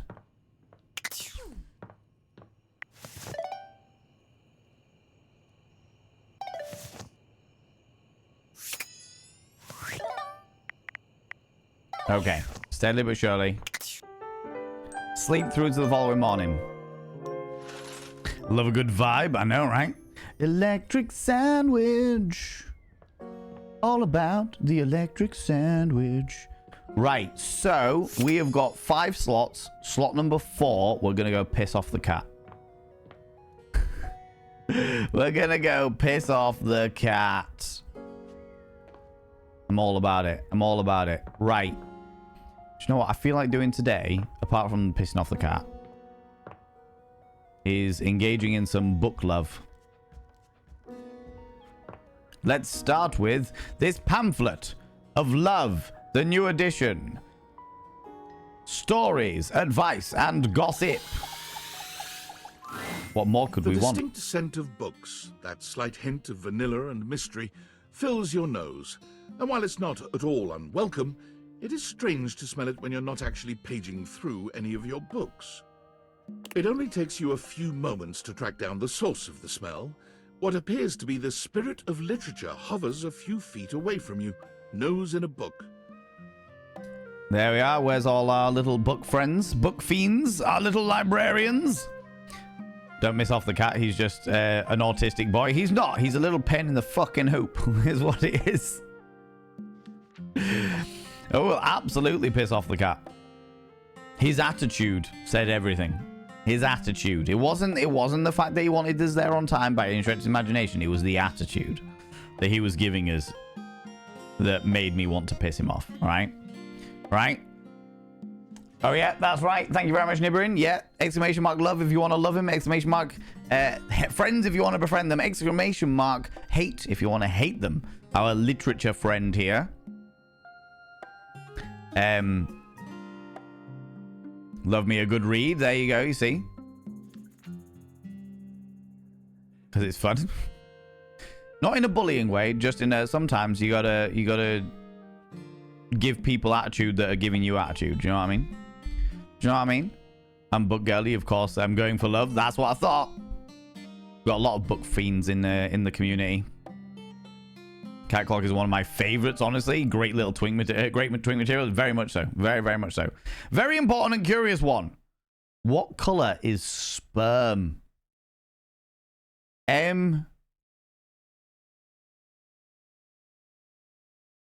It's not white. I believe it is colorless. It doesn't have, like, specific pigment. Like, from what I understand... this is because basically for people that don't know, Pixie Bomb has used Ask Val a Schmeck's question, which is where they ask me a sex education question and I answer the question. I mean, I can literally Google it to confirm it. What color is sperm? The actual cells themselves, as I understand it, the seminal fluid is clear, but the sperm cells themselves are, it's not the cell that makes them look white. It's the fact that there are so many of them that make them look that white / slightly gray color. Yeah. Healthy semen, which contains sperm, is typically a milky white, a gray, or a clear color. However, semen can sometimes appear yellow, green, or even a reddish brown, which can be caused by various factors, including diet, hydration, medication, infections, and underlying health conditions that may warrant a doctor's visit. Yeah, like an off-white. Like this. Let me pop back over here and then pop over here. Like these, the color of this feather here. You know. Yes, certain infections can make semen appear like a greenish color. The cat clock is one of your faves, honestly. Yeah. Hate only because the storyline soft-locked my game. Oh, right, okay. I like it. Such a contrarian. That's alright, that's okay. I'd like to follow the trail where the quail pens are pointing to. The little ones here. Right, yeah. Don't worry, he's ever so slightly covering the cum gutter. It's fine. Bookworms are cute, and Jerry. Is this Jerry? We'll find out in a minute. Bookworm tattoo cute. Yeah. Thank you for answering. It came up in the conversation, and I figured if anyone could answer it, it would be you. Yeah. So I've always known it to, like, as I understand it, it's not specifically kind of like, you know how like fish in caves. Yeah, you subscribed. Lelling! Most kind. Mine is glittery and comes with a little tather sound. Could you imagine, Lelling? Could you imagine you're literally going to town with somebody and then you're just like, oh my god, I'm gonna, and he goes, ta-da! And he goes, poof, just glitter appears everywhere. Oh my god. Good lord, Lelling. Good lord. Thank you very much for the 10 months, you cheeky little devil. Yeah, as I understand it, the actual color isn't because of any kind of like pigmentation. It's kind of like fish and newts and stuff that live in caves. Like, they have no color on their bodies because none of them, like, there's no need for color because none of them can see. So they are literally colorless. They appear white just because of the layering of the cells of their bodies, but they're actually not like pigmented white. It's just that they have no specific color, and it's the layering that makes them look like white. You know? Lelling, I should now inscribe your name on the mirror vein.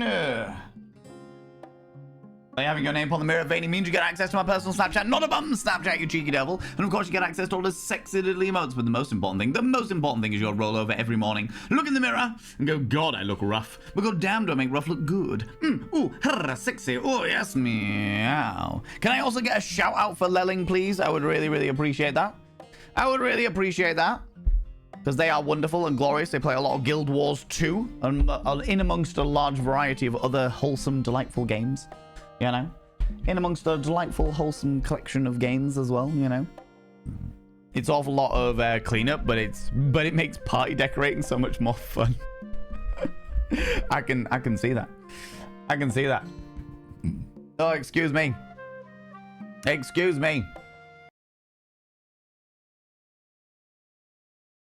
Oh my god, mods, dear lord, what have you put in the fucking mod chat?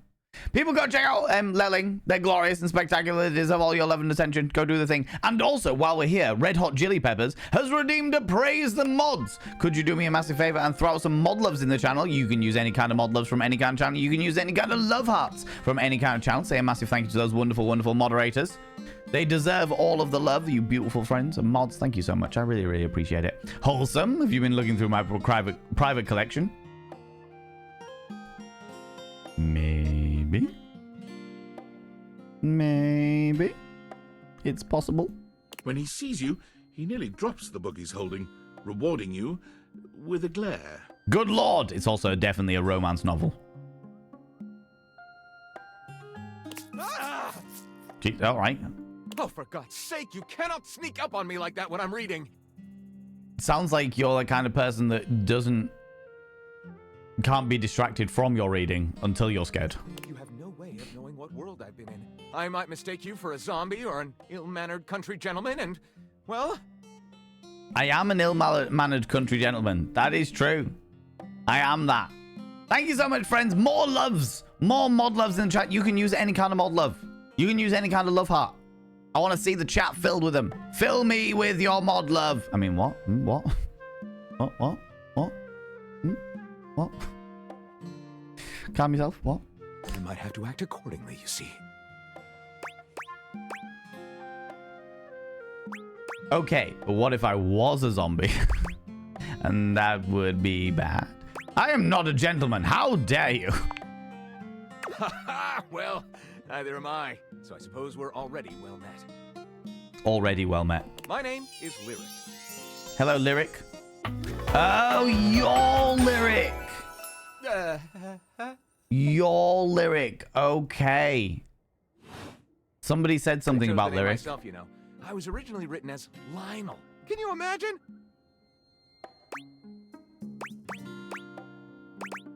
No. I'm the embodiment of all literature, an indisputable master of the written word. I see. I have read positively everything. I'm voracious with books, poetry, magazine articles, any genre, any length, any style. I love it all. Uh-huh. I know you were curious about all that, so I figured I'd offer it right up front. I appreciate that. I'll say, is that Red Hot Chili Peppers of Guild Wars 2 fame? That would be a pretty wild coincidence. Don't know, Red Hot Chili Peppers. Are you Red Hot Chili Peppers of Guild War 2 fame? The question has been offered there. So is Lyric a god among objects? Lyric is well, I don't know. The embodiment of literature is an interesting perspective. I'm interested by the tattoo. We've got a quill. We've got more quills. We've got some kind of bookmark here, but what is this green thing here? I was totally curious what you're reading right now. You said love? Okay, that's cool. Actually, was just looking for a new book myself. Any recommendation? Nah, what are you reading? Like Lyric's outfit's very cool, yeah. That was a shorter answer. All right, okay. This one right here is 20,000 Leagues Under the Sink, a riveting account of voyaging in a submersible to rescue a clean sponge from a dirty band of moldy criminals. 20,000 Leagues Under the Sink. Under the Sink. Fuck my life. A very hungry caterpillar. What have we got on my reading list? 20,000 Leagues Under the Sink. Hat on a hot tin roof. Angles in America. Archive of Our Home. A gay dumbbell fucked my car's butt and now they're both pregnant. Chuck Pringle. Pounded in the butt by an abstract concept of self-improvement while my gym equipment watches. Chuck Pringle. Oh, it's a little caterpillar. It is a bookworm. It's a bookworm. Of course it is. It's a fucking bookworm. I would like to read Pounded in the Butt by an abstract concept of self-improvement while my gym equipment watches. That sounds great. This one, Angles in America, is a non-fiction history on the American phobia of rounded spaces. A bit dry, but it does make you see space and architecture in a new light. Oh my fucking god. And this one I picked up on a whim and I won't put down until they pry it out of my cold papier-mâché fingers. Pounded in the butt by the abstract concept of self-improvement while my gym equipment watches. This Chuck Pringle fellow, he really has a line on the object erotica market. Please tell me that Chuck Pringle was like one of the devs. Do you have a favorite? Ah, that's like asking if a potter has a favorite ball of clay. I couldn't possibly choose among my balls.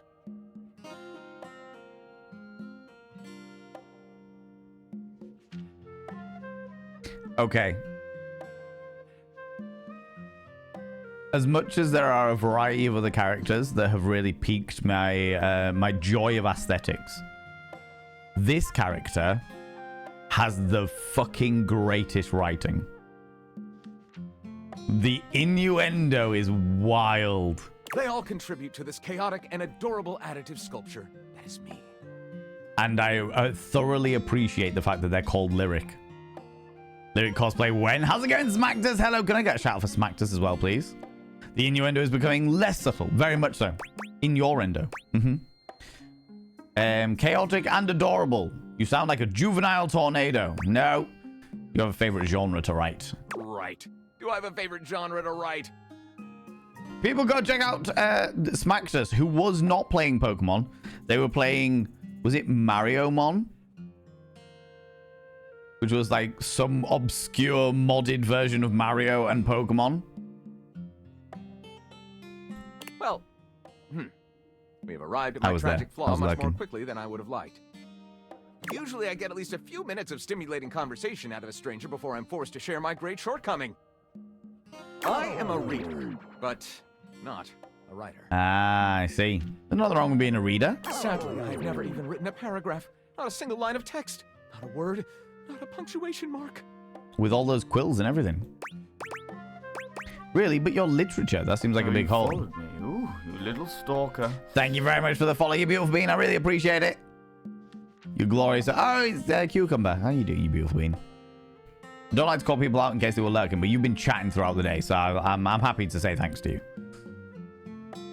Why would you listen to him? But thank you for the shout out. Yeah, why would you? Why would you? The outrage, right? Chuck Tingle is a great writer who actually writes books like that. He's really cool. No way. That's amazing. That is amazing. I love this. I love this. We got to do something about that. We do? We? Do you mean that you would help me write? Write with me? Jam Jar. God damn it. God damn it, Jam. Not sure I'll fix it. Have you checked the drunk drawer yet? I think so. Oh, maybe not. Maybe not. We've opened all the cupboards. Did I open all the drawers as well? We could co-author the first book of Lyric? First book of Lyric is a pretty cool title, honestly. Well, I never. This is most excellent. I wager you're about to become the first human in history to help a book write a book. I love this. Great is subjective. Great is subjective. That is very true. All very exciting. I have some materials to gather. Pens, paper. We'll probably need quite a bit of extra paper to crumple dramatically on the floor when writer's block sets in. Yep. Oh, how fun! I'm about to experience writer's block! All right, I'll get to gathering. I'll need some time, but when you return, ready shall I be. Yeah, ready shall you be. All right, so literature is one ginormous thing. So all the books and stuff will all come under literature. Okay. Interesting, interesting. Tonight we'll go and dabble with Beverly. All Bev. I'm intrigued by the jugs. Jug me, baby. You find Daisuke where you left him last time. Oh, yeah. Staring intently at dishes on the table. Oh, yeah, I forgot about this. I forgot we'd already spoken to this person. Never mind, that's all right. Unlike the last time, however, he has a list in one hand. Not a list in one hand. What up, nerd? Hard to work, I see. Exclamation mark, reset for me, please, one of the darling moderators.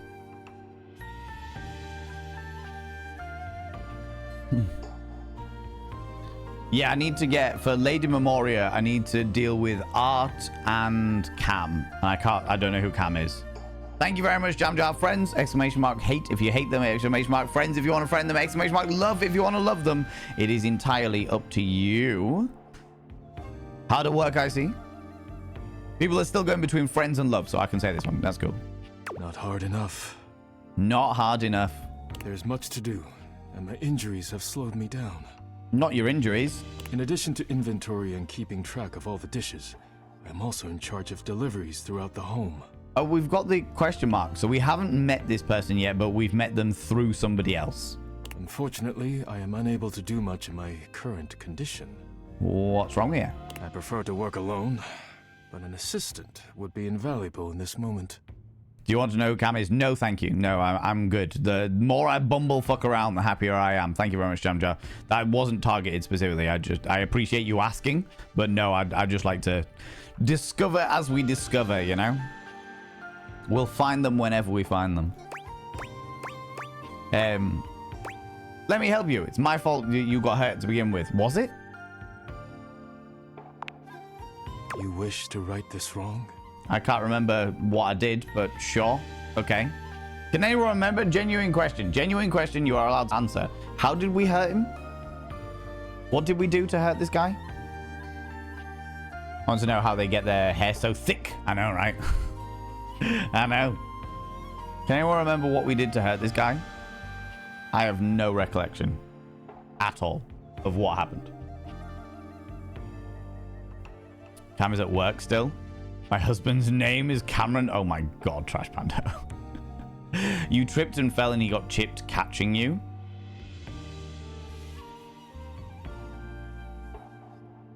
Can anyone remind me who that was, who I was speaking to in that situation? Was it with like Dishy or somebody like that?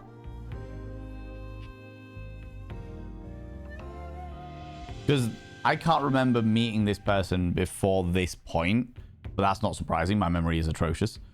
And it's like, oh, you found them where it was a lady.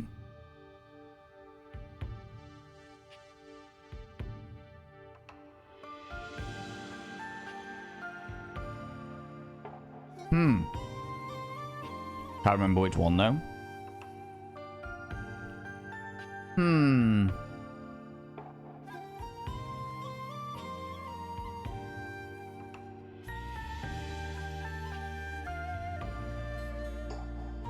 He's the dishware and the cutlery. Or were we speaking to the toaster or something like that? At some stage, I tripped and chipped them. Okay. Rumor mentioned him, I believe, when the when you talked to her, maybe the coffee lady, maybe. Okay, thanks, friends. Not entirely it's not sparking any memories in my brain. When I met him, that was the first interaction with him, and he gave his name. That's strange. Good. I have preparations I must first finish. But return to me again, and I will give you instructions on delivery. In the meantime, perhaps you can help me wash these dishes. Isn't that what the dishwasher is for? Dishy? I trust no one but myself with such precious items. That makes sense. Unfortunately, I must trust you with them for now. Do not disappoint me. That was kind of hot. You said love? That was kind of hot. I have no idea what you're talking about. Giving me strict instructions like that, you filthy minx. You pick up the dishes and begin to wash. As you work, you feel Daisuke's eyes boring holes into you. It makes you feel... Oh, it's a known bug in this game that you start halfway through the conversation or halfway through the interactions. Okay, in which case, that was what I was wondering. First meeting with him, you trip and he catches you and he chips when he lands on the floor. I don't think we've done that. I don't think we've done that.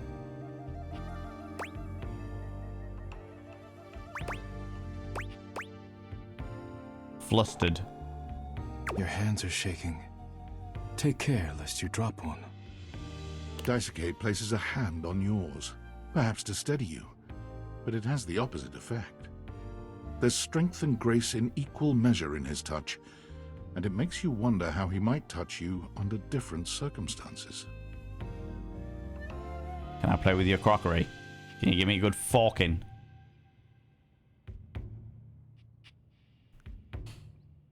Bug maybe? Not that you start partway through, but that his name doesn't show up. Oh, right, okay. We did interrupt him talking to somebody. You had the trip convert in your playthrough? Okay. Interesting. Got back at a spicy moment? Always. Always! Are you listening? was the first interaction for me, the trip. So there was an interaction where he was there with somebody else, and in that scenario, that's when he got chipped. I don't remember that, but I'll take it for granted. I'll take it for granted. You managed to finish washing the dishes without further incident. Well done. This may not be the disaster I assumed. Well, I'm glad to hear it. When next we meet, you will assist me with deliveries. Be prepared. Okay.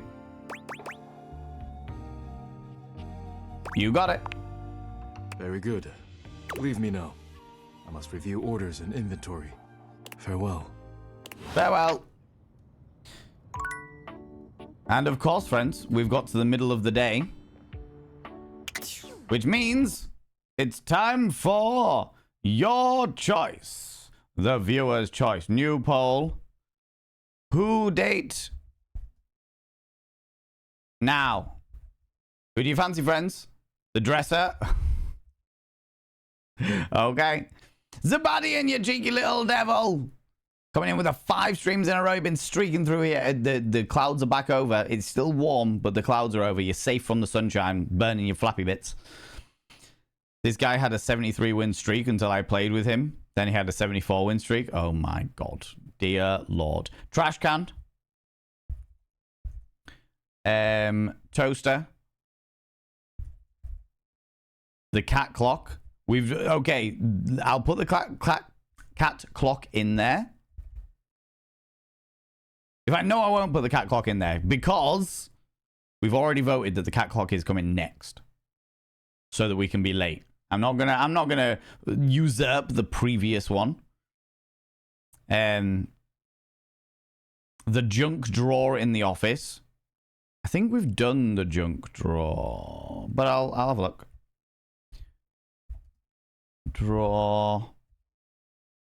And a chair. Sure thing. 1 minute. Start poll. Let's go.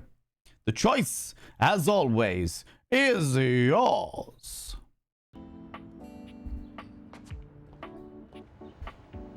And then afterwards, we are, because we're meant to, because it's the middle of the day, we're meant to deal with this dude. But we all agreed, well, I say we all agreed, most of us agreed, that we were going to do it late, because fuck that guy. Because he was rude. He was rude. Luck away, no worries, Creepeats. You take it easy. Go exercise the goth muscles. I'm glad to hear it. Glad to hear it. We need to arrive late. Exactly. Exactly. We did a vote whether we were going to arrive on time, early, or late. And the community said late.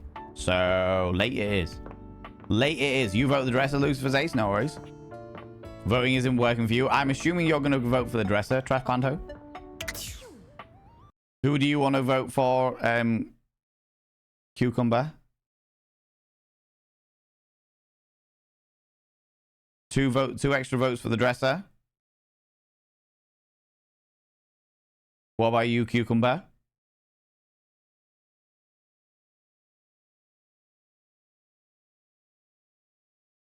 You were voting the chair. That gives us 4, 2, and then zeros all around. In which case, it's going to be a chair. Because even with the extra votes,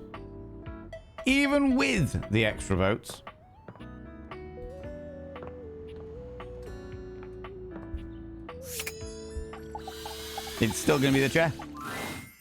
Oh, coming! Hello. Hello. Sorry for any confusion. Hello. I'm currently working my day job at all 5 restaurants and bars in the house. It's hard being an actor. Have we not done this conversation? Jeremy, this ice isn't gonna cube itself.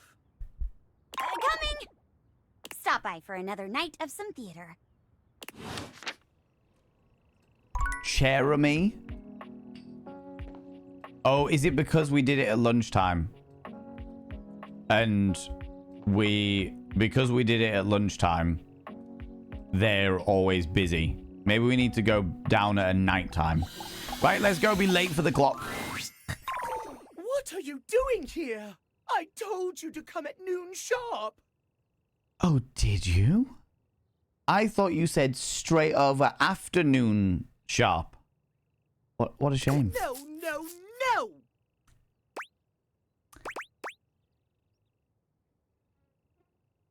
Oh, come on. Don't be mad. I am beyond mad. If you have any wish to retain some relationship with me, you will leave at once. I do not understand. Why do you stand here staring at me? I told you, I'm yeah. You're nya? Run, for God's sake! Timothy falls forwards onto his hands and knees, arching his back like a frightened cat. He almost looks like a Halloween decoration. He convulses, as though something terrible were ripping through his body. Is he a werecat? What is happening here? How's it going, Mendiza? How you doing? It's awful to see. It reminds you of the werewolf movies you've seen. But there's something feline about it all. Is he a werewolf? Werecat? He stills on the ground, and then No. he yawns and stretches, as though nothing strange had happened at all.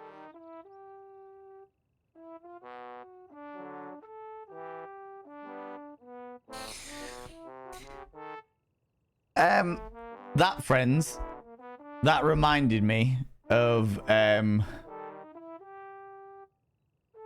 does anybody know the YouTuber, TikToker, Instagram reel dude that goes by the Demon Dragon and has the BBC calling all BBCs the Bad Boy Club? That moment right there reminded me of that.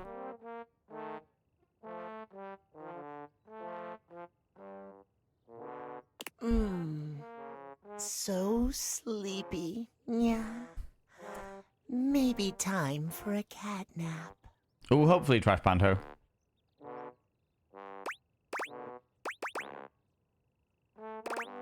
You seem different. The Bad Kitty Club. This? Does it upset you, Master?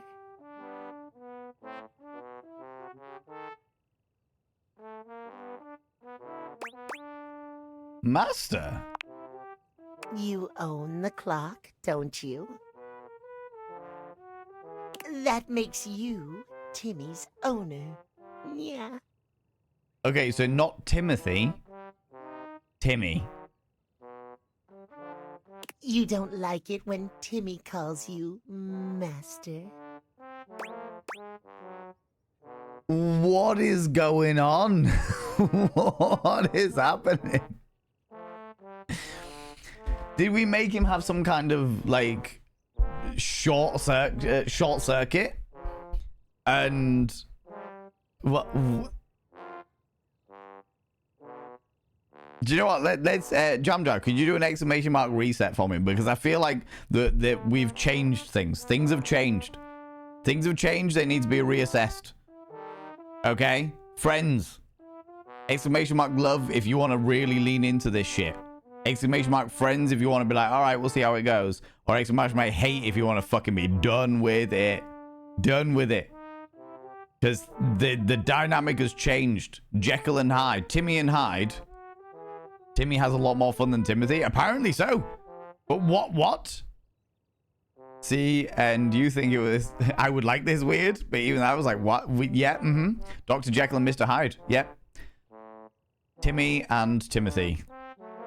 It's a choice. It is a choice. It is different. Not sure I've just arrived. It's all right, Mendiza.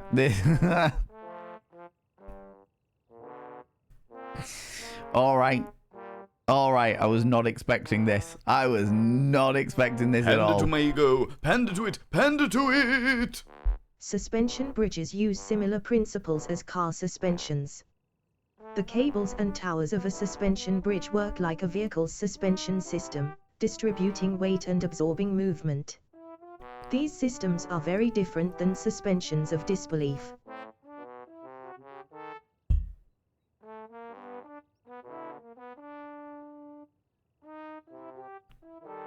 Thank you for that, Zbadim. Thank you for the 100 little pound. I appreciate you. Thank you. I want to poke Timmy's belly button. They are flashing it quite nicely. Friends, with all of the new votes, you've said love, so we're going to be leaning into it. All right.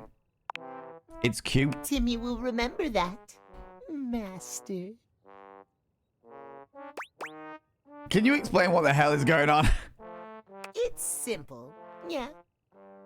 Timmy has a condition. It's tied to the clock. Right. Timmy spends half the day like this. An adorable cat boy. Precisely. Timmy loves himself just the way he is. But when he's back to boring soup form, he hates himself. All he cares about is schedule. Yeah. So he's so worked up about appointments and scheduling that no one will see you like this. Exactly. Master is so smart. Timmy yawns and stretches, curling up on the rug in front of you. Uh-huh. Maybe you'll come back and play with Timmy later. So sweepy. Transformation takes a lot out of Timmy. Oh, God. Why? Why did they have to go ooh for it? Van's legs are crawling under the desk. I'm living for it. There is a lot. There is a lot that vexes me right now. It hurts me, friends. It hurts me. I never want to see you in this terrible form again. Enjoy your nap. Do you care what time I come back? Timmy doesn't care. Yeah. Just come when Timothy tells you not to. Timmy is here before or after noon. Nap time now. Just not at noon specifically. So how far have your testicles crawled inwards towards your brain? Honestly, pretty sure they have actually surpassed. They've gone past the dynamic of going inside me and have just disintegrated out of pure cringe. Out of pure cringe. I never even met Timmy in my first playthrough, so I honor the schedule the first time. Oh my God, Shasta. Yeah. The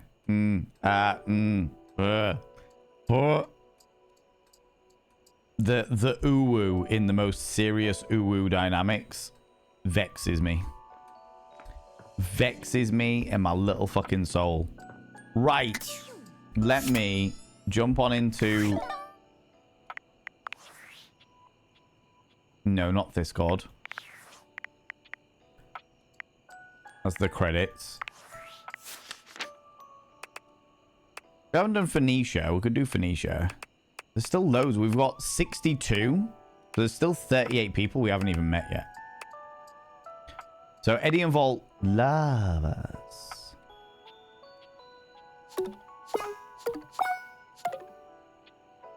Okay, interesting.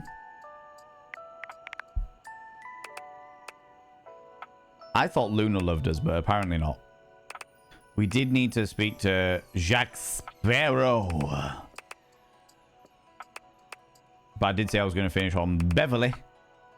Oh, sweet Beverly. Okay. Fuck Mac. Fuck Mac in his stupid face. In the stupid face. Lyric. Okay. Chance. Maggie. Winifred. Oh yeah, Rainey. Love Betty. I haven't spoken to Betty in a while. Might have to touch base with a lot of them. Right, let's go and deal with the... Oh, hello, not that one. Go back to the bar, where it's a happening bar and whatnot. Maybe he likes meat sticks. If you're feeling kind of peckish and you want a snack quick, grab yourself a nice thick meat stick. Now I need Timmy in my life. Oh my God.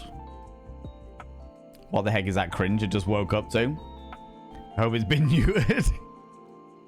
Yeah, Yeah, very much. The cringe was powerful. The cringe was powerful. Mm-hmm. Oh. Welcome back. Hey, Bev. Hey, any luck bringing in new customers? Not exactly. I guess buzzwords don't really work if no one knows what they mean. It's true. You'd think with all the time people spend on social media, they'd be better at reading. That is fair. I guess not.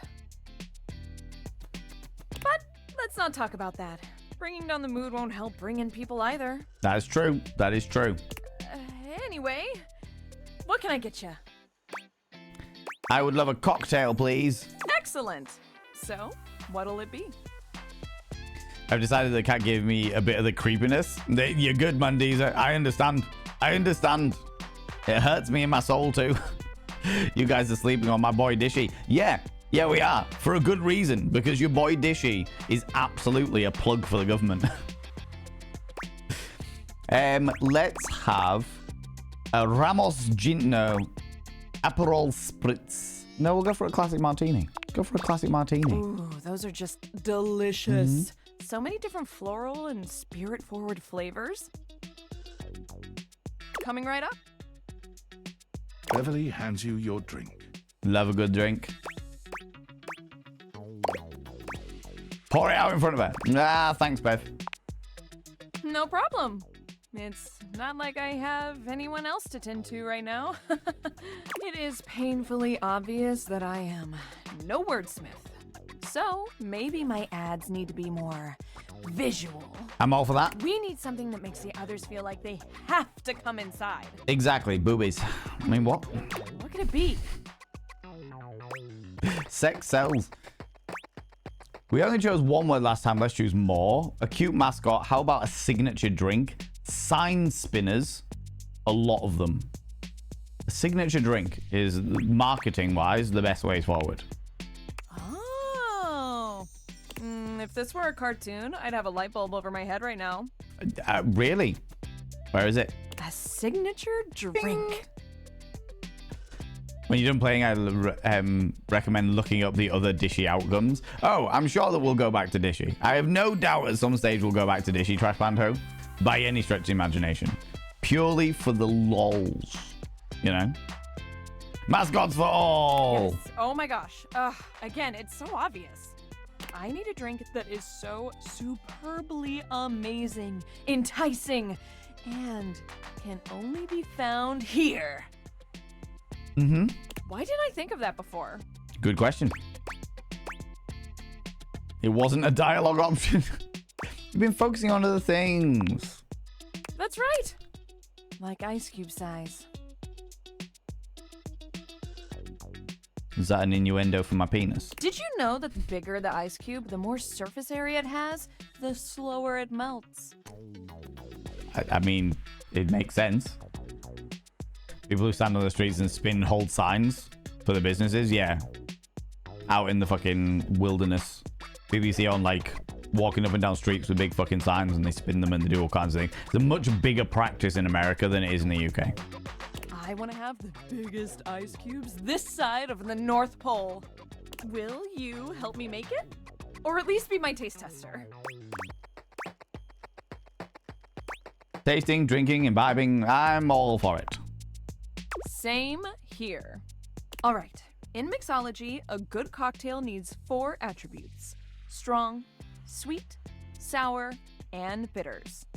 In theory, as long as we have at least these 4 things, we can mix and match all sorts of flavors to create a truly unique cocktail. You can also just have the strong and bitter part and stir a nice martini, but I feel like shaking something up using juice. Okay. All right, let's do it. Hey, that's the spirits.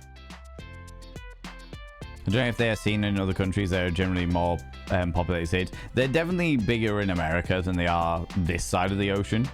You do get the occasional ones in the UK and sometimes in like some of the bigger cities like Paris or Rome or what have you, but you know what I mean?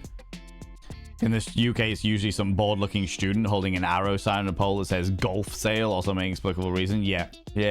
Very, very much so. Very, very much so.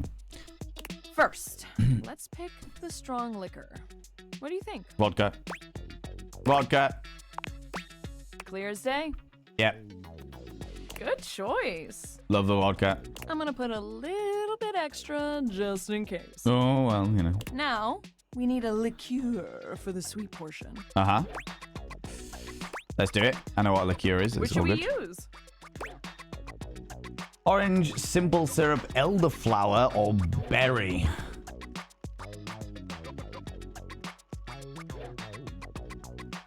I would normally go for orange, but I'm going to go for berry. Very nice. Oh, for fuck's sake. Beverly, come on now. Come on now. This is coming along great. All right. Now we need our something sour. Should have picked orange. Orange juice, sour cherry juice. No, I reckon berry and lime. The only problem with lime juice is you gotta cut so many little limes to get enough juice out of them. But it's worth it. Mm-hmm. Almost done. Now we need bitters. Sounds good. Which one should we pick? The classic one with the trademark name.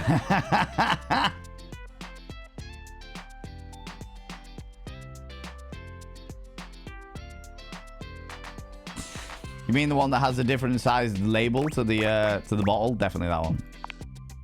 Ah, yes. Who could forget that one? So popular that when most people think of bitters, they only know that little white bottle with the oversized label. They do. They do.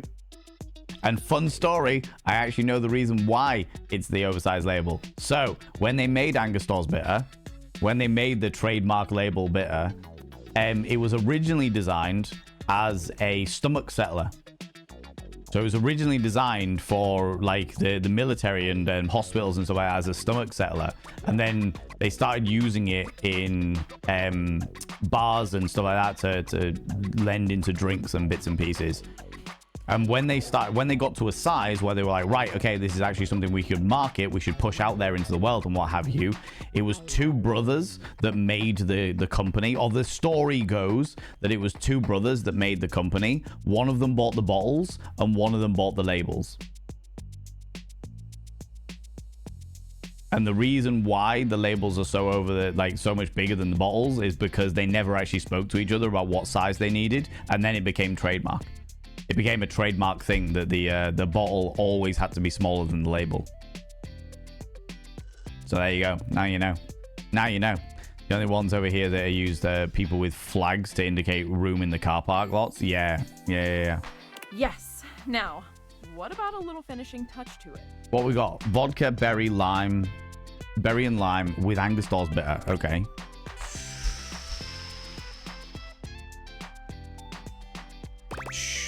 Yeah, sugar around the rim would work with that combination. I'll never say no to more sugar. But you need to do the sugar around the rim first. Our creation is born. What should we call it? The Throat Burnie. Beautiful Bella. Fruity Cutie. Sweet Old Jack. It's got to be Beautiful Bella. For that fruity zestiness, yeah. It's got to be Beautiful Bella. Of those things. I love it. It's got that dazzle we need. It's also delightfully fruity, so it will appeal to a lot of people. All right, let me mix this baby. Beverly sets to work shaking up your beverage, pouring it into a glass, and pushing it across the counter towards you. Okay, moment of truth. Drink it down and tell me what you think. Be honest. Drink it all in one go. Well? Perhaps that wasn't the best idea. Your vision tunnels, and you feel yourself beginning to wobble. There's a lot of vodka in it then. Whoa, hold. Are you okay? Did I really fucking pass out because I drank my drink too quickly? Whoa.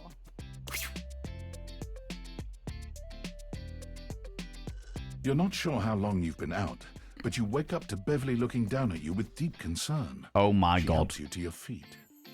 In my own house. In my own house. Hey, buddy. How do you feel? Ooh, I guess I put a bit too much liquor.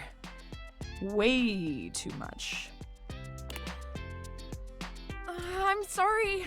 I was just so nervous about you not liking it. She did add extra vodka. Yeah, but how much extra vodka, all right? If it wasn't like half a liter of extra vodka.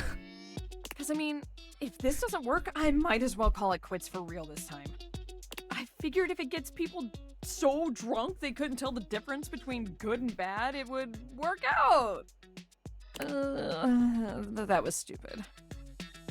So, you think I'm stupid, huh? She laughs bitterly. I think I'm stupid. A big stupid failure. You're definitely pouring the drink out here. Beverly covers her face with her hands. You're not big, you're not dumb, you're not a failure. You are all three of those things.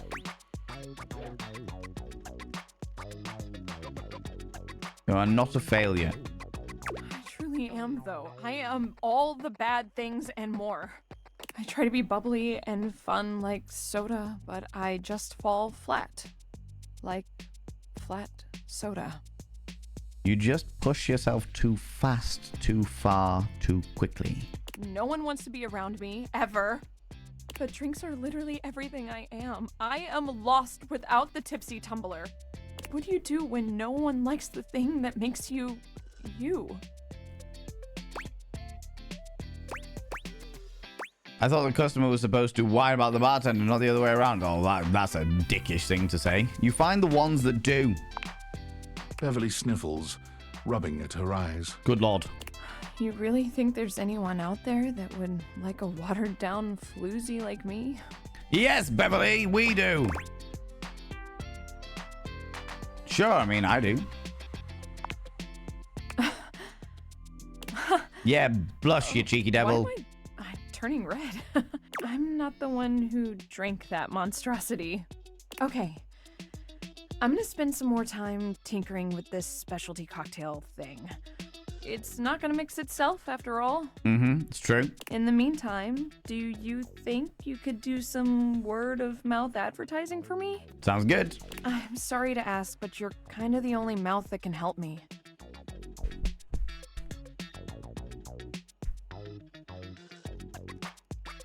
Oh, really? Please. This really, really might be my last shot.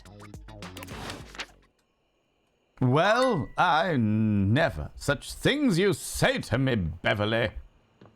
Such things you say to me. Snooze.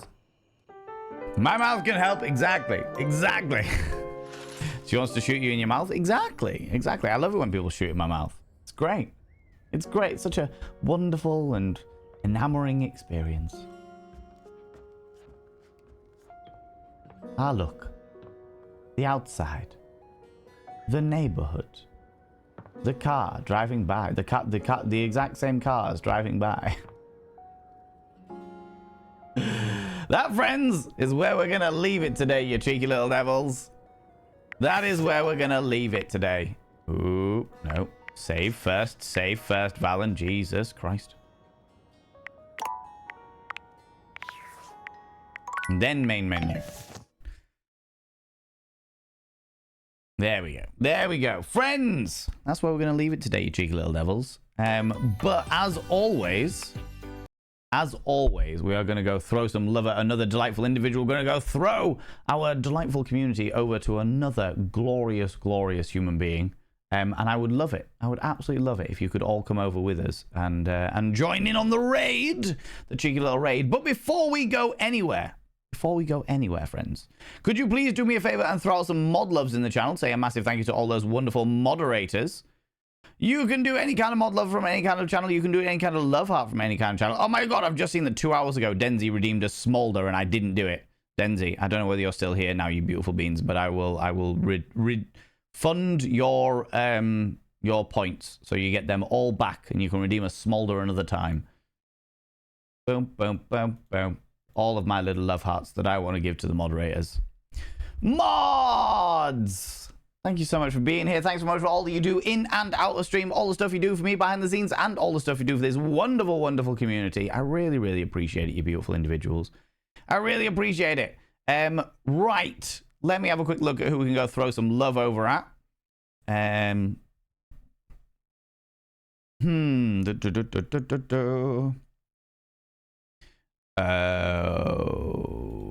Okay. Like I said, friends, if you can stick around for the raid, even if it's on like 5-10 minutes, I would really, really appreciate it. Go throw some love at another individual. Oh my god. Oh my god. Oh my god, they're streaming? I haven't seen them stream in a million, billion, trillion years. How long have they been streaming?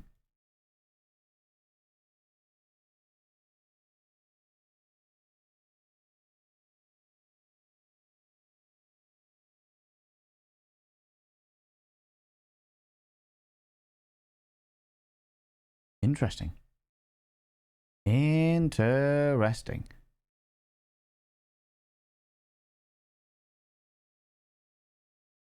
Do you know what? The vibes are different, but they are a wonderful being. They are a wonderful individual.